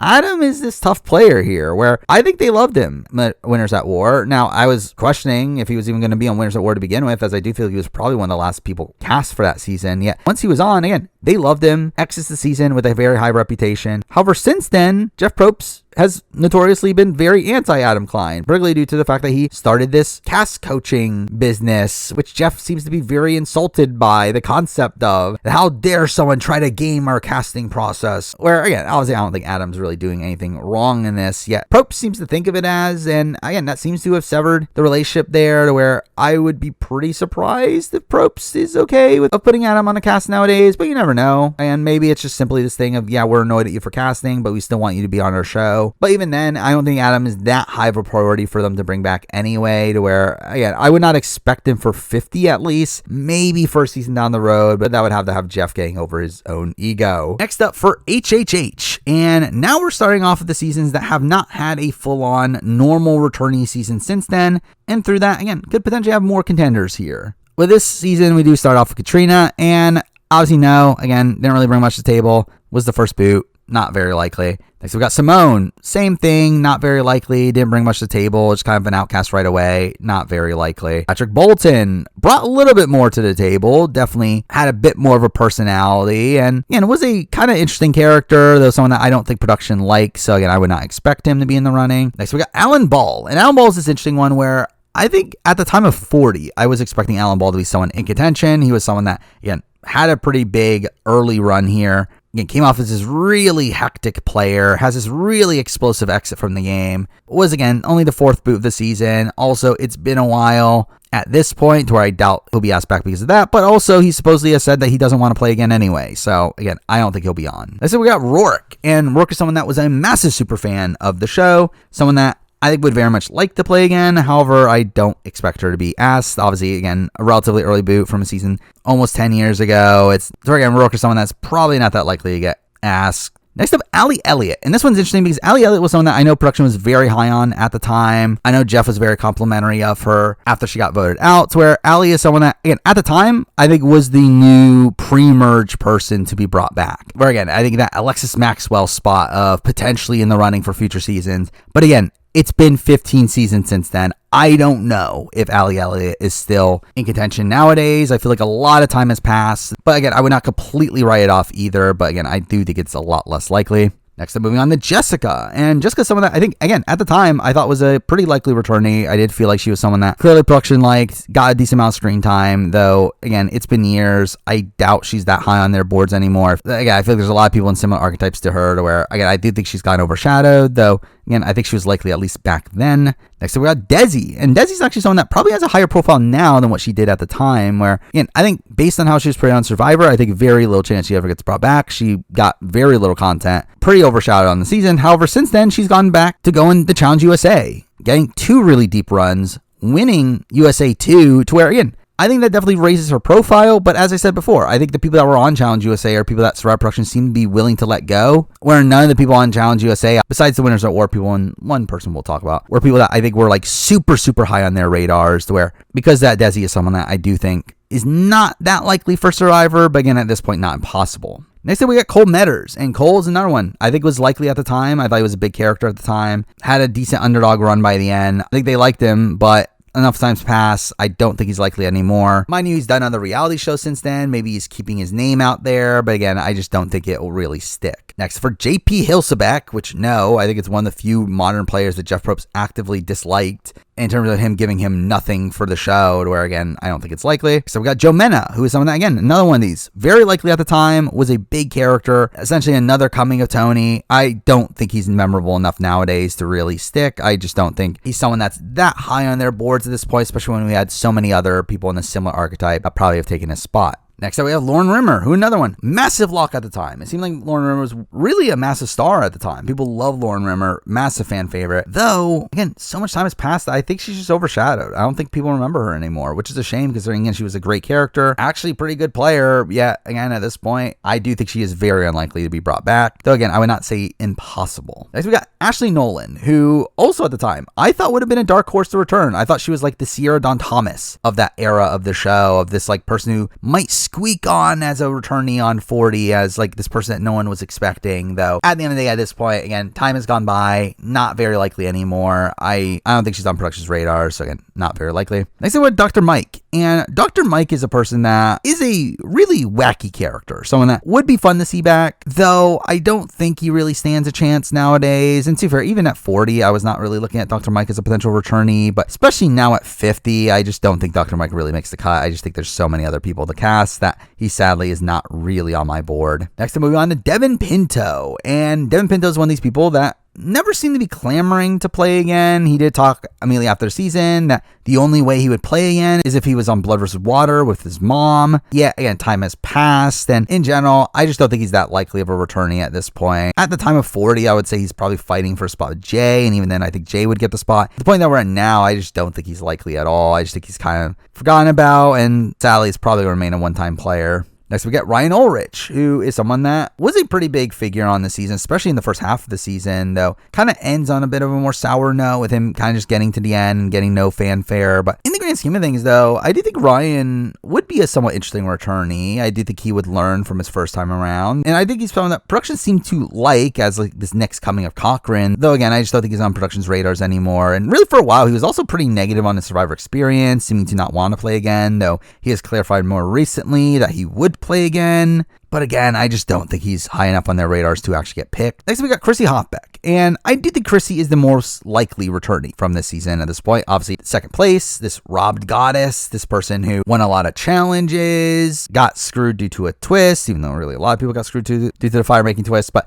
again, Chrissy is someone that I think is very high on a lot of people's boards, and I would expect her to be in the running for 50. I do worry about her chances of making the cast of 50, though. I do think, again, there's just so much competition that I think it's tough to see her squeezing on, especially by the time we get to after 48, 49, where again, there's going to be even more people on the cast. Again, it's just tough to fit Chrissy on, though. I do think she is someone that will definitely be in the running, and even then, again, maybe would have a chance at some point down the road. Next, I'm moving on to Ben, and Ben is someone that obviously very popular winner at the time, obviously not by the Twitter community, but again, by the more casual community. People love Ben. Obviously, he wins due to complete luck of a twist at the very end. But again, he was a very popular character, brought back for Winners at War, and really had a chip on his shoulder during that season. And obviously, like, leaves through a quit, though a quit kind of based around the chip that was on his shoulder. And again, it's a really interesting exit from the game in a spot where, again, Ben seemed to leave that season seeming fulfilled in getting what he wanted from the show, seemed to talk about never wanting to play again. But again, like, not that long after that, went on to appear on the challenge, then did World Championship, to where again, he still seems apt to be doing these reality shows where I would never really put it past Ben to say yes to Survivor. Now, again, do they want him? Maybe they do, but I'm not expecting him realistically on 50, maybe for seasons down the road, again, a bigger legend season, but I am not really expecting to see him, but I would not be that mind blown if we do. Now moving on to Ghost Island, and here we're starting off with Gonzalez, who is someone that I think production liked at the time. I mean, for a first boot, I think she's probably one of the more likely first boots to be brought back, but again, it's still a spot where you're first boot. But beyond that, I mean, Gonzalez has later appeared on Fight to Survive, to where, again, she has other reality TV experience. Realistically, I don't really see her being on Survivor at this point, but again, something that I think was at least possible at the time. Next up, moving on to Jacob Derwin, who obviously at the time was this new, like, super fan that plays a terrible game and gets voted out right away. So again, I think they found him to be a fun character, though I don't really expect Jacob to be someone that was that high on their boards to actually bring back. I do feel like he's someone that they do look at as a more one-time player, and even then, Jacob himself, I don't believe, wants to play again anyway, so again, it doesn't really matter. Next up, we got Morgan Rickey, who is someone that I believe they were pretty high on coming into the season. I think they probably looked at her as like this Kim Spradlin type. That obviously she gets sniped out right away. And really, again, I don't know if she's that likely to be brought back. I feel like there's so many people to be brought back, even from the pre-merge, that I don't think Morgan is really in contention, though I do know that they liked her at the time. Next, we got Brendan Shapiro, someone that I know was trying to get cast for a while, where he had applied very early on in the show's history. And he is someone that is still at least somewhat prevalent. I know he does a podcast with Rick Devens, where, again, he's at least around. I don't think he's that likely to be cast nowadays, but someone that, again, at least could be on their radars. Next, we've got Stephanie Johnson, who is someone that I was expecting to be this very likely person coming into Survivor 40. I did feel like she was someone that production clearly liked and gave a very favorable edit, though in the years since, obviously it's come out that Stephanie had a very negative experience on the show, openly speaking about how she had been assaulted by one of the doctors on the show, and through that, again, I don't think she has then want to play Survivor again, and I don't think production would bring her back anyway at this point. But someone that, again, I think could have been a really cool returnee, but sadly never will be. Next thing we got James Lim, who is another person at the time that I was thinking is maybe could have a chance of returning, especially because he was really campaigning for it. He was really all over the place at the time, all over social media and at events, though I think that's obviously kind of simmered down over time, and really at this point, I think it's very unlikely. It's been years, and he was never the most notable pre-merger, so again, not that likely. Let's go about Bradley. And no, I don't think they like Bradley. I don't think they ever really did. I mean, Bradley is someone that I think they like to clown on. I do think he kind of fits into this archetype that they don't really like, this like blatant know-it-all. Again, he was in the running to be cast on Cagayan in the Spencer spot. And again, Spencer's someone that they hated in the preseason with him coming off as this big know-it-all. And again, Bradley's the exact same thing, but actually was that on the show to where, again, I don't think they actually like Bradley, and I don't think they would be that likely to bring him back. Next up, we got Chris Noble, and probably not at this point. I do like Chris Noble as a character. I thought he was a really wacky character, especially with his rivalry with Dominic, and I think it's probably his best chance of returning is if there is some sort of rival season they bring him back with Dominic, but really outside that, I don't think Chris Noble is really top of mind for them to where I don't think he's that likely to be on. Next, we got Libby, and no. Now, Libby, again, did also appear on Fight to Survive, where she ended up having a relatively quiet edit. I mean, first Gonzalez did as well, but and still, Libby, not very likely to come back. I don't think they're particularly high on her, and it's been years anyway, so I don't think her return's that likely. And same thing goes with Desiree as well. Again, someone that had some moments here and there, but still very quiet edit. Not someone I would think they're that high on. Jenna, same thing. I don't think they really thought Jenna brought much to the table. It's a spot where they were actually very high on Jenna preseason. They talked about Jenna could be this new villain for the show, to which that never really came. So again, I don't think Jenna ended up bringing them what they wanted, and through that, I don't think she'd be that likely to be brought back. As we've got Michael Yerger, who at the time was this big lock to return. I mean, Michael Yerger was so popular at the time, clearly this fan favorite, and someone that Jeff seemed to really like, though, again, time has passed. I think his slot's gotten overtaken numerous times by other players, where, again, I don't think Michael Yerger is someone that really stands the test of time, though I would not completely rule him out. Next, we got Chelsea Townsend, and no, obviously one of the most purple players in Survivor history. I don't think they liked her. I think they thought she was boring, so again, not likely to come back. Next, we got Kellen, and Kellen's a bit more likely to come back. Now, I'll say again, it's been a bit of time. I would say if this was Survivor 40, I think Kellen would have been a very likely returnee, though for 50, it's a little bit more questionable. Now, again, she is still in the reality TV sphere. She does do podcasts with other alumni and still appears on RGP at points, where, again, I do think she is someone that is still on their radars. I just feel like it's tough to really squeeze her on the cast at this point, but again, you never really know. Next up, we have Sebastian, and hopefully not. I'll be honest, I would not put it past them in the sense that Sebastian was on Challenge USA. But again, as I said, I think Challenge USA is probably a spot where they're just letting people that they don't expect to come back to Survivor go on that. And through that, again, I think Sebastian's much more likely to be on the Challenge moving forward than he is on Survivor, to where, again, I know Jeff did like him at the time, but hopefully not enough to put him on 50. Next, I'm moving on to Donathan, another person that Probst really liked at the time. I think was definitely a production favorite. Though, another one that, again, so much time has passed. I don't know if he's still in the running. He could be. And again, I think if this was 40, he would be a lock. Again, he was literally featured in the 40 retrospective special for the moment of him getting the buoy, which was such a nothing moment on the show. But again, I think they very much like him. I think they would definitely consider bringing him back. I just don't know if he makes the cut nowadays. Next up, we got Angela. And no, she was boring. They didn't show her that much. I don't think they got much out of her. Moving on. We got Laurel, who I think would be an interesting returnee. I don't know if she's really top of mind for them. And also, I believe Laurel has said that she doesn't want to play again, so it doesn't really matter. But someone that could be interesting, but I would not expect them to pick her anyway. Next we had Dominic, and Dominic is the interesting one here. I think Dominic is probably the most likely person from this season to come back. However, I do worry for Dominic. Again, it has been a decent amount of time, where again, at the time of 40, I think he was one of the biggest locks on the board. Yet again, just so much time has passed. And considering the fact that, again, he was on Challenge USA, I think that does worry me. As again, when looking at the rest of the people in Challenge USA, it makes sense why those people are there. It doesn't really make sense why Dominic is there. To where, again, I do worry that Dominic is someone that they would pass over in the modern day. I really hope they don't. Obviously, he has a great storyline for a return, coming so close to a win. And also, he's just a really interesting player, one that plays the game very aggressively and comes up with out-of-the-box strategies. Where, again, I would love to see Dominic play again, and I hope he is very likely for 50, but I'll be honest, I'm not as confident as I wish I could be. And finally, we do have the winner here in Wendell. And again, Wendell was someone that obviously came back from Winners at War, did not have the greatest experience by the end, got portrayed very negatively, yet he is still very prominent in the Survivor community, still hosting watch parties, sleeping with recent Survivor winners at watch parties. Where, again, I do think Wendell is someone that is still in the Survivor community. I think he will still be in contention. Jeff Probst does very much like Wendell, to where, again, I think he'll at least be in consideration. And also, I'm a bit unsure about Wendell's overall status on if he would play again, where he seems to just change his mind on a whim, where I see some interviews where he says no, other times where he says yes, or I don't know, but I would incline to think that he would say yes if given the opportunity. Next up for David versus Goliath. And this Goliath is in an interesting spot as, again, if this was Survivor 40, I think this is probably the cast that would have the most people on it.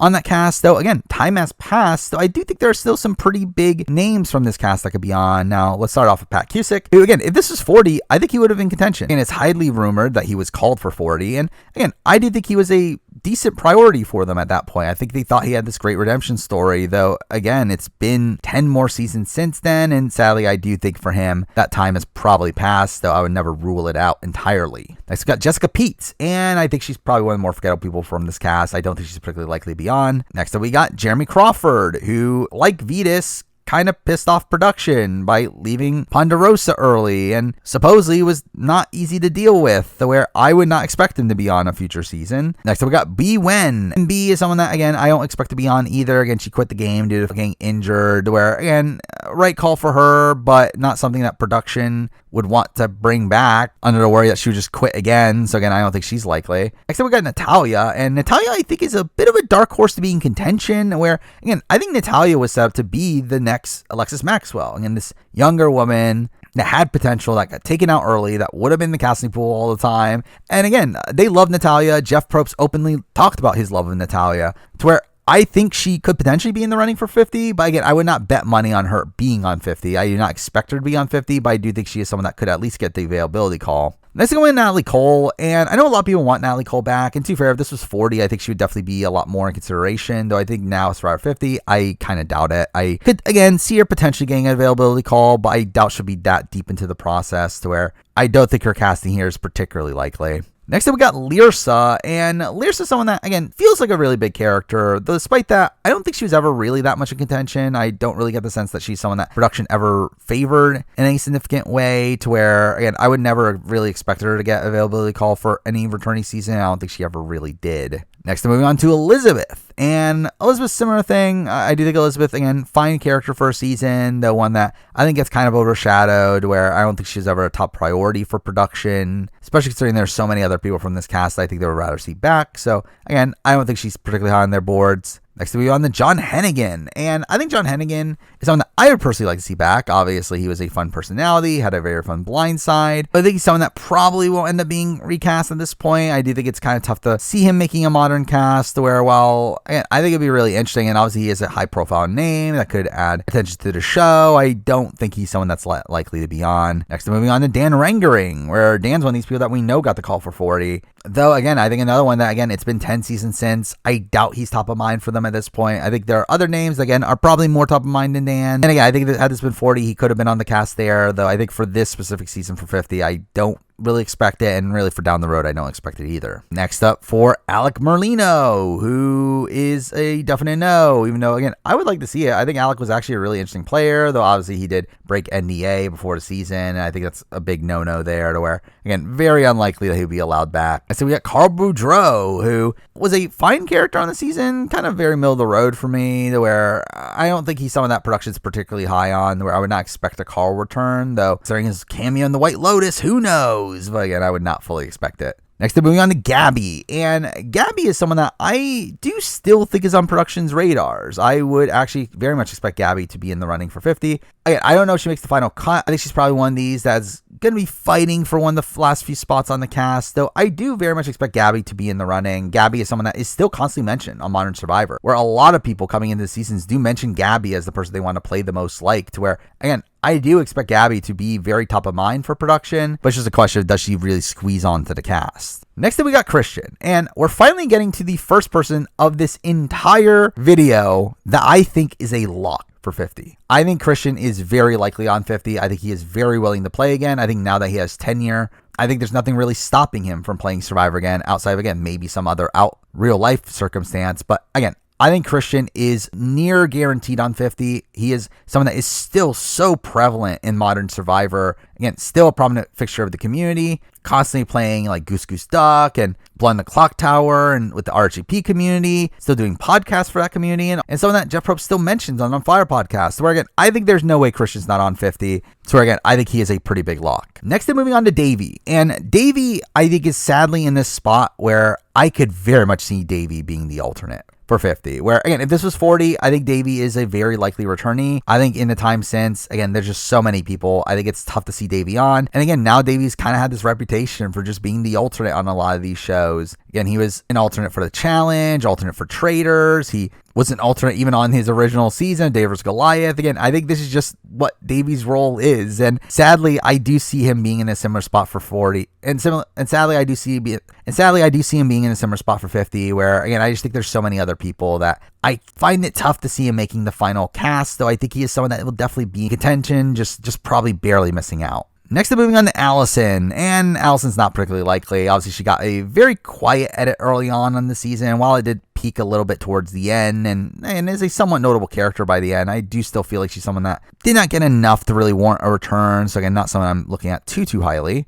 Next, I'm moving on to Kara Kay, and another person I don't think they looked at too highly. I do think she's someone that, while I'm sure they're perfectly fine with her, I don't think she's someone that clamoring to bring back, so again, I'm not expecting her back. Next, we've got Angelina, and Angelina, I think, is not someone I'm going to say is a lock like Christian, though I think is someone that is very likely. And I do think Angelina isn't as mentioned as Christian is in the modern day, though Angelina is still someone that Jeff did love at the time. I think it was Survivor 40. I think Angelina is one of the biggest locks, even though I believe she couldn't have been on with her being pregnant at the time anyway. But still, I do think she is someone that was adored at the time by Jeff. Jeff even specifically said in an interview where he was asked who is the person from this cast that you would like to see back the most, and he did say Angelina over Christian. However, I do think over time Christian has more lasting power to Angelina, but I still do think Angelina is very likely to be on 50. I do think she is very much going to be in the casting pool. I think she is very likely to be picked. Again, if I were to actually make a cast right now of who exactly I expect to be on 50, Angelina would make that cut, though I do worry that she's one of these people that might be edged out after the next 2 seasons, but someone that, again, I do expect to be on at this current point. Next up, we got Mike White. And Mike White is this interesting figure in a sense that obviously he played Survivor. Immediately afterwards said that he would never play Survivor again, though does remain very close to Jeff, gave him inspiration for a new era, which for that, fuck you, Mike White. But still, Mike White is someone that seemed to be done with Survivor, but then did a more recent interview where he said that he actually is willing to play again. And with that in mind, again, maybe he could be on 50, or if not 50, then maybe some future returning season. Obviously, the thing is, like, is Mike White too busy? Obviously, he has the White Lotus going on. I'm sure he has other things going on where, again, I don't know if Mike White has the time to play Survivor again, though it does seem like he's very apt to do so, and I do feel like Jeff would be very happy to have him back. I mean, Jeff constantly talks about Mike White on podcasts, where, again, I do think Mike White is someone that is probably more contention now than what I expected him to be, though someone that I still don't think I'm expecting to actually be on 50 itself, but could be for sure. And next up, we got Nick Wilson, who I very much doubt will ever be on Survivor again. I mean, obviously, he came back from Winners at War, but since then, he has become a politician with very controversial ideals, and beyond that is someone that I don't think production ever really liked. I think the main reason he was on Winners at War is just because he was such a recent winner and someone that was so readily say yes, to where, again, I never got the sense that Jeff actually liked Nick Wilson, or I've mentioned this in the past, that in interviews after the finale of Dave vs. Goliath, there was a lot of talk about how Mike lost, more so about how Nick won, where, and I never got the sense that he liked Nick, and with the more recent controversies, I just think it's very likely he just will never be cast nowadays. Next up for Edge of Extinction, and here we're going to start off with Reem Daly, and straight up, I think there's a chance Reem Daly's on 50. Not a great one. To be fair, I think she would be very likely for 40. But for 50, I do think it's, again, a bit more time. But Reem is someone that actually Jeff was very high on after Edge of Extinction, mainly because, again, she justified the existence of Edge of Extinction, where he kept on talking about, oh, look at this personal journey that she went on, and just imagine if we didn't have a season without Edge of Extinction, we would never would have seen this. Where, again, I think she justified the Edge of Extinction in his mind. I think that's a lot of reason why he does like her, but again, she's still a really great personality, someone that he clearly liked, and someone that I do think production is relatively high on. Now, again, it has been a lot of time to where I don't know if she really makes the cut anymore, but still someone that is at least possible to be on 50. Next, moving on to Keith, and I sadly don't think Keith is that likely. I mean, Keith is still, like, around. I know he showed up at, like, certain Survivor events, but I don't think he's someone that is really on their radars, even though I personally would not be that opposed to it. Next, I've got Wendy, and Wendy is someone that, again, seemed like a big lock at the time. I mean, she seemed like such a fascinating character and someone that you would think production would love, though I don't really get the sense that they really remember her that well anymore. I feel like no one really talks about Wendy in the modern day, and through that, again, I would find it very unlikely she'd be in the running, though someone that, again, seemed to be a pretty big character, at least back then. Next, we got Eric Halfman. he's a person that exists. He's also probably the most recent Survivor player that Jeff Probst doesn't remember. There again, I don't think he's in contention. Next, I got Julia Carter, who also is not in contention, but for kind of different reasons. I'm too fair. Also, very under-edited on the season, but also very outspoken postseason, calling out production, which again, obviously she has every right to do, though at the same time, it does burn her relationship with production to where, again, I don't think production's perfectly happy with her. I don't think they'll bring her back. Next, we've got War Dog, and War Dog's someone that I think at the time I was looking at as a potential returnee. Like if this was Survivor 40, I think he'd be in the running, though again, enough time has passed. I think he's probably sadly out of it. To where, again, I think he was a really fun character, actually a really interesting player, though, one that, again, at this current point, I think it's just been a bit too long with so many other people taking his slot. So again, I don't think he's on. Next thing we got Ron Clark, and I actually really like Ron Clark. Ron Clark is actually probably a dark horse pick for me personally of someone that I would love to see back, though I don't think it's happening. I just think it's very unlikely. I mean, he is, again, very prominent Survivor community. He does host a lot of Survivor events to where, again, I think he is someone that would very much want to play again and is still in the Survivor world, but just someone that I don't know if production has their radars on him. So sadly, I don't think he'll make it on, but again, I would personally like it. Then we get Aurora, who I don't think is on their radars really at all anymore. I mean, she was an interesting enough player on her season, though also very under-edited. And beyond that, just someone that, again, I don't really think they loved at the time, so I don't think they would bring her back. Next up, we got Victoria. And Victoria is someone that I personally loved. I would love to see Victoria play again. I don't really get the sense that production loved her that much, and she had her moments to shine across the season, but largely was under-edited by the end, where I do think she ends up being largely overshadowed at this point, to where I don't expect her to get the call. Next, I got Lauren O'Connell, and similar thing. I feel like Lauren's edit, though, is a little bit more positive, and definitely had a bigger uptick towards the end, though I still think Lauren is one of these figures that, again, maybe would have been in the running if there was a returning season, like, immediately afterwards, though, considering we're at Survivor 50, I think it's unlikely she makes the cut, though, again, she is still in the Survivor community, and she hosts parties with Wentworth,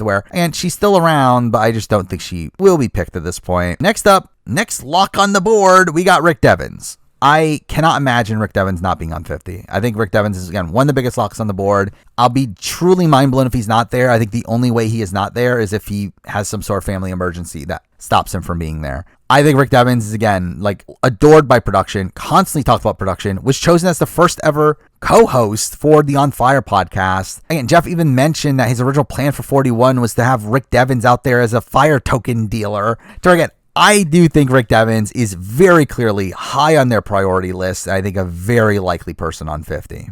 Next, moving on to Julie. And Julie is someone I think they're fine with. I mean, she got a pretty big edit. I mean, actually the second biggest edit of the season, even though, again, even that was like half of what Rick Devens got. But still someone that, again, prominent edit, fun character. I think they like her. I don't think they love her. I don't think that she's someone that they're like dying to bring back, though. Someone that I don't think they have any real issues with, but again, not someone I'm expecting to be on future seasons. Next, we got Gavin. And I know some people have talked about Gavin as a potential returnee, talking about how he was robbed and now he needs his redemption, though I really don't think that's ever happening. Now, Gavin, again, is still prominent in the Survivor community, still posts on Twitter. I believe he's still really close friends with Rick Devens, though I just don't think Gavin will ever get the chance to come back. I just don't think they liked him. He got very under-edited, and again, just in general, not the most dynamic personality, so again, I'm not expecting to see him back. And finally, from this season, we do have Chris Underwood. And dare I say, I think Chris Underwood has a shot of coming back. Now, I mean, as I mentioned before, he is someone that went on Challenge USA and won Challenge USA. And again, as I said, I do think people that are on Challenge USA are people that they were willing to let go. Yeah, I do think Chris is someone, though, that gets constantly talked about Jeff very positively, where he does talk about Chris going against Devin and Fires pretty often, to where, again, I do think Chris is someone that is pretty top of mind for them. Now, again, I don't think they're clamoring to bring him back, but I do think there's potentially a chance down the road where Chris does end up being a returnee, especially for a season that would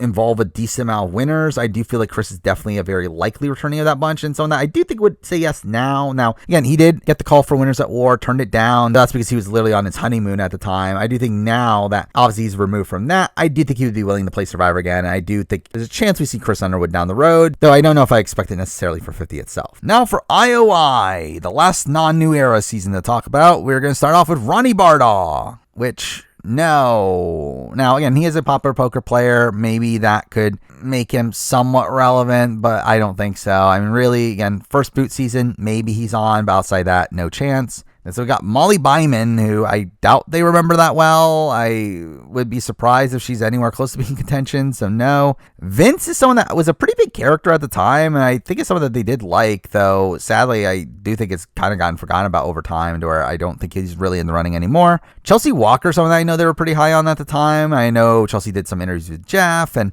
again, I think she's someone that they still remember. I just, again, don't know if she's like their top pick, especially for a pre-merger at this current point, to where I don't think she'll make it on. We've got Tom Laidlaw, the first Canadian to play Survivor, and again, he was not that interesting, so I doubt he'll be brought back. Next up, we got Jason Linden, where I remember at the time I was thinking Jason Linden as a potential returnee. I don't know why, looking back on it, as Jason Linden was fine, though I do think in retrospect he never really popped too much in a spot where he'd be a potential returnee. I really don't see any real potential he's in the running, though again, maybe I'm wrong. Next up, Jack Nichting. I think this is very unlikely. Now, Jack is someone that I think they did like. Again, he was the alternate for Edge of Extinction, gets brought back immediately afterwards in IOI. But again, he did end up not going to the reunion show. He obviously ends up in a relationship with Elizabeth, who is someone that also probably not favored by production, where I'm assuming Jack is someone that, again, they're not particularly happy with anymore, and even then would not be brought back anyway. Next up, we got Kelly Kim. And Kelly is a very interesting figure in the sense that obviously she had the Dan Spilo situation happen, where obviously she got a very sympathetic response to that. And also was a very fascinating player, played the game in a very aggressive way that was really interesting to see. I think naturally I would expect Kelly Kim to be a potential returnee. However, I do think the Dan Spilo situation is something that production is probably going to try to avoid, to where I don't necessarily think that means IOI entirely is out of the picture, but I do think people that were involved in Dan Spilo's situation are probably not likely to come back. And I do think Kelly Kim, again, considering her entire storyline is based around essentially production's incompetence, I don't think they would want to regurgitate that story. So again, I don't think she's likely to be brought back. Let's think about Jamal. And I really like Jamal. Again, I've listened to a lot of his podcasts on RGP. I think he's a really interesting thinker about the game. I just don't think she's very likely to be brought back. I think he's kind of forgotten about from a production standpoint at this point. And even if he wasn't, again, I just think there's so many people to be brought back. I just have a tough time seeing him making the cut. Next, go get Aaron, and I don't think Aaron's particularly likely. I think Aaron's someone that, while I'm sure he's very apt to play again, I don't think production ended that season looking at him particularly favorably. In general, I just don't think he'll be really in the running. Missy Bird, I think, is interesting, as I think coming out of IOI, I did think she was a very likely returnee. I do think they very much love Missy Bird, though obviously an issue comes from the fact that her reception from the public was very negative, and I could see that alone turning them away from her, especially because it's like, again, for icky reasons of her, again, playing a factor in Dan Spilo's situation. Turning that, like, I could see it being similar to like the Colton situation of them wanting Colton for Philippines, though dropping him out because of the reception. I think Missy could be in that spot. Well, obviously we're in a spot now where like 10 seasons later, I don't even think she's really that top of mind anymore. And in general, I don't even think she wants to play Survivor anymore. I know she has since played on Fight to Survive, and I know she's done interviews saying that she has no interest in Survivor. She's more interested in the challenge. So again, I don't expect her on Survivor either way, but at the time I do think she is someone that they did like. Next up, move on to Elizabeth, and I don't think Elizabeth has a chance of coming back. She's someone that refused to go to the reunion show and seemingly wants nothing to do with Survivor, so again, I don't expect her to be brought back. Next up, we got Karishma, and I would love to see Karishma back. I mean, Karishma's a player that I think has a lot of potential. She, again, later played a sequester game where she did extremely well, and still watches the show, still does podcasts here and there. Again, I think Karishma's someone with a lot of potential. I would like to see her back. I don't know how likely it is. And again, this isn't necessarily because of the Dan Spilo situation. I think this is just in general, IOI is, again, a good chunk of time ago, to where, because I think it's really tough to see someone like Karishma making it on, though I would personally like to see it.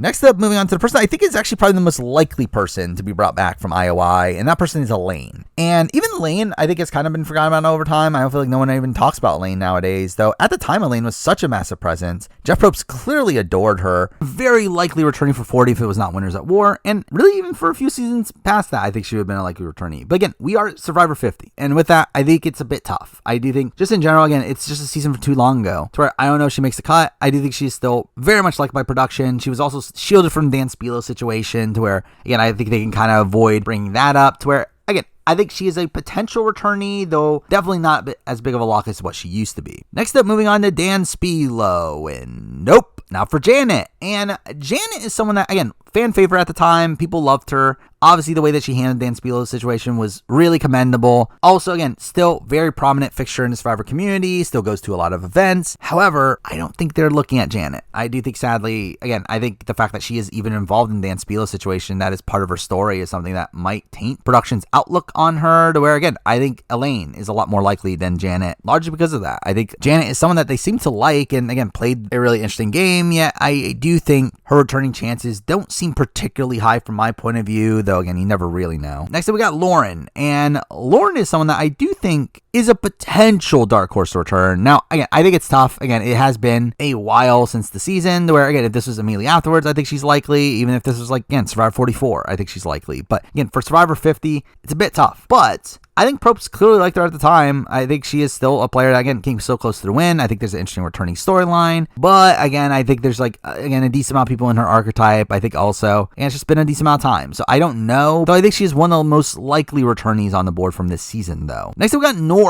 And Nora's another one. At the time, I think it would have been a pretty big lock. Again, massive character. Production seemed to love her. However, it has been seasons, and mixing out the fact that, again, I think she's essentially replaced by Carolyn. I think at this point, Carolyn kind of takes her archetype and is kind of like a better version of her archetype, and one that can at least play the game strategically. I think Nora kind of falls off the radar, and to be fair, Nora herself, again, has some controversy around her, some anti-vax posts during COVID, to where, again, I don't think Nora would be cast nowadays. Next thing, we got Dean, and Dean's one of these people that, again, I think at the time, people were expecting Dean as a potential returnee. I think as time goes on, I don't think it's that likely, and really even then, even at the time, I don't think it was that likely. Again, I feel like Dean kind of fits into, again, this Albert or Sash sort of mold of these, like, people that kind of just comes off as schemy, salesman-y, again, people that production don't typically like, to where I don't think they're like clamoring to bring those people back on a return. So again, I don't think Dean's ever been that likely. And now finally for the winner of the season, we got Tommy, and I would not expect a Tommy return. Now, again, obviously most people look at Tommy as boring. Jeff himself has actually been very complimentary of Tommy. Where I think Jeff actually kind of likes Tommy, though at the same time, again, what is there to really get from Tommy? I don't think he's the most dynamic personality. I don't think we really need him on a upcoming season, to where I don't fully expect it. I think the only way Tommy comes back at this point is probably a Winners at War season. And even then, Tommy doesn't want to come back anyway, where he has gone on record in saying that he has no interest in playing Survivor again. So again, I don't really expect to see him back. And now we're moving on to the new era, aka where a majority of the returnees for 50 will probably end up coming from, and really just in general, probably where a majority of returnees for future seasons will come from, where obviously, again, these are the more recent players. Obviously, there's typically a lot of recency bias with Survivor in terms of returnee seasons, and along with that, production loves who they're currently casting. And Jeff himself has a much bigger hand in who gets on the show nowadays, where most people that make the show nowadays are people that they genuinely like, to where, again, we're gonna have a lot to talk about. Let's start off Survivor 41. And straight up, I have talked about in the past, I do think 41 is probably going to be the new era cast that probably gets the least amount of love on 50 and probably future seasons to come. I do feel like 41 is probably a forgotten about season at this point, and one that I would not expect many returnees from, though. Again, we're going to be starting it off, first boot of the season, we got Abraham. And again, no chance, obviously. I mean, he's someone that's still around, still goes to events, though not on their radars. Sarah Wilson is someone that I do think they liked at the time. And she goes down a pretty interesting tribal, though, really at the end of the day. Again, I doubt she's that much on their radars. Next, we got David Voce. And David Voce, I think, is interesting because I do think they very much liked Voce. I do feel like you could tell that Jeff kind of went to him and liked him as a narrator. At the same time, again, he's such an early boot that I think it's tough to really see him be in the running for a future season, especially, again, from a more forgotten about season like 41. Sure, while I do think they liked Voce, I would not really expect Voce to be much in the running. Next, we got Brad Reese. I know Brad is one of these, like, cult classic sort of characters, and I really like Brad Reese. However, there's no chance Brad Reese is ever playing Survivor again. I really do not get the sense that production was particularly high on him at the time. I don't really get the sense that he's really someone that's even on their radars at this point, to where, as much as I think it would be fun to see a Brad Reese return, I do not think it's very likely. Next, we got JD, and JD's really interesting because I think at the time he was pretty expected to be a potential returnee for down the road. I think he came off as this really fun character, really fun energy. Production clearly liked him, and I do think JD is the type of person that, again, had the returnee season been on Survivor like 44, I do think JD was someone that would have been on their radars to potentially bring back. Though, again, we're at the point now where, again, next returnee season is not until 50. I doubt he'll make the cut for 50. Beyond that, who knows when the next returnee season will be. I just think it'll be way too far to cast a pre-merger from Survivor 41, which I think is a shame. As again, I do think JD has a lot of potential. I think it'll be really interesting to see him play again, though I just don't think it's that likely. Next, moving on to Genie, and I think Genie's probably one of the least likely returnees of the new era. I really don't know anyone that's ever mentioned Genie ever again after 41, though again, I don't think it's that likely. Next, we've got Sydney, and Sydney was a really interesting character on 41. I feel like she's one that feels a bit more old school, like not really feeling like she really fits in with the new era. I know at the time people were talking about her as a potential returnee. Realistically, I don't really see it. I don't really feel like she's the type of personality that production particularly loves. Where, again, I would not expect her to be on their radars. Next, we got Tiffany Seeley. And Tiffany's one that, again, I think also, this was like probably closer to like 44. I could see her being in the running for a return. I think they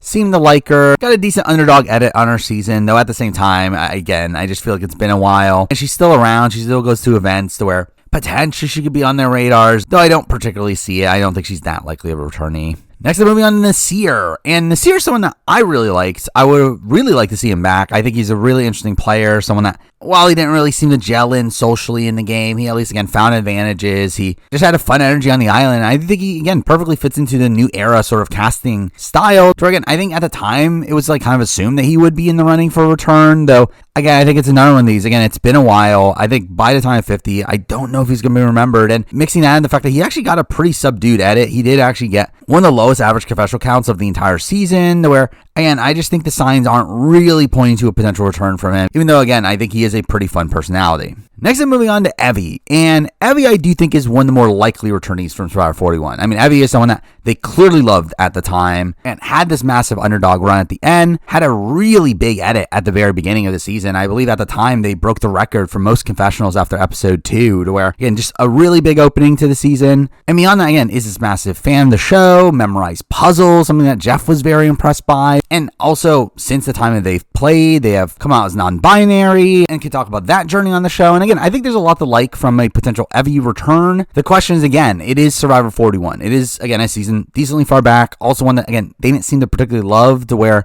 and I do worry for Evie in that light, though at the same time, Evie is still, again, very prominent in the community, still around. I think there's at least a shot, though I would not fully bank on their return, at least for 50 in particular. Next, I'm moving on to Shan. And Shan is the big name on this cast. I think Shan is clearly the person that a lot of people will mention as someone that will be brought back for 50. I think a lot of people assume that she must be a lock for 50. And again, I don't think she is. And I think there's multiple factors into that. I think one, again, it's Survivor 41. In a spot where, again, by the time of 50, it's the earliest new era season, a season that they didn't particularly like, but also someone that, again, has stirred up some controversy, both outside the show through some social media activity, but also even supposedly was kind of a pain in the handle at production, according to spoiler accounts that got other things correct, where, again, who knows if that is correct, but again, it does make you think that there must be something there with Shan, along the fact that, again, as I mentioned before, I think people that went to Challenge USA, especially from New Era, are people that I think Survivor Production was willing to let go, and the fact that Shan was allowed to be on Challenge USA Season 1, I think is a pretty damning sign for potential returning chances. Now, again, there are a lot of good signs towards her as well, though. Again, obviously, they seemed to like her at the time. She got the biggest edit of the season. She even got her own theme song. So again, those are definitely positive things there. I do think it's overall just kind of a mixed bag for me. I really don't know how exactly Shan is received by production at this current point. I could really see it going either way, though personally, to be honest, if I were to bank on it, I would bank on her not being on 50. Next, I'm moving on to Liana, and Liana is one of these, I remember at the time of 41, I was looking at as like a potential like dark horse to return for a future season. Someone that, again, seemed to have a interesting run on her season, very much involved with the strategy of the game. Again, definitely had a lot of missteps, though, again, was a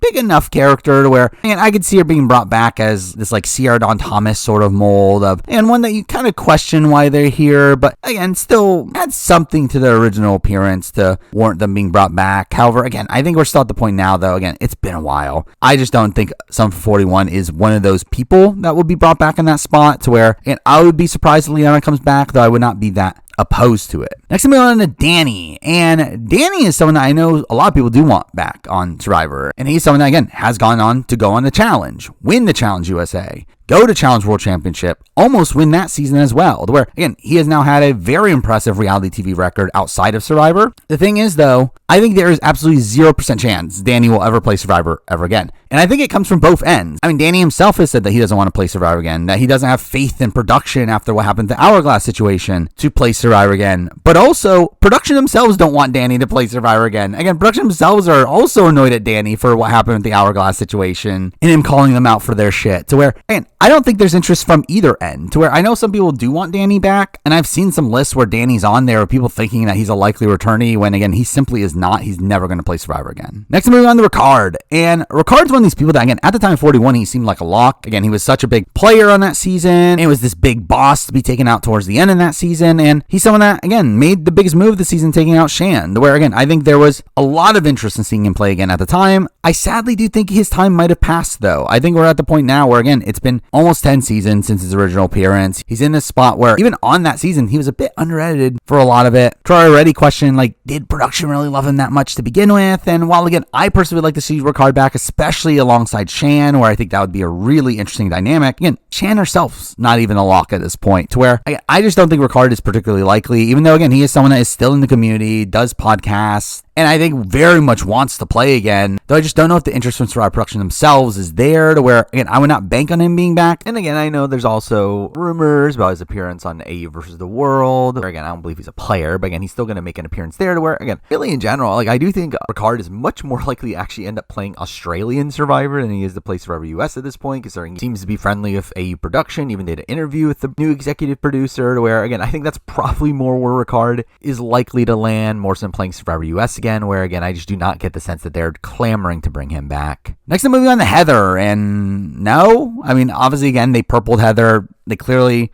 did not find her interesting enough to show her on the show, and while, again, there's excuses for why, again, obviously it was a very advantage-heavy season. She didn't find any advantages. She was also on the winning tribe. I still think at the end of the day, I think they clearly just did not find her interesting enough. Through that, again, very unlikely to be brought back. Next, I'm moving on to Xander, and I think Xander, again, another one of these people that's probably one of the more likely returnees from 41, if they are going to have returnees from 41, where obviously he was a massive fan favorite at the time. I mean, he was someone that the casual fan base really loved and talked about how robbed he was after he lost at the end. Where, again, I think there's a lot of interest in a Xander return from the casuals that remember him at this point. And there is reason to believe that Survivor Production has that interest as well, though I don't think it's enough interest to actually get him onto the 50 cast itself. And I think they liked him at the time, obviously. Again, they gave him a pretty good edit. I do think, again, if this was Survivor 44, he would be a very likely returnee, if not lock, at that point. The problem is, again, this is Survivor 50, and I do think enough time has passed, and I think there's enough people in his archetype to where I do find it tough for Xander to make it on to 50, though, again, I would not rule it out, and I would definitely say he would be someone that's definitely in contention. Next, I'm moving on to Deshaun, and Deshaun's another one of these people that, again, if this was Survivor 44 as a returnee season, I think he would be a somewhat likely returnee, not necessarily a lock, but definitely someone in the running.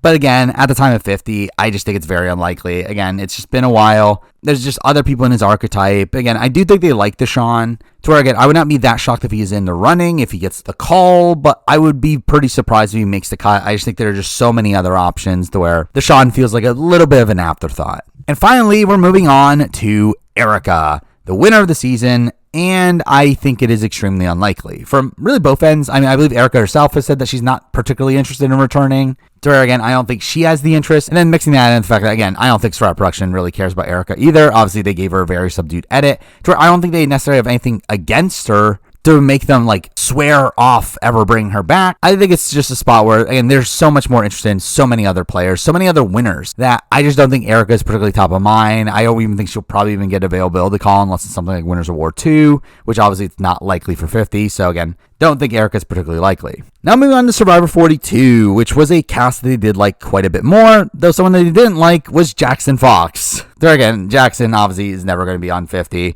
Someone that, again, clearly they're annoyed at for them having to pull him from the game because he didn't tell them about his medications. And while, again, they did give him a pretty decent edit, all things considered, I think obviously they look at him as a massive liability and would never bring him back. Next we got Zach Wurtenberger, and Zach is one of these people like Bryce, as we talked about earlier, that has really made a name for himself post-show for things outside of the show. I mean, despite the fact that he was essentially the first boot of the season, he has turned that around into becoming a pretty well-renowned figure in the online community. Again, making these really humorous tweets, showing up on podcasts, making good YouTube videos. Again, Zach is someone that I think has made a name for himself post-show. I don't think it's enough to be on 50. And so again, I doubt he'll actually make the cut. I think it's, again, especially tough for 50 itself, where there's so many people, though maybe for some time down the road, maybe if they do a first boot season, maybe Zach can be in the running, though really in general, I would not expect it. Next, I'm moving on to Mariah, and Mariah is someone that I do think they liked at the time they cast her, obviously. I think she's someone that, again, had this very sympathetic backstory, had this personal journey that she wanted to go on, though, obviously, for a returnee slot here, again, not likely, obviously. It was an early boot. I don't think they really have much to really gain from bringing her back. I don't think it's that likely. Next, we got Jenny Kim, and I know Jenny's obviously this person that, again, is this robbed goddess, taken out in one of the craziest tribals. Someone that I know a lot of people would like to see back. However, I don't think production ever would think about bringing her back straight up. I don't think production has her that high on their radars. Again, I feel like this is the type of person that, again, the online community would definitely get behind, but not someone that U.S. production probably has ever thought about bringing back ever. So again, I would not expect the Jenny Kim return, though it would be interesting. Next, we got Swathi, and Swathi is one of these people that has a pretty explosive exit. Again, she really blows up her game and gets taken out. I do think she probably has potential on a return, though not one of these people that, again, I would not expect her to be in the running. I don't think she's someone that's particularly high on people's boards, to where, again, I don't think she's coming back. Next up, we got Daniel Strunk, and Daniel Strunk, I think, is maybe a little bit more likely, though still not particularly likely. Again, I think Daniel Strunk is someone that they clearly like, and I think Jeff really liked going to him for one-liners. I do think he is someone that fits into this archetype that they really enjoy, though at the same time, there's so many people in the archetype. It makes sense the fact that, again, obviously he was a relatively early boot. I do think it's tough to really find a spot for him, especially on 50, but even then, future returnee seasons, again, coming all the way from 42, I just don't think it's that likely. Next up, we're moving on to Lydia, and Lydia's, again, another one of these people I don't look at as that likely to return. I mean, Lydia's one of these people that kind of fits into this, like, Courtney Yates sort of mold of this person that could potentially bring some pretty snippy confessionals, though, is also an archetype that Jeff himself has never seemed to particularly love, and with that, I find it tough to see someone like Lydia making a cast for 50, along with the fact that, obviously, again, relatively early boot, really got a pretty subdued edit as well, to where, while I do think there can be some potential there, I would not expect it in the slightest. Next, I'm moving on to Chanel, and as I said before, if the other people that went on Challenge USA, I think the fact that Chanel was allowed to go on Challenge USA is a sign that they don't want to bring her back. And really outside that, I would not expect it. Again, got a middling edit, not a lot of complexity in her edit. Well, also, again, being kind of like a mid-game boot from 42. Again, I just don't think she's particularly likely, though, again, maybe you can say maybe through the challenge they saw something in her that would make them want to bring her back, though I don't really see that being likely. Next, I'm moving on to Roxroy, and, I mean, Roxroy is a great Twitter, so, I mean, maybe they're seeing that, but outside that, again, Roxroy, not particularly likely to come back. I mean, he's really someone that's gone off the radar. And to be fair, was never really on the radar, considering how hard it was to find out that he was even somebody that was on the cast of 42 to begin with. Where, again, Roxroy, I think, is someone that very much feels like a one-time player. I would very much be surprised if they ever consider bringing him back. Next, I'm moving on to Tori Meehan. And Tori's one of these people that you always see on these lists of potential returnees, to where Tori, actually, I do think would have been a somewhat probable returnee for something like Survivor 44. But again, in the modern day, Survivor 50, I think it's just so unlikely. To be fair, even at the time, I don't think she was that likely to return. Again, I think she was a dark horse to return. Again, she was in that like Sierra Dawn Thomas sort of spot for that point in Survivor. Again, we're at Survivor 50. She is not coming back. I would be very surprised. Well, again, I don't think they necessarily have anything against her. I just don't feel like she's someone that is that top of mind for them. So again, could she get availability call? Potentially, but I would be very surprised she actually makes the cut for 50. Next, I'm moving on to High, and High, pretty much same thing. I mean, High is one of these people that, again, was a big character on the season, big player, very much expected him to return at the time, but again, just so much time has passed to where I would be pretty surprised if he makes it on the cast of 50 at this point, though I do think he is someone that, again, I could definitely see getting the call, definitely be in the casting process, maybe slip through the cracks and get through on the season, or maybe even just return on another season following that, though, again, I do think at this current point, I would look at High as someone that, again, had the potential at the time, though the timing of the returnee season just simply did not line up well enough for him to where, again, I would not expect him back. Next, I'm moving on to Drea, and Drea is a very interesting case in the sense that I thought she was a lock at the time. I think at the time of 42, I thought production adored her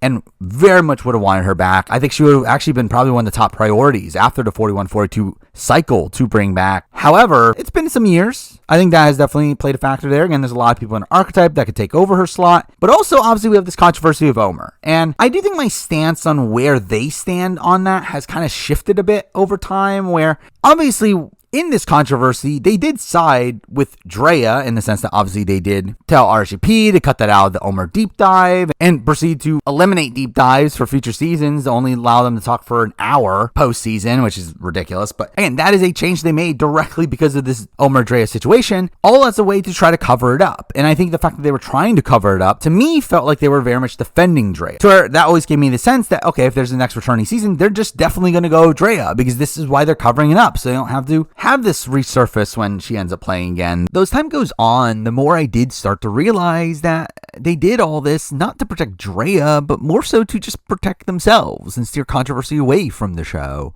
As I do think Modern Survivor is just, in general, very adverse to controversy. I think they try to stay away from those style of controversies, and I think that probably played more of a factor in them hiding the Drea situation. And along with that, I do also feel like bringing back Drea at this point would just resurface that, especially if you cast her alongside the likes of Omer and Marianne. Casting her with them, who are obviously going to mention this situation on the island, it's obviously going to play a factor into the strategy of the game if they're on the island together, which would force them to show it. I do think that alone probably makes them want to steer away from recasting Drea. But also I know Redmond has also said similar sentiments, or production not being particularly happy with Drea following the controversy, to where it does seem like she is somebody that they aren't intending to bring back. So again, I don't look at her as a particularly likely returnee anymore. Next, I'm moving on to Omer. I would love to see Omer back. Omer is someone that is such a fun personality online. Whenever you see him play games like Blood in the Clock Tower or Goose Goose Duck, he is such a train wreck, but it is so much fun to watch him.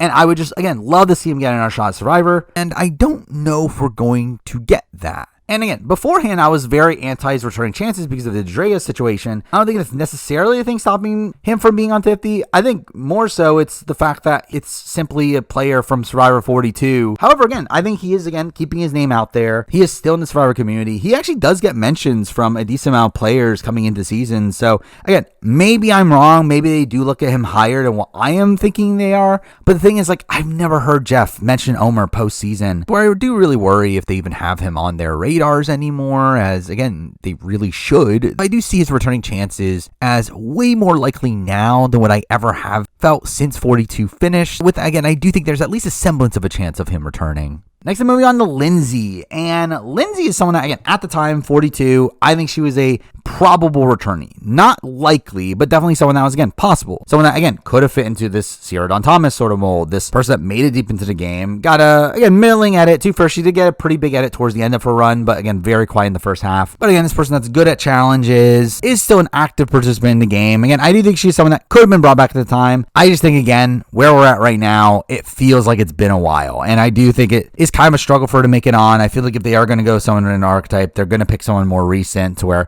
again, I do think she struggles because of that, though. Again, I would not be that shocked if she at least gets the call. If she's in the casting process, I just don't think she'll actually get picked. Next up, moving on to Jonathan. And I'll be honest, I really don't know what to think of Jonathan at this point, where at the time 42, massive lock. One of the biggest locks on the board. No chance to do a returning season without Jonathan at that point. However, again, we're at Survivor 50. It has been a while. Now, again, he is still a casual fan favorite. People did very much like him, and Jeff clearly liked him. Again, he really liked the shtick of being called Mr. Jeff, and again, just adored how he performed in immunity challenges, to where, again, I think Jonathan is on their radars for sure. I'll be mind blown if Jonathan does not get the call for 50 and is deep into the casting process. And again, I think that's also probably part of the reason why Jonathan's not on the challenge, where, again, I would assume Survivor US Productions said no. I think Jonathan is on their radars for sure. My question is, does he make the cut on 50? And there's not many slots, and there's so many people to cast from. So again, I don't think Jonathan is one of the locks at this point, but I do think he is someone that is still very much in the running, could very much be on the cast. And while I do have some question marks about his returning chances, I still would expect him to be on 50 and would bet money that he would still be a priority for them. Next, I'm moving on to Romeo, and I don't think they're looking at Romeo. I would be pretty surprised. I don't think they necessarily dislike Romeo, though I don't get the sense that Romeo is the type of person that they would bring back for returnee season. Again, I don't think Romeo is the type of person that really has been mentioned at all since his season, where, again, nothing against Romeo. I do think, again, maybe they could give him a call, but I would not expect him on 50. Let's move on to Mike Turner, and I mean, at the time, again, none of these people very likely to come back. I thought he was a big character. Production clearly loved him. He came so close to winning. Has a great returning story. I do worry at this point. Again, it's been a bit too much time. I mean, to be fair, he is of an archetype that doesn't typically have the type of story that he'll have on the return, where again we don't really have these older men that make it to the end and almost won the game but didn't quite get it. And I do think in that light Mike does feel a bit unique, though again I just think it's very tough to see him on 50. Again, I do expect him to get the call. I do expect him to be in the casting process. I just would be pretty surprised to see him actually make a cut of only 10 men on the cast. Finally, for 42, we're moving on to Marianne, and unless they do some sort of theme that doesn't allow for winners, I just do not see a way that Marianne's not on 50. Again, they clearly adored Marianne at the time. Marianne is someone that gets constantly mentioned from former players. Jeff clearly liked her at the time. I just see no way that they don't want Marianne, and Marianne herself has said that she would play again at this point. So again, like Rick Devens, like Christian that we talked about before, I think Marianne is pretty much a lock. And if she's not a lock for 50 itself, she'll be a lock for future seasons. I would be very surprised if we don't see Marianne at some point down the road. Next, I'm moving on to 43. And 43, I think, is probably one of the casts that has the least amount of potential to return alongside 41, where, again, I don't think they loved 43 as a season. So, again, there's still some people to talk about. First up, starting off with Mariah. And, I don't think Mariah is that likely. Again, if there's a first boot season, maybe, but really that's her only real shot. Next, got Justine Brennan, who I think from a production standpoint might end up being one of the more forgettable people of the new era, to where I don't really feel like she had that much of an impact while out there, to where, again, I'll be surprised she's in the running. So we've got Nika, and again, Nika, I'm sure they're fine with. I don't think they have any real negativity towards her, but another one, I'd be surprised. I don't think they have any real negativity towards her, but another one, I'd be surprised they have any interest in bringing her back. Next, moving on to Lindsay, and Lindsay's someone that, again, is still around. She's still in this Rob community. I know she's a big RHEP fan, and she'd have a pretty explosive exit to where, again, I think there'll be an interesting story on the return, though another one, I'd be pretty surprised. Again, I just don't think they liked 43 that much, and I just don't think she had enough of an impact to return. Next, moving on to Gio, and I also very much doubt Gio would come back. Gio was someone that was even an alternate for his season, where I never really got the sense that they love Gio on the show, where, again, I don't think they necessarily have anything against him, but just not someone they're looking at as a high priority. Next, I'm moving on to Ellie, and Ellie is a person that I think production could have on their radars. Again, I think they did like her. She got a pretty big edit. I could see a world where they do want Ellie back. However, Ellie herself has said that she doesn't want to come back. So, which, again, is one of the few people of the new era that doesn't want to come back, where, again, in the new era, almost everyone wants to come back. But, again, Ellie is someone that has openly said she doesn't want to. And to be fair, even if she wanted to, I don't know if she'll quite make the cut. But, again, with her not wanting to at all, obviously not very likely to be on. Next, moving on to Dwight. And, again, I really like Dwight. I am a big fan of his Blood in the Clock Tower streams, and really, again, watching him play Goose Goose Duck, and again, he is, and another one like Omer, just a very fun, chaotic personality, to where I would like to see him back. I obviously very much doubt production has him on their radars. I would be pretty surprised if he's even in the running, to where obviously, again, a pre-jury boot here, one that got a relatively quiet edit. He got a big premiere, but then a quiet edit afterwards, to where, sadly, I do think Dwight is someone that probably won't be much in contention. Next, moving on to Janine, and Janine is one of these people that, again, had a kind of mixed bag of an edit, and again, quiet at points, other points prominent, had a interesting exit from the game in the sense that she thought she had given her idol away to Dwight, who had given it to Jesse, and her idol appears again at the finale, and again, so again, maybe there's some intrigue there in a return of her wanting redemption for that. I still doubt that she would make it on. Again, I would not rule her out of someone getting a call. Again, I'd be surprised to see her make the final cut. Next, I'm moving on to James Jones, and I really like James. Again, another one of these. Pretty prominent fixture outside the show. Again, appears on RGP constantly. Has a really interesting strategic mind for the game. Seems to really get the game. And again, could potentially be an interesting returnee. At the same time, I would not expect it. Again, I think he comes from a relatively unpopular season. A season that has much bigger names than him. Where again, his name is still out there. And I think that's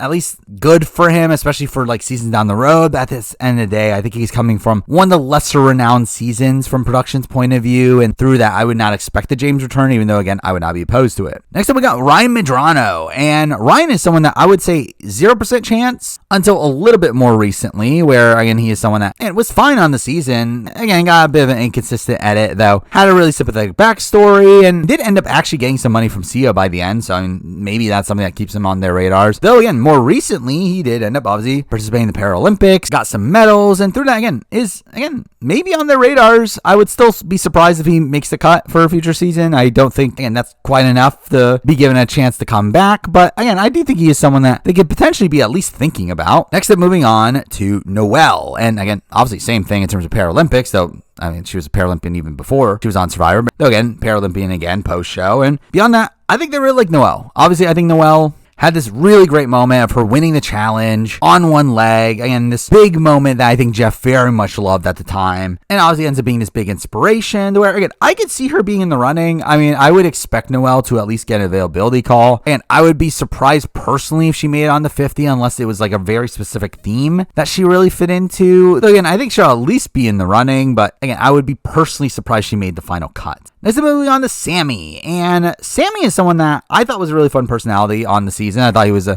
really interesting player, especially for one of the youngest players of the show. And again, I would not necessarily rule him out for 50, but I would also say it's not particularly likely. I feel like Sammy is the type of person that, again, just screams out one-time player. I really never got the sense that he was someone that they were dying to bring back. I don't really hear them ever talk about Sammy post-show, to where, again, while he was a very fun player and character on his specific season, again, I'd be surprised if they bring him back, but again, I would not completely rule it out. Now we're getting to the big names of 43. Now let's get into Cody. And Cody is one of these people, at the time, massive lock. I think he was so likely to come back at the time. Yet was a massive fan favorite. Jeff Probst adored him as well. Really fun character. Really interesting player. One that got sniped out of the game in a really interesting way. To where, mixing out the fact that obviously you can bring him back with Jesse and they continued their story arc. I think there was a lot of intrigue for a Cody return at the time. But again, we're at Survivor 50. And I think that is the main hindrance against Cody's returning chances, that it's just been a while. And I think since then, there's just been other people in his archetype that are more likely. And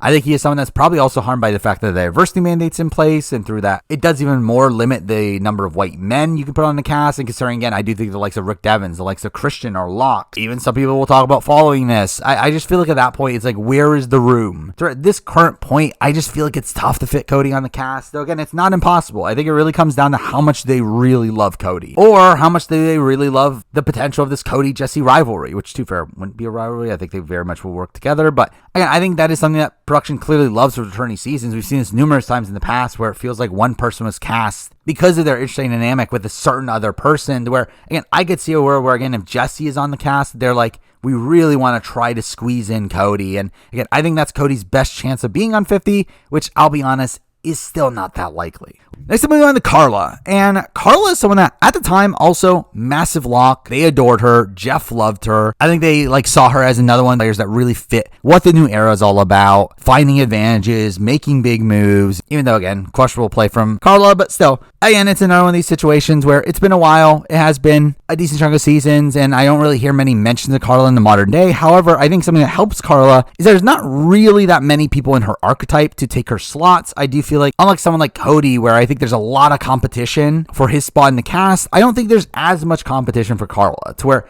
I think Carla is a lot more likely to be on 50 than someone like Cody. Though, again, I would not say it is a guarantee. Again, there's definitely still a lot of other potential returnees, to where, again, I would not say Carla is a lock, though I do think she is definitely in the realm of one of the more likely returnees on the board. Next, we're moving on to Jesse. And Jesse is someone that, again, at the time, massive lock. For a while, could not see a returnee season without Jesse.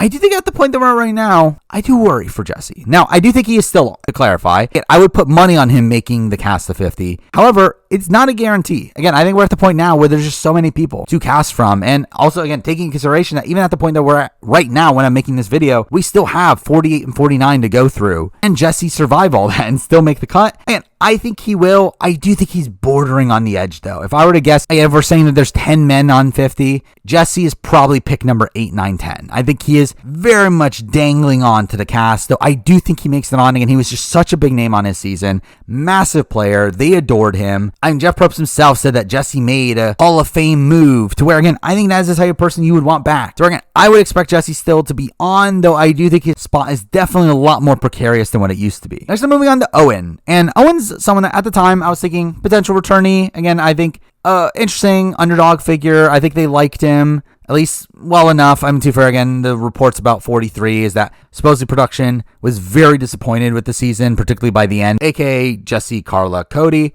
and they were disappointed in the final three. Though I do think Owen's probably the person in the final three they are the highest on. So again, I thought Owen was someone that could come back. I do think at the spot right now, I would say it's very unlikely. I just think, again, there's so much competition for a slot to where Owen like kind of screams out to me as like someone that will definitely be in the running, someone that I could see being at casting finals, but just not end up making it on, or even potentially being an alternate for the season. So again, I would not expect Owen on, though I would not say it's impossible either. Next, we move on to Cassidy. And Cassidy's not one of these people, again, after the season, people were talking about how robbed Cassidy was. Again, definitely a certain portion of the fan base loved Cassidy. I will say, though, I don't think Cassidy's coming back. I do think Cassidy's someone that is very unlikely to be brought back from a production standpoint. I, again, think that, again, her being on the challenge is an indication that they were willing to let her go. I do not think that Cassidy is that high on their boards. So again, you hear no mention of Cassidy in the modern day. I've never once heard Jeff Probst talk about Cassidy on the On Fire podcast. I just feel like Cassidy is someone that is just kind of an afterthought for them. I don't think she was really someone that really popped for them, and I don't think she's someone that they were particularly rooting for on the season. So again, I just don't really see her as that likely a returnee, but again, another one of these people that I would not completely rule out. Next, I'm moving on to Gabler, and Gabler is someone that I would have ruled out at the time, though I do actually think maybe we're on a bit of an uptick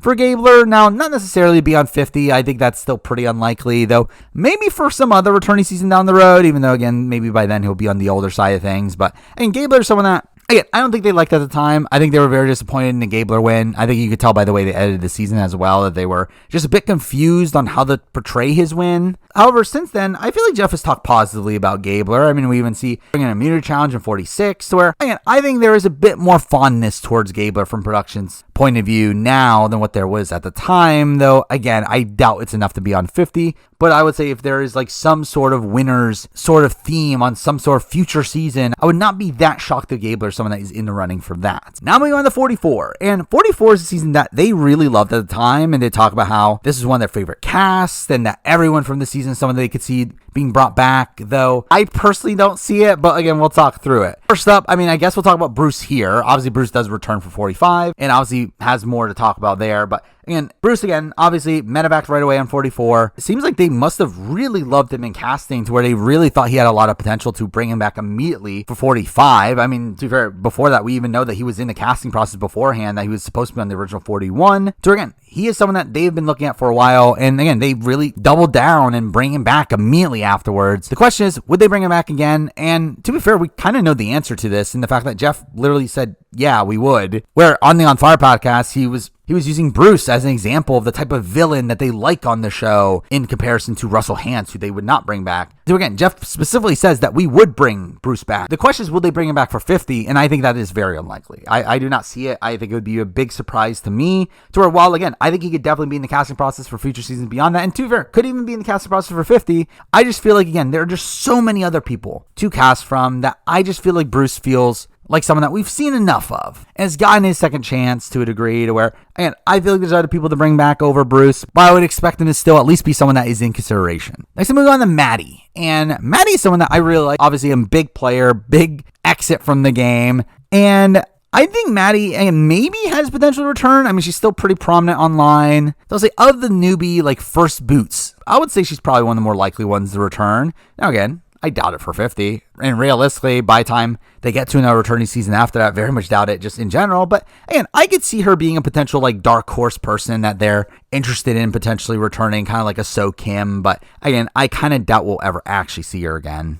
Next, I'm moving on to Helen, and Helen's someone that I doubt they would bring back. I would be pretty surprised. I feel like she's probably one of the least notable figures from this season. Someone that, again, I think they like, but again, not someone that they're that invested in to bring her back on a future season. So again, I don't think so. Next, I'm moving on to Claire, and Claire's someone that, again, I would like. She's still in the community, kind of similar to Maddie in that light. And again, I think they're fine with Claire, but I don't think they necessarily like love Claire the way they need to bring her back. Again, I think they were kind of dogging her for her sitting out of challenges, where while I don't think that's necessarily this damning thing to where they would never potentially bring her back, I still think it's a spot where I think they kind of came out of this season not being particularly high on her to where I would not expect her to return, though again, never say never. Next, we move on to Sarah Wade. And this is a person that really was the first like discovery on the On Fire podcast to me of someone that Jeff seemingly loved for some reason, where they spoke very highly of Sarah Wade on the On Fire podcast, and I really genuinely don't get why. I don't know what they really saw in her, but again, she also gets a very big edit for a person that was only in 4 episodes. So again, I think production clearly likes her. The question is, does she make 50? And again, I would be very surprised. I do think she's someone that, again, maybe they call her up, maybe she's in the running, but again, I cannot imagine they actually give a slot on the cast of 50 to Sarah Wade. I think that would be a very strange decision. But again, I would not rule her out for seasons to come, though at the same time, again, by that point, 44 would be a decent amount of time away. To where, again, I just don't really see her being that likely of a returnee, but you never know considering how positively they seem to look at her. Next, I'm moving on to Matthew. And Matthew is someone that I would love to see back. I think Matthew is someone that obviously gets screwed over, obviously he did it to himself in the fact that he tried to climb the rock. But again, getting injured in that way, having to quit the game because of that, obviously that is pretty devastating. And obviously we do see Jeff being pretty sympathetic towards him at that time. The question is, would they bring him back? And I don't know. Where, again, I feel like Matthew's someone that, again, not really mentioned after the fact, after the season. Beyond that, again, I think they had the opportunity to bring him back for 45 if they really wanted to. If they wanted to, they could have just done this medevac theme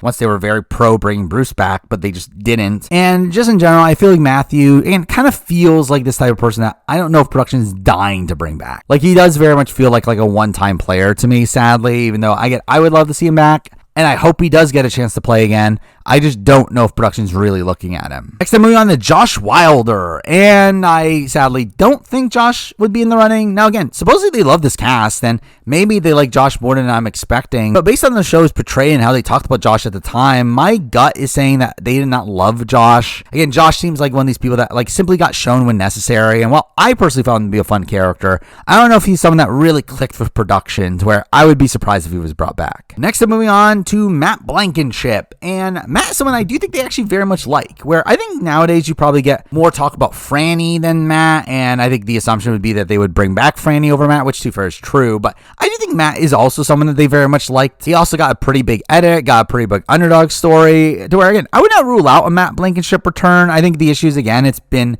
again, a decent amount of seasons. Again, also, will they spend 2 slots on the cast on him and Franny? As, to be fair, I do think if Matt is on the cast, I think they would want him with Franny. I don't think they would do just Matt, as, again, I do feel like Franny is the more likely returnee, but, again, I would not rule out Matt. I think they very much liked him, and again, I think he was someone that would be potentially in the running. Next, I'm moving on to Brandon Cotton, and hopefully, no, not that I have anything against Brandon, I just think he's kind of dull, but again, they did call him the Renaissance Man coming into the season. They did seem decently high on him, but again, I don't really know what they really see, and in general, I'm not dying for a Brandon return, but maybe he could be this person that they surprisingly like more than I think they do, but again, I would not expect it personally. Next, I'm moving on to Kane, and obviously Kane's a lock because he's the biggest celebrity on Survivor 44. But in reality, again, I don't think they're bringing back Kane. I don't think they have anything against him either. I think they kind of liked his Dungeons and Dragons references, and they really played that up on the show. But again, I just think archetype-wise, there's just other people in this archetype to bring back over him. And I just don't get the sense that he's that high of a priority for them. Next, I'm moving on to Franny. And Franny, for me, I think is probably the most likely returnee from this season that isn't in the Tika 3. I think she is someone that clearly production liked. They very much hyped up her challenge wins at the time. Also, I think they liked that they didn't expect her challenge wins and found that endearing as well. Where, again, I think they like Franny quite a bit. I would be pretty shocked if she's not at least in the running. She's also someone that is still pretty prominent in the Survivor community. Again, shows up for things like Blood in the Clock Tower. Where, again, I think they like Franny. I would expect her to be in the running. I would not say she's a lock because, again, I do think she is kind of fighting with a lot of other people in a similar archetype. Though I will say that she is a very probable returnee. Next, I'm moving on to Danny. And Danny, I actually don't really know how they feel about Danny at this point. I think at the time they very much love Danny. I think Danny is someone that is definitely high on their radars. I would very much expect Danny to be in the running for 50. I just don't know if he makes the cut. And Danny's one of these people that, again, there's a lot of Dannys to me. I feel like there's a lot of people in his similar sort of archetype. Makes me down to the fact that Jeff did talk about Danny recently on the On Fire podcast, during which he seemed to still be kind of annoyed at Danny for the De Niro face moment in his exit, which, again, I could see that being used as a negative against him as well. While I do think there's a semblance of a chance of Danny returning, I personally would not bank on it.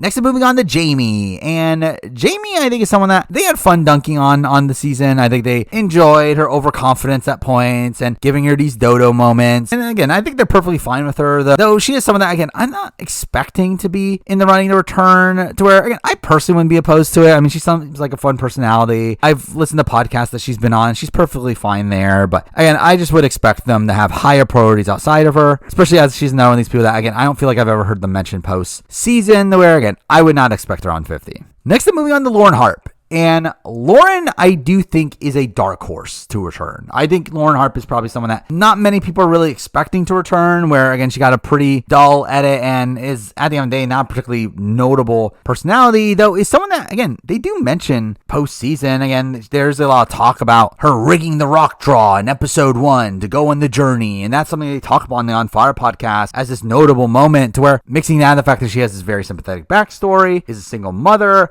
Again, I think they like Lauren, and I would definitely expect her to be in the running for 50. I could definitely see her, again, being in that Sierra Dawn Thomas sort of spot of this WTF returnee, to where I would say definitely keep an eye out for Lauren Harp as a potential returnee, though even then, this is a season where, again, there's just so many people to cast from, to where I would not be shocked if by the end of it, there isn't a WTF returnee, just because there are so many people that they want back to begin with, to where, again, someone like Lauren Harp doesn't even have a spot on the cast. But again, I would definitely say there is at least some potential for her being on. Next, I'm moving on to Carson. And Carson's interesting as, I think at the time, massive lock. They love the Tika 3. However, Carson is probably the least likely of the 3 to be on for multiple factors. I think, one, he himself is probably the most likely to say no, not because he doesn't want to play again, as I do very much expect him to want to play again, and I'm not sure he'll be able to get the time off to play the game. But beyond that, obviously, he does have a lot of controversies around him that I do wonder if production themselves would want to steer away from. Now, where again, we know this like big controversy of Carson around him having stolen someone's business ideas for the puzzles that he ended up selling. Along with that, he also did get into some hot water of production over his podcast of Carolyn, which got shut down because they were breaking NDA, to where, again, I do think those sort of things probably annoyed production, which certainly don't help his returning chances. But also beyond that, again, there's a lot of competition for his archetype. And there are already rumblings out there about how Carson likely didn't get the call, but he's someone that, again, I would have expected back at the time, though I do think as that time has gone on, I do think his chances of returning have largely slipped away. And now we're moving on to Carolyn. And I've said this for a while, Carolyn is one of the biggest locks for Survivor 50. Again, she is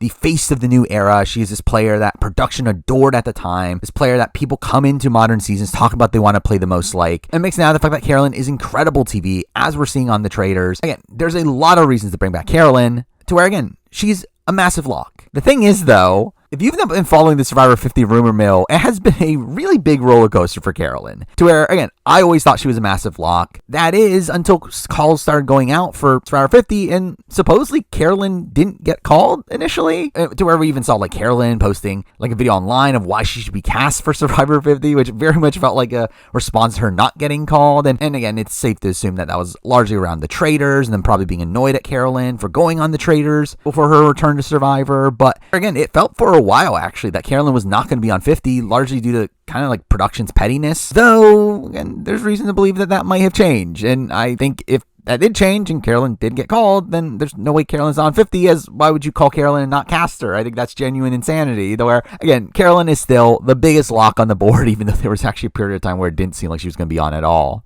Next, I'm moving on to Heidi. And Heidi's another one of these people, again, maybe could be on 50. I think they liked her. While she got a pretty subdued edit, actually, I do feel like they very much like the way she played the game. They do really hype up how she has the fastest fire-making challenge in Survivor history, and I think they love the fact that she threw herself into fire-making. Again, I think there's a lot that they like about Heidi. Now, again, I think her edit is something that does scream out to me as something that maybe doesn't necessarily favor her, as why'd she get such a quiet edit, but I still think they like her. But again, I do think it'll be tough to fit her on 50. I think there's, again, many people in her archetype that could take her spot, but again, I would definitely say Heidi is someone to definitely look out for, definitely someone that could be in contention. Finally, moving on to Jam Jam, who is somebody that, another one, I thought would have been a lock at the time of Survivor 50, though I do think a little bit of a question mark right now. I think Jam Jam is someone that, again, was popular. I will say maybe not as popular as what production thought he would be, where I think the impression they had after 44 was that Jam Jam would probably be one of the most popular winners in the history of the show. I think they adored Jam Jam, thought he was an incredible character, incredible winner. They loved the story of the Tika 3. However, if you look at popularity polls, again, Jam Jam's not really that high on them. He didn't even make the RHP cast, where I think that is maybe a little worry sign for Jam Jam, though, again, I think they love him. And beyond that, again, Jam Jam himself wants to come back, very excited to come back, very prominent in the Survivor community, goes to all these events. Though, again, there are those red flags alongside him also being a winner, which, again, I don't know how many winners are necessarily getting on Survivor 50, to where, again, I do think there are these things that could definitely knock Jam Jam out of contention, though I would still say his return, if not for 50, for down the road is extremely likely at some point. Now for 45, and we're starting it off with Hannah Rose. Which, what do you think? Next up, moving on to Brandon Donlin, and probably also know, Brandon's someone that, again, big fan of the show, obviously had a great experience. I don't know if he is dying to play again, I feel like he's another one of these that probably has a better experience off the show than he is on the show, and even beyond that, I don't know if production is looking at him either. I think they probably look at him as like a one and done, where, again, would not expect it. Next, moving on to Sabaya. Now, Sabaya, I do think is actually probably one of the most likely new era pre-merge boots to be asked for 50, where, again, I think they love Sabaya, with her, again, feeling like this type of person that they look at as someone that plays the game the way they want to see people play in the new era. So, again, I very much expect Sabaya to be in the running. I just, again, see it tough to fit her on when there's just so many other people that have bigger legacies, though, again, I would definitely not rule out Sabaya, especially considering Jeff's talk about how placement doesn't matter when it comes to returnee seasons, to where if he does hold up to that, I would expect Sabaya to be one of the most likely people that was an early boot to be on 50, so again, I would definitely watch out for her. Next up, we got Sean, and no, I think they're more annoyed at Sean than they were at Hannah, where, and Jeff typically doesn't say negative comments about modern players anymore, but he did go out of his way to talk about how Sean manufactured a quit, to where, again, I think they clearly don't like Sean. He's not going to be on. Next, we move on to Brando, and Brando's one of these people that, again, really fun in the online community. He again, plays all these games, is a really fun personality on those, very chaotic energy. I do not expect him to be in the running, though. Again, I just don't think he's someone that really popped on the show, to where, while, again, I think he could be fun if he were brought back, I just don't see it as that likely. Next, moving on to J Maya, and J Maya is a person that also kind of pops up a lot on the online community and has played Blood on the Clock Tower and is surprisingly still in this Survivor community in a spot where, again, I did not expect it considering she has obviously her music career, but she is someone that, again, I'm not expecting to be brought back. She's another one of these people that got a bit of a quiet edit initially, and while she did start to get a bit more content towards the end of her run, again, I never got the sense they loved her, though I will say something about J Maya, though, is that she obviously has a very notable exit, and I think maybe that's something that could help her chances, though I think at the end of the day, again, there's just so many people from 45 that we're about to talk about that I think are way more likely than her, to where I'll be surprised if she makes it on, though, and I would not be that shocked if she at least gets an availability call. Next, moving on to Sifu, and Sifu's one of these people that I would have expected to be in the running, in the 45, where, again, he just seemed like a massive character. And if you were to tell me that he made it at least halfway through the season, I would tell you, again, that probably means he's a very likely returnee. But instead, he got a very subdued edit. He got some good content here and there, again, especially in the premiere, but he kind of just dies off in the edit afterwards, to where, again, it kind of feels like this Nasir sort of spot, where, again, someone that should be a very likely returnee, but clearly production did not click with them as much as what you would think, to where, again, they just didn't feel the need to show them on the show as much, to where, and also beyond that, we know that, like, Sifu's done Beast games recently, to where, again, who knows how that factors into things, and just in general, I would not expect him to be brought back, even though he's someone that on paper feels like he should be in the running. Next, we move on to Caleb, and Caleb's probably one of the bigger locks on the board. I would not say lock for Caleb, just because, again, he is still a relatively early boot. Again, there's still some seasons to go, but I do think Caleb is one of the more likely people to be brought back for 50. I think from where, again, on Fire, Jeff really sang Caleb's praises, talking about how great of casting he is. They clearly loved his underdog story. I think they clearly think he has a lot to bring on a future season, to where, again, I fully do expect Caleb to be brought back. If not for 50, then whenever there is another returning season following that, though, again, I do think he is very likely for 50 itself. Next, moving on to Kelly. And Kelly's in this interesting spot where, again, they clearly love Kelly, and I personally don't get it. So, again, I just feel like she was given, like, no real complexity on the show, to the point where I just found her kind of bland. Yet, again, clearly production loves her. Also, clearly, other people love her, as I know she was in the short list for the RHP cast, where, again, I know I'm probably out of the norm here, but again, clearly some people would love to see Kelly back. And again, they talk about her boo as the climax of the season. They really hype up her exit from the show, to where Jeff also retweeted Dalton Ross's post about how her boot episode was the best episode of the new era. There's certainly reason to believe that they do like Kelly, though I can't really say that she's a lock here, considering obviously her being a relatively early boo and also not being as blatant of a fan favorite as someone like Caleb was, where again, I think she's someone that I would expect to be in the running, though again, a little bit unsure at this current point if she actually makes the cast itself. Next, we move on to Kendra, and Kendra's one of these people that I think could have been a dark horse to be on 50. I think she's someone that has a fun personality, got a big enough edit, and again, Jeff clearly liked her, going to her for one-liners at points. However, again, I do think 45 is a pretty stacked cast where I just think it's tough to fit her on. I think there's just other people from 45 that are a lot more likely. And straight, I do think 45 is probably one of the casts that might have the most amount of people on it on 50. But again, I just feel like Kendra is just not within that grouping of people, to where while I do think, again, there's potentially this like dark horse potential of her being on, I would not personally bet on it personally. But again, it's not out of the realm possibility. Next up, we have Emily Flippin. And Emily is a very interesting case here, as she is one of the only people in the new era that actively does not want to play Survivor again, where she is someone that has vehemently said over and over and over again that she doesn't want to play. And again, when she first said this at the time of the filming of the season, my initial gut reaction to that was that, oh, she's just saying this now. She's going to change her mind when she gets the call. However, she's constantly said more recently that no, she simply just does not want to play again. So again, I'm going to take her at her word. I don't think she'll play again. Now, if she did want to play again, she is a lock. Production loves her. I think they look at her as another one of these like faces of the new era. I think her journey across her season is something they really adore. And I think they very clearly want her back. I just think she's so likely to say no, to where she won't be on 50. Though again, if she wants it, she is on. She is a lock. Next, I'm moving on to Drew. And Drew, I think, is an interesting case, as he's one that, again, clearly production loved him. Jeff, again, constantly went to him at tribals to talk. Clearly adores Drew. However, I think after the season, you didn't hear as much talk about Drew. I feel like you never really heard him talk about him on the On Fire podcast, where I was kind of thinking, okay, maybe Drew's slipping out of it. Maybe he's not as likely for 50 by the time it comes up. But then he does have his run on Jeopardy, where again, he does well there. I think that brought a lot of attention to both Jeopardy and Survivor when that was happening. And like Jeff himself called Ken Jennings personally to tell him how much he loves Drew, to where, again, I think that's a good sign for Drew. I still think Drew is, again, facing off against some stiff competition. I think there are, again, just not many slots here for someone like Drew, especially when, again, there's so many people in his archetype. But I do think that is a good sign for Drew. I think Drew is in the best standing that he is going to be to return at this point. It's just a matter of, like, does he quite make that cast? As again, I do think he's probably pick number 9 or 10 if he is on there, but again, I would definitely look at him as someone that is at least potentially on. This is moving on to Julie, and Julie is a player that I don't actually know how production feels about her. I've been looking at these, like, again, older women, made it deep into the game. I do think there are other options, and while she is, again, a bit of a unique one, the fact that she's not this, like, super mom that does extremely well in challenges, with her being more of this, like, very strong social player,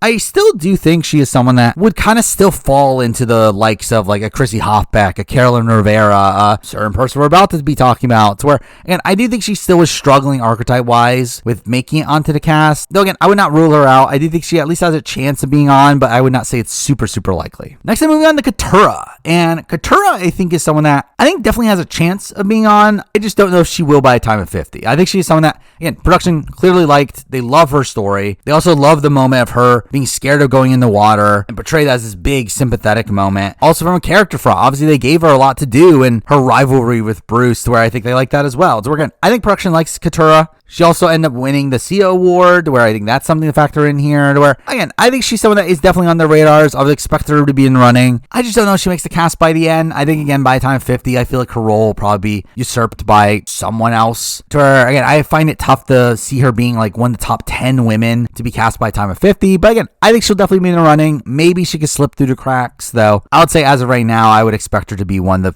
people kind of cut later into the process. Next, I'm moving on to Jake. And Jake is someone that I really like. I think he obviously has a great returning storyline, being this massive underdog the entire time. However, I personally do not expect Jake to be on. And again, it's not one of these, I would not rule him out. Maybe production likes him more than I think. But the sense that I get about Jake is that, again, they like him, but I do think they were kind of annoyed by him at points. To where I do get the sense that Jeff did not particularly love Jake on the island, and to be fair, he does talk a lot more positively about him on the On Fire podcast at the time of 45, but and it never really screamed out to me as like he's going to be brought back. To where, again, I think he is a fan favorite, and maybe if they do look at him as someone that a lot of people want to see back, then they'd be more willing to bring him back. Though I don't see them personally really wanting a Jake return on their own accord, where, again, maybe he could be in the running for some season beyond 50, but I would say for 50 itself, I'll be pretty surprised if he makes a cut, where I just think there are other priorities. Next up, we have the runner-up. We have Austin, and Austin's is a very interesting case in the fact that on paper, I think he is a probable returnee. I would say not a lock, but also not unlikely either. I think he is someone that, again, fulfills an archetype that we kind of see somewhat often of this like secretly smart surfer bro sort of guy, but also is a person of color, and through that also helps the diversity mandate, to where, again, I think because of those things, and mixing out the fact that he also has a really interesting storyline now, again, him having this relationship with Dee that, again, ends up leading to him losing against her at the end, it does add a lot of reason to bring Austin back on a future season. However, we're at the point now where he is also dating Jeff Probst's niece, which I think makes this very complex for Austin, where without that, again, I think he would have been potentially pick number 9 or 10 for Survivor 50. But I do think considering this, I think he's probably a bit too close. Now, initially, my actual interpretation of this when we first heard that he was dating Jeff Probst's niece, I didn't think there was that big of an issue here. Again, I did not think that there was that much like blatant favoritism that would be in play, to where, again, I didn't really think there would be this conflict of interest there, as again, like from Jeff's point of view, it's the boyfriend of his niece who he had actually even known before she did, to where, again, I didn't think there was that much there, though I think at this current point, again, looking at like Austin's social media activity and also even like Jeff Probst's brother's social media activity, the fact that like Austin is just seemingly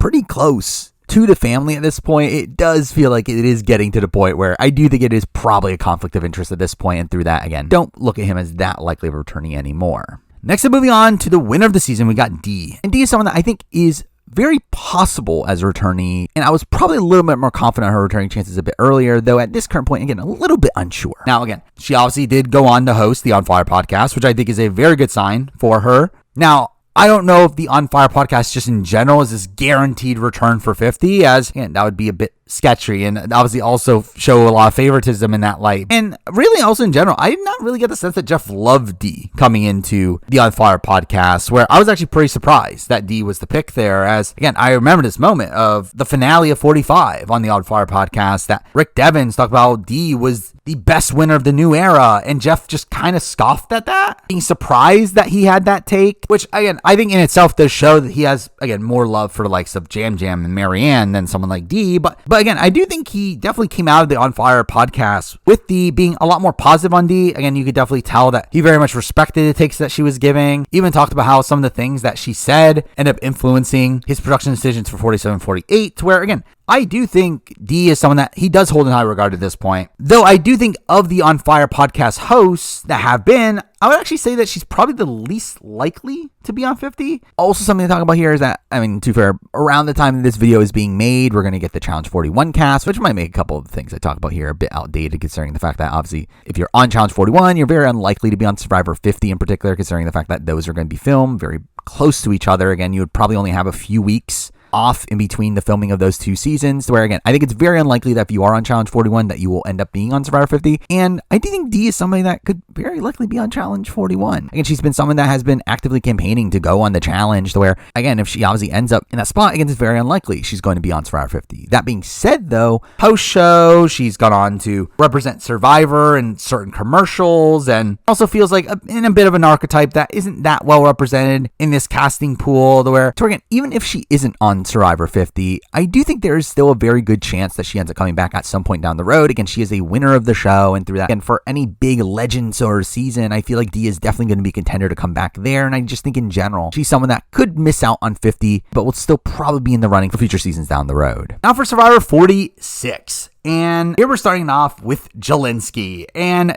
I don't know where to really gauge Jelinski in terms of where Jeff stands on him. Now, again, I do not expect Jelinski on 50. Obviously, there's this like meme potential of having him on. I don't think they'll do it. Though, in terms of Jelinski's potential returnee chances on like future seasons down the road, I do think it's interesting. Now, obviously, first boot season, I think he would be in the running. I think they would pick him. Though, in terms of like, how does Jeff actually feel about Jelinski? I do get the sense that they look at him more as like, again, this one-time player, someone that doesn't really have much potential in the grand scheme of things. I know Jeff himself said that someone like Jelinski's never going to win Survivor, to where, again, I do think the way that they cast nowadays is that they do want to cast these players that do have a chance at winning, especially for these returnee seasons, which they do seem to focus a lot more nowadays on wanting these big players, trying to get the hyper level of strategy that you got from the likes of Second Chance and Winners at War, to where, again, I do think that is what they're going to try to replicate here, and I don't feel like Jelinski really fits into that. So again, I would not expect Jelinski on. I say we got Jess, and I don't think they'll bring Jess back. Obviously, Jess is someone that struggled on the island, didn't really want to be there by the end. I think she's probably one of the least likely people to be brought back from the new era simply because of that. So again, not going to be on. Let's go about Randon. And Randon's interesting because obviously he gets medevac from the game. Though despite that, he didn't really get much fanfare from production, to where obviously, again, he could have been one of these people that they're like, oh, we're going to put Randon next season like they did with Bruce, but they simply just didn't. To where, again, I don't really get the sense that they loved Randon. I do not expect him to get another chance, though maybe his potential returnee storyline is interesting enough to where he might be in the running, but I would not fully expect it. Next up, we got Banu. And Banu is interesting because I think a lot of people are assuming that Banu will be in the running. I think there's a lot of talk about how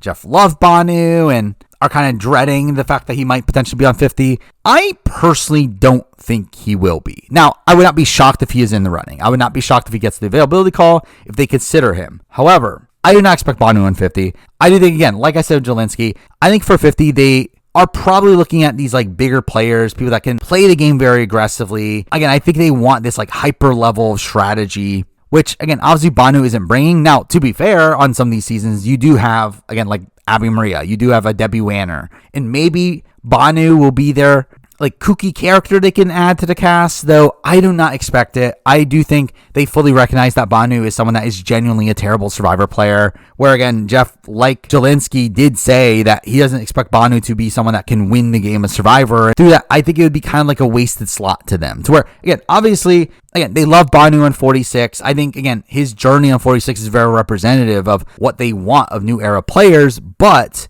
I do think for, again, a grand all-star season that they're talking about is going to be the celebration of the series. I don't think Banu is the type of person they're looking for that. So yeah, I don't think he'll be on, but again, I could be wrong. Next, I'm moving on to Gem. And Gem, I think, is interesting because I actually think Gem could potentially be a dark horse pick here. I think Gem could potentially be like the new coming of the Alexis Maxwell, the pre-merge boot that they saw potential in that could potentially be in the running. Again, I think Gem is the type of player that, again, they seem to be pretty high on. I think Jeff praised how aggressive of a game she played. Where, again, I think he respected the moves Gem was making, even though they were dumb. But and I think Gem is someone that is on their radars. I would not expect her on 50 straight up. I don't think she'll make the cut, but again, I think she could potentially be a dark horse to at least be in the running. Next, I'm moving on to Mariah. And Mariah is someone that I think they're perfectly fine with, though I also doubt she'll be in the running for 50. I think she's one of these people that, again, so many people in her archetype to face off against. Again, you got Franny, you got Gabby. I do think Mariah is lesser priority than them. And while, again, I think they had fun with her on the show and having, like, in the segment of how she can't jump, I don't think it's enough to be on 50. I would not expect her. Next, we're moving on to Tim. And I think this one's interesting because I think you would naturally think there's no way Tim's on 50. And to be fair, you're probably right. But I do think they like Tim more than you think. Where, again, Tim got a lot of slack for being purple throughout the season, which isn't even true if you even, like, pay attention to the confessional counts. But again, there was a lot of talk about how quiet Tim's edit was. But again, Jeff always talked very positively about Tim. Again, Tim was someone that he clearly very much liked on the On Fire podcast, where, again, I think Tim is actually potentially a dark horse to be in the running for 50. At least, again, availability call. I don't expect him to be on. Obviously, again, I think it's tough to see him be on when there's so many other people to be in the running. But again, I do think people are a bit quick to completely dismiss Tim, as, again, I think it is very clear that Jeff at least very much liked him. And the same thing goes to the next person. That person is Soda. Now, Soda, again, got a much quieter edit than you would expect. So I think that is probably the most damning thing for her. However, again, Jeff clearly loves Soda. I think Soda is, again, someone that he very much liked. I would not be shocked if she's in the running. However, again, I find it tough to see her making the cut as well. I just think, again, not enough slots. And beyond that, again, her edit being a bit subdued is also not a great sign for her either. But I've also seen that supposedly Soda doesn't even want to play again anyway. So again, none of this really matters anyway. But again, another person that I think Jeff very much liked. I just not expect her to be on the cast. Now we're moving on to Tevin. And Tevin is a little bit more interesting because I think he is essentially a better version of Soda in the sense that, again, did not get the biggest edit in the world, but still got a significant edit. And someone that's portrayed as a very aggressive player, again, portrayed negatively at points, but at the end of the day, someone that Jeff adored. talking about how he would love a Tevin on every season. And again, I think that's a very good sign for Tevin. To where, again, I was looking at him as a lock coming out of 46. I would say at this current point, I do think he struggles to make it on. I think, again, there's not enough slots. I do think he is someone that Jeff likes, would want on the cast. I just think, again, it just feels like it's going to be a tough road for him to make it on, especially when we have a couple other bigger locks from 46. And again, I would say if Tevin was picked to host On Fire podcast, which I think there was a chance of, then I would say at that point, okay, lock it in. Tevin's probably on. But obviously with that not going through, I would say Tevin probably is a little bit less likely. But again, I think he'll definitely still be in the running. Next, moving on to Hunter. And Hunter's another person I think they clearly liked. My question for him is, again, can he fit onto the cast? And I don't know. Again, I just feel like, again, archetype-wise, it's tough to fit him on. I think someone like Jonathan probably has a bigger legacy than him, and I think they probably go Jonathan over him. But I do think he has a really interesting exit from the game. He was also a fan favorite, to where, again, I think they like Hunter. So I do naturally wonder if he would make the cast. Also, I did see that Hunter had made a Survivor 50 wish list in a spot where, again, you would think that you would not want to talk about Survivor 50 if you were actually in the running for Survivor 50. I feel like that also feels very suspicious to me. Again, it makes it very much feel like Hunter's somebody that is pretty unlikely at this current point. Next, moving on to Tiffany. And Tiffany's not one of these people I think will very much be in the running. I think they very much like Tiffany. I'll be very surprised Tiffany's not at least pretty deep into the casting process. The question is, does she make it on? Can she fit onto the cast? Are there going to be people that are of a similar archetype to her? I don't know. So again, I think she's one of these people that is very much hovering on the edge. I think the problem for her is, again, there's still a couple more seasons to go. I think as seasons go on, I think she becomes less and less likely, as I feel like she's one of these people that the recency bias is definitely going to help her. Though if I were to bet money right now, I do think she barely gets onto the cast, but again, you never know. Next, moving on to Venus. And Venus is someone that I see on a lot of people's casts. People are expecting Venus to be on. I will say, I do not expect Venus on 50. I would be actually pretty surprised personally. I never got the sense that production loved Venus. I do think Venus is the type of person, again, I don't think they particularly like. Where, again, I think they are much more in favor of the people Venus was against on the season. In likes of a Maria, a Tevin, I think they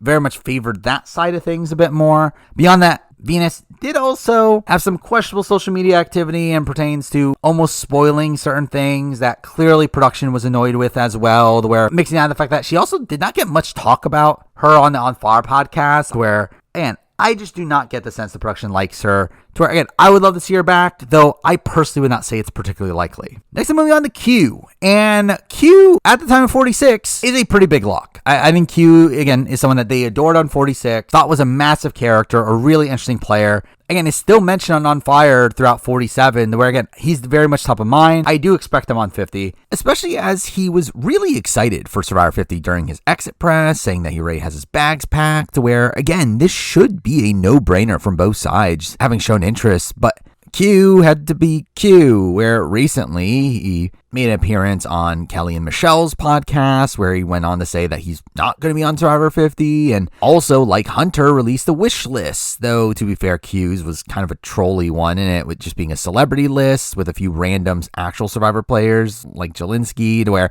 again, it very much came off as a joke. And now, again, all this could definitely just be Q trolling the fan base, which is what I'm inclined to believe this is, though, to be fair, I also thought the same thing about Simon Me on A vs. The World. I ended up being wrong about that. But again, I do feel like Q is kind of just hamming this up, and I would expect Q to be on 50, but again, there's obviously still a semblance of a chance that all this is real and Q is actually being genuine and he actually turned it down. Though again, knowing Q's personality, I feel like he is one that would be doing this to just mess with people, to think that he isn't on 50 when he obviously is going to be. Next up, we got Maria. And Maria is someone that, again, obviously fits into this archetype, this like really strong older woman mom figure that can still plays cutthroat game, again, in the likes of a Carolyn, in the likes of a Chrissy, and I think it's someone that production likes. I will say I don't think they adore her, as again, I think her edit was a little bit middling. Also, I think in terms of On Fire podcast, I feel like, again, they were complimentary towards her. They're not to an overly glowing degree, to where,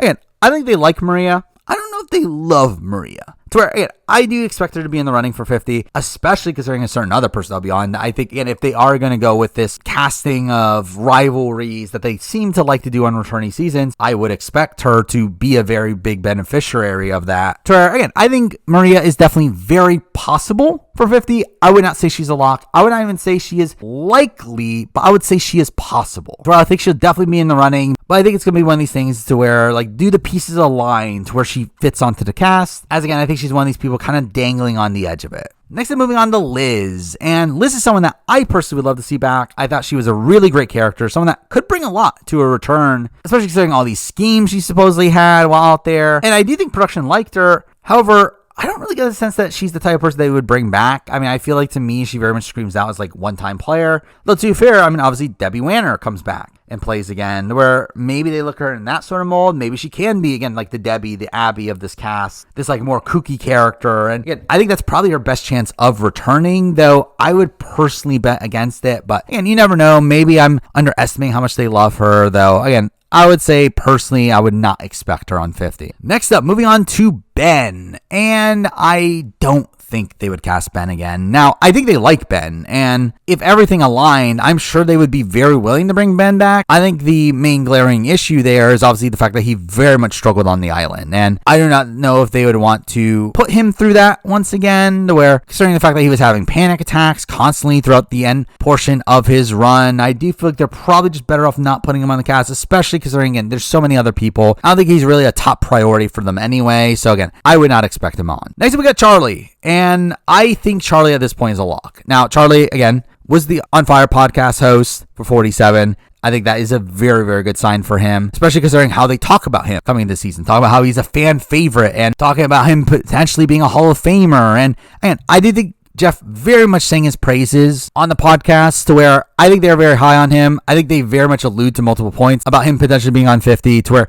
again, I do expect him to be a lock, very much in this like sort of Spencer sort of mold as his like perceived fan favorite coming into 50. I do think that is how they look at Charlie right now. So again, I expect Charlie to be on. I think he himself will say yes. I don't really see any reason why he wouldn't be on. Outside potential archetype reasons, though I do think he is probably top priority for his archetype, to where, again, I would expect him on 50. Finally, for 46, we do have the winner of the season. We do have Kenzie. And sadly, Kenzie is probably a no from multiple facets. I mean, Kenzie herself does not want to play again. She has constantly reiterated that. Sadly, due to people harassing her at her job, which is just, again, really disturbing that people would even do that. But obviously just wants to get herself out of the limelight. Beyond that, obviously, she just recently had a kid. I think that also plays a factor in things as well. Though, again, from production's perspective, I do think that she is someone that would at least be considered. I would not say she would have been a likely returnee anyway, considering, again, I think there are other winners that are probably higher on their board. So I do think there would have been some interest in bringing her back. Considering her lack of interest, obviously she's not going to be on anyway. And finally, we're moving on to Survivor 47, obviously the last season that has aired at the time of this video being released. And we're starting it off with John Lovett, who I will say, I think John Lovett is probably one of the most likely first boots to be brought back. And obviously he was a big name for the season, someone that they were very disappointed to lose right away, someone that Jeff Probst very much propped up following his departure. And again, just in general, John Lovett is someone that I would not be shocked to see on Survivor at some point down the road. Now, I will say for Survivor 50, I do feel like it would be a bit strange for him to be on this season. This season that's supposed to be this, again, celebration of the series. I feel like for them to pick John Lovett in that spot feels weird. Though, again, I would not put it past Jeff, especially would not put it past Jeff to bring him back for a later returnee season. Beyond that, to where, again, I think John Lovett is definitely someone that's on the table. Though, again, I'm personally not expecting him on 50 in particular. Next, moving on to TK. And TK is someone that Jeff Probst also seemed to kind of like when talking about him on Fire Podcast. Though, not to really any extreme, where TK is someone that I would not expect to be brought back. Unless it's some sort of like early boot season. Even then, again, I think it would have to happen soon for him to be brought back. I think beyond that, he probably will end up being forgotten about over time. Next up, moving on to Asia Welsh. And again, sadly, don't think there's really any chance of an Asia Welsh return. I would not expect it. Asia's actually surprisingly the only person on the On Fire podcast that Jeff Probst did not even give a eulogy to, which again might just be because he just simply forgot. But again, I think if he's forgetting to give a eulogy to Asia, it's not a good sign. And sadly, I just don't think she had much of an impact on the season. So again, well, obviously I knew of Asia pretty well coming into the season. I think she's someone that is probably also going to be forgotten about from a returnee perspective. Next, moving on to Keyshawn. And Keyshawn is someone that immediately after his boot, I was like, I think there's no shot Keyshawn comes back. Where again, it did feel like he was probably the most under-edited person, despite the fact that, again, this was a mostly balanced edit. But again, still a spot where, again, I do think Keyshawn initially seemed to be someone that would be largely forgotten about. However, considering the fact that he was constantly brought up across the season, especially as being a major aspect of Genevieve's story, I feel like he became a little bit more relevant because of that. But still, at the end of the day, not someone I'm expecting to be particularly high on their radars. But again, another one like TK that could potentially be looked at for like an early boot season. But again, I'm not obviously expecting that. Next, I'm moving on to Annika. And I do think Annika, of the pre-jurors here, again, John Lovett withstanding, I think is probably the most likely person to come back here. I think her exit from the game is one that Jeff very much hyped up at the time. And I could definitely see her fitting into the mold of this like pre-merge player with potential that they typically do kind of look at for returning player slots. Again, we saw obviously Kelly Wentworth have that, and like Survivor Cambodia, we knew like Alexis Maxwell was in the running for a few seasons back in the day, to where again, I think Annika kind of fits into that mold, to where again, I would not be shocked if Annika is someone that they would consider bringing back, though again, I think for 50 in particular, not particularly likely, but maybe for some point down the road. Next, moving on to Rome. And Rome is a very complex one here, as, again, at the time of the season airing, I would have said Rome was a lock. However, obviously, as time goes on, I think that becomes less and less likely. Where, again, if you do not know, Rome got caught up in this controversy in the fact that he essentially, during his exit press, spoiled the boot list of the season. To where, while I do know that Rome has said that production was understanding of this situation, I do still think it would end up affecting his returnee chances here. To where, again, I just think they're not going to be able to trust him with not spoiling the season if they bring him back. To where, again, I think Rome is someone that, again, I thought was one of the biggest locks by the time that he goes home here, where you can just clearly tell how much Jeff loved Rome. Again, even in the Asia Boot episode for the On Fire podcast, again, a lot of the reason why they never got around to eulogizing Asia is because of Jeff just gloating about how great Rome was, to where, again, I think they clearly loved Rome, though I do think his actions outside the show have really tainted his returning chances, to where, again, I would be surprised to see him being brought back at this point, though I wouldn't say it's impossible. Next, I'm moving on to Tiana, and Tiana is this person that I think production clearly liked. Again, they obviously made her an alternate for Survivor 45, and then brought her onto the season immediately following that. So where, again, I think they clearly had this desire to put her on the show. However, I don't know how much they really got from her on the show itself. So again, I would not have the sense that Tiana's particularly high on their boards to bring back. So again, I would be pretty surprised if she would be in the running. Next up, moving on to the first juror here, we got Sierra. And Sierra is in a spot here where I do think they liked Sierra. Again, Jeff was very complimentary of Sierra during her boot episode, and I do think if we were in a spot where there hadn't been so many seasons since the last returnee season, I do think Sierra could have been a potential returnee. Again, kind of someone in like the Sierra Don Thomas sort of light of this kind of like WTF pick, but one that showed some promise from a somewhat recent season. Though I just think we're at the point right now with 50 that, again, there's just too many options, and I don't think Sierra is someone that's going to make the cut for that. And I think by the time we get to another returning season following this, I don't know if Sierra's going to be that present in their minds by that point. Though with that said, again, I think Sierra is someone that they clearly do like, to where I would not be that shocked to see her being considered at some point down the road. But again, I would just be pretty surprised if she ends up actually making the cut. Next, I'm moving on to Saul. Saul ends up being somebody that is obviously a massive like online fan favorite, someone that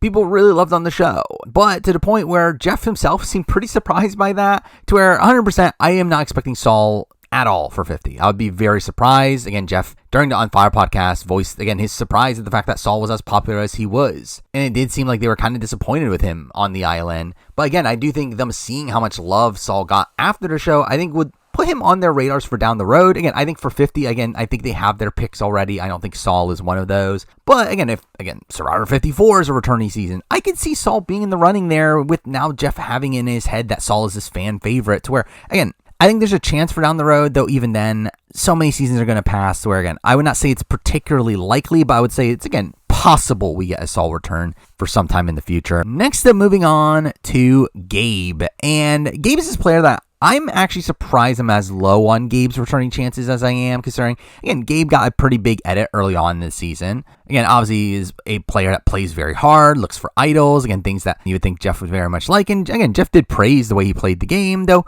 again, we obviously see Gabe as he leaves say that he'll be back, only for Jeff to kind of like be dismissive of that on the On Fire podcast, where, again, I am not expecting Gabe back. especially for 50. Again, I would be very surprised based on what we've already heard. But even for down the road, again, I think the fact that he just like kind of nothinged his declare of wanting to come back, again, I don't think that's a good sign. While I do think he feels like the type of person that production would love to have on Modern Survivor, I just, again, do think there are probably bigger priorities than him at this point. Next, I'm moving on to Kyle. And Kyle is a player here that obviously was a casual fan favorite, and someone that I think Jeff himself very much expected to be a casual fan favorite. I think when he voiced his surprise at how Saul was such a favorite, I think a lot of that was because I think he just assumed that Kyle would be this massive favorite. As again, Kyle is this person that, again, wins challenges, is this purely affable guy, and to be fair, again, he definitely had his fan base by the time he left. And through that, again, I do think Kyle is someone that would be in the running to return. I think he's one of the handful of people from 47 that have a chance at coming back for 50. I will say for me personally, I would not expect him on 50. I think there are other bigger locks, and I'm probably personally expecting like at most 3 people from 47.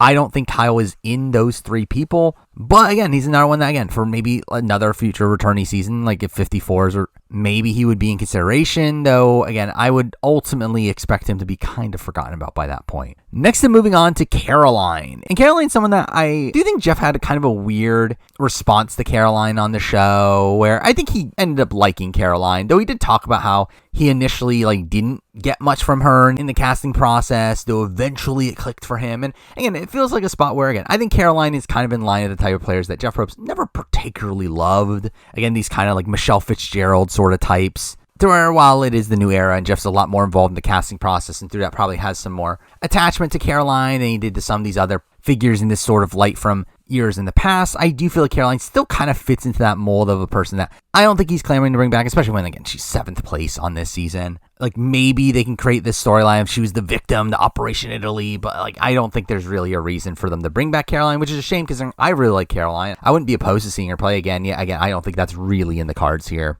Next up, moving on to Andy. And now we're getting into the true contenders for 47 here, where, again, I think Andy is a near lock for 50. I would be very, very surprised if Andy is not on 50. Again, listening to Jeff Probst on Fire podcasts, he gives Andy so much credit for Operation Italy, even says that Andy is the type of player that we would bring back, and that this is how you should play the game. And again, there was just so much overt praise for Andy that just felt like Jeff essentially just spoiling the fact that Andy is going to be on 50. And again, I don't think Andy can say no to 50 either. I would expect him to be on. Now, again, Andy did actually not seem the most thrilled at the concept of playing Survivor again during his exit press, where it did feel like a spot where he felt fulfilled with his Survivor experience. They also said that he doesn't think he would be able to turn down Survivor 50. And I think that's kind of the spot we're in. Again, I think Andy is 100% going to be there. I don't think he'll have it in him to say no. And I am considering a pretty decently big lock on the board from my point of view. And with that, we then move on to Genevieve. And Genevieve, for me, also is someone that I would probably expect to be on 50. Now, I would say less so than Andy, where I don't think Jeff was as blatant with Genevieve as he was with Andy and how much he wanted her to return. Though, again, I think Jeff was also pretty high on Genevieve, very high on her like trajectory in the season and her development, while also, again, seemingly liking how she plays the game. And I think Genevieve is, again, someone that, while initially I was a bit unsure in how production felt about her, especially considering her very quiet edit early on, I think it very clearly comes off as intentional. And I do feel like Jeff seemed to be pretty high on Genevieve, to where, again, I think Genevieve is another person that I would personally expect to be on 50. Again, I think if there are only 2 people from Survivor 47 to be on 50, I would expect that to be Andy and Genevieve. Though, again, I would say that Andy's probably more of a lock for me than Genevieve, but Genevieve is also someone that I think is in major consideration. And again, if she somehow misses the boat for 50, I think she's also someone that, again, will probably still be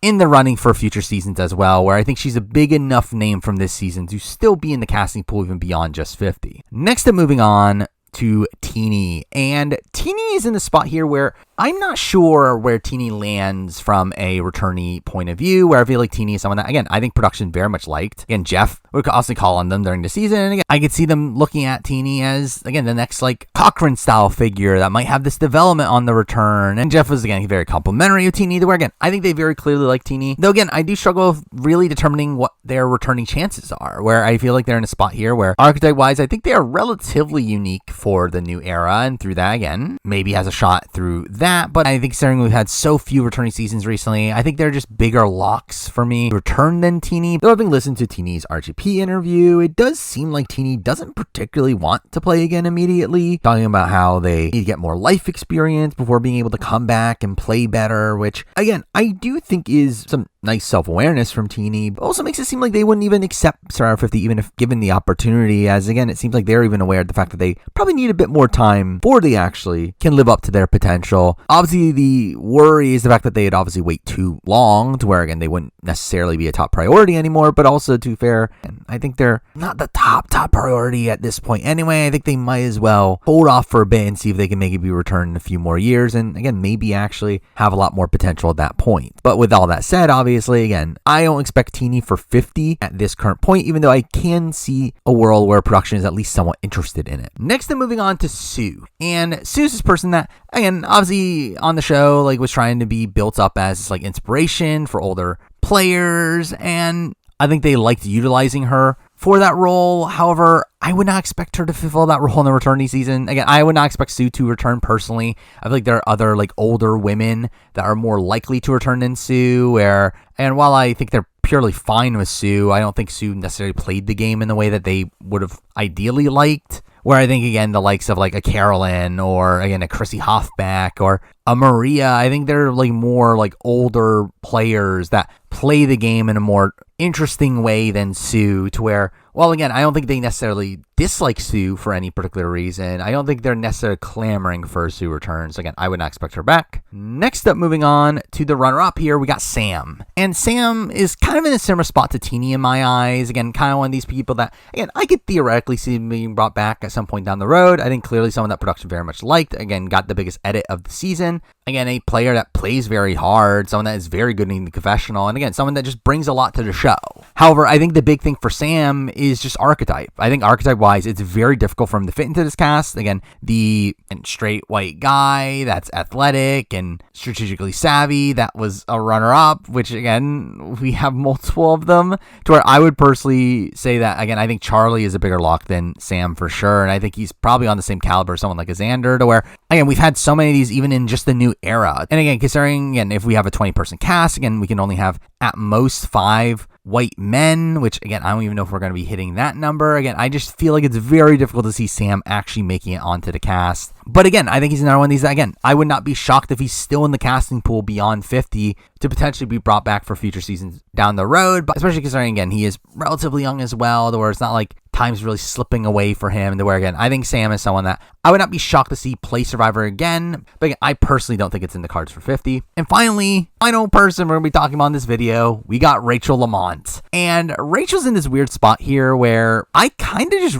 wrote Rachel off as a potential returnee for a lot of this lead up into 50, considering, again, until very recently, there was reason to believe it would be a second chance cast, where, again, throughout all this, again, despite the fact that Rachel was obviously a big player and one that got a pretty strong edit, I never really clicked in my head that Rachel would be someone that would potentially return. Yeah, I think at this point, again, I feel like Rachel is definitely a possibility to return. Now, I would not say she's a lock. I do feel like when we're looking at new era women, I personally would feel like someone like a Marianne would be more likely than her, and even beyond that, I do think they would probably lean towards bringing back the likes of Andy and Genevieve more so than Rachel. But Rachel is still somebody that, again, was pretty popular, obviously, someone that has really interesting dynamics with the likes of Andy and Genevieve, to where, again, I don't think it's out of the cards for a Rachel return at this point, to where, while, again, I would personally lean on her not ending up making 50, I would also not be shocked if she is there, and I think she would be someone that I would expect to be in the running for, if not even now, then for sure for down the road. Again, I think next season that has a good chunk of winners on it, I would expect Rachel to be there. Again, Rachel's someone that I'm expecting to be in the community for a while, someone that is still pretty prevalent within the fandom, and again, for like even like season 60 or beyond, again, next big returnee season, I can 100% see Rachel being brought back in that position. And there we go. I mean, that is every Survivor player up to Survivor 47 talking about their returning chances, though I do want to do one last thing before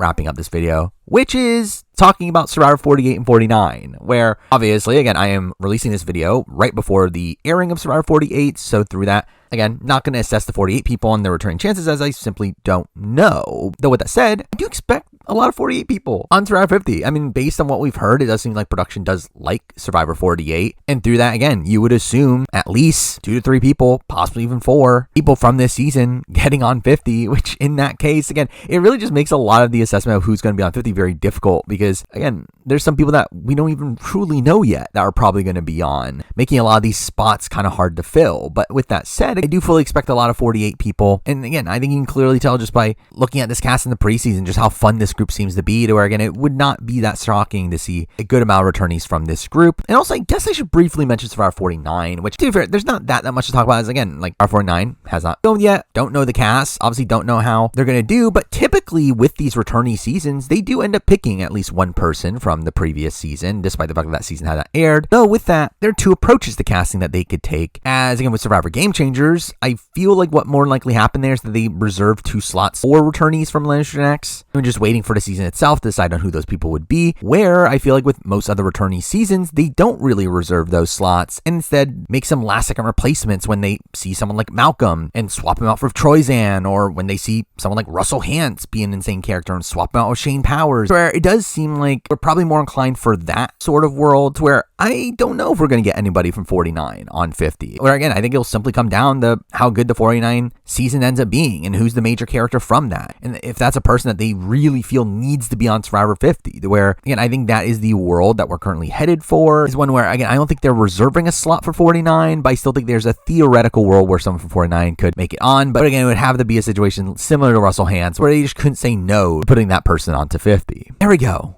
It's done. I mean, that is every season of Survivor. Talking about the returning chances of every single player, where again, it's just so insane to think that the first Survivor video I did on this channel was a Survivor 40 cast speculation video, and now we're at the point where I'm doing it for Survivor 50. But again, this ended up being a much bigger scale video than I initially intended. Again, this was initially just supposed to be a quicker rundown of just all the people I thought would be in the running for 50, but then again, decided to really just balloon this into this more general video here. But with that said, again, Survivor 50 is happening very soon. Again, this is coming out in the month of February. From what we've heard, it does seem like 50 is going to be filming at the end of May, meaning, again, about 3 months' time, we'll have the actual cast of 50, to which, at that point, obviously, I will 100% be doing a cast reaction, maybe even other content revolving around 50. Again, we'll see. But again, beyond that, just expect more of the same sort of content for Survivor. Obviously, I'll be doing reviews and player rankings for the upcoming seasons of 48, 49, obviously 50 when it eventually happens. I'm obviously very interested in seeing the cast they do end up putting together for Survivor 50, considering, again, I think it is going to be a bit of a mess, to be honest. Again, I think there's just so many people to pull from that seeing the presumably 20-ish people that they end up casting when they have so many options on the board will be very interesting to see, and will probably end up impacting future casting videos. But there we go, and those are my thoughts on every player's returning chances for Survivor 50 and beyond. So for now, that's the video. Thank you for watching.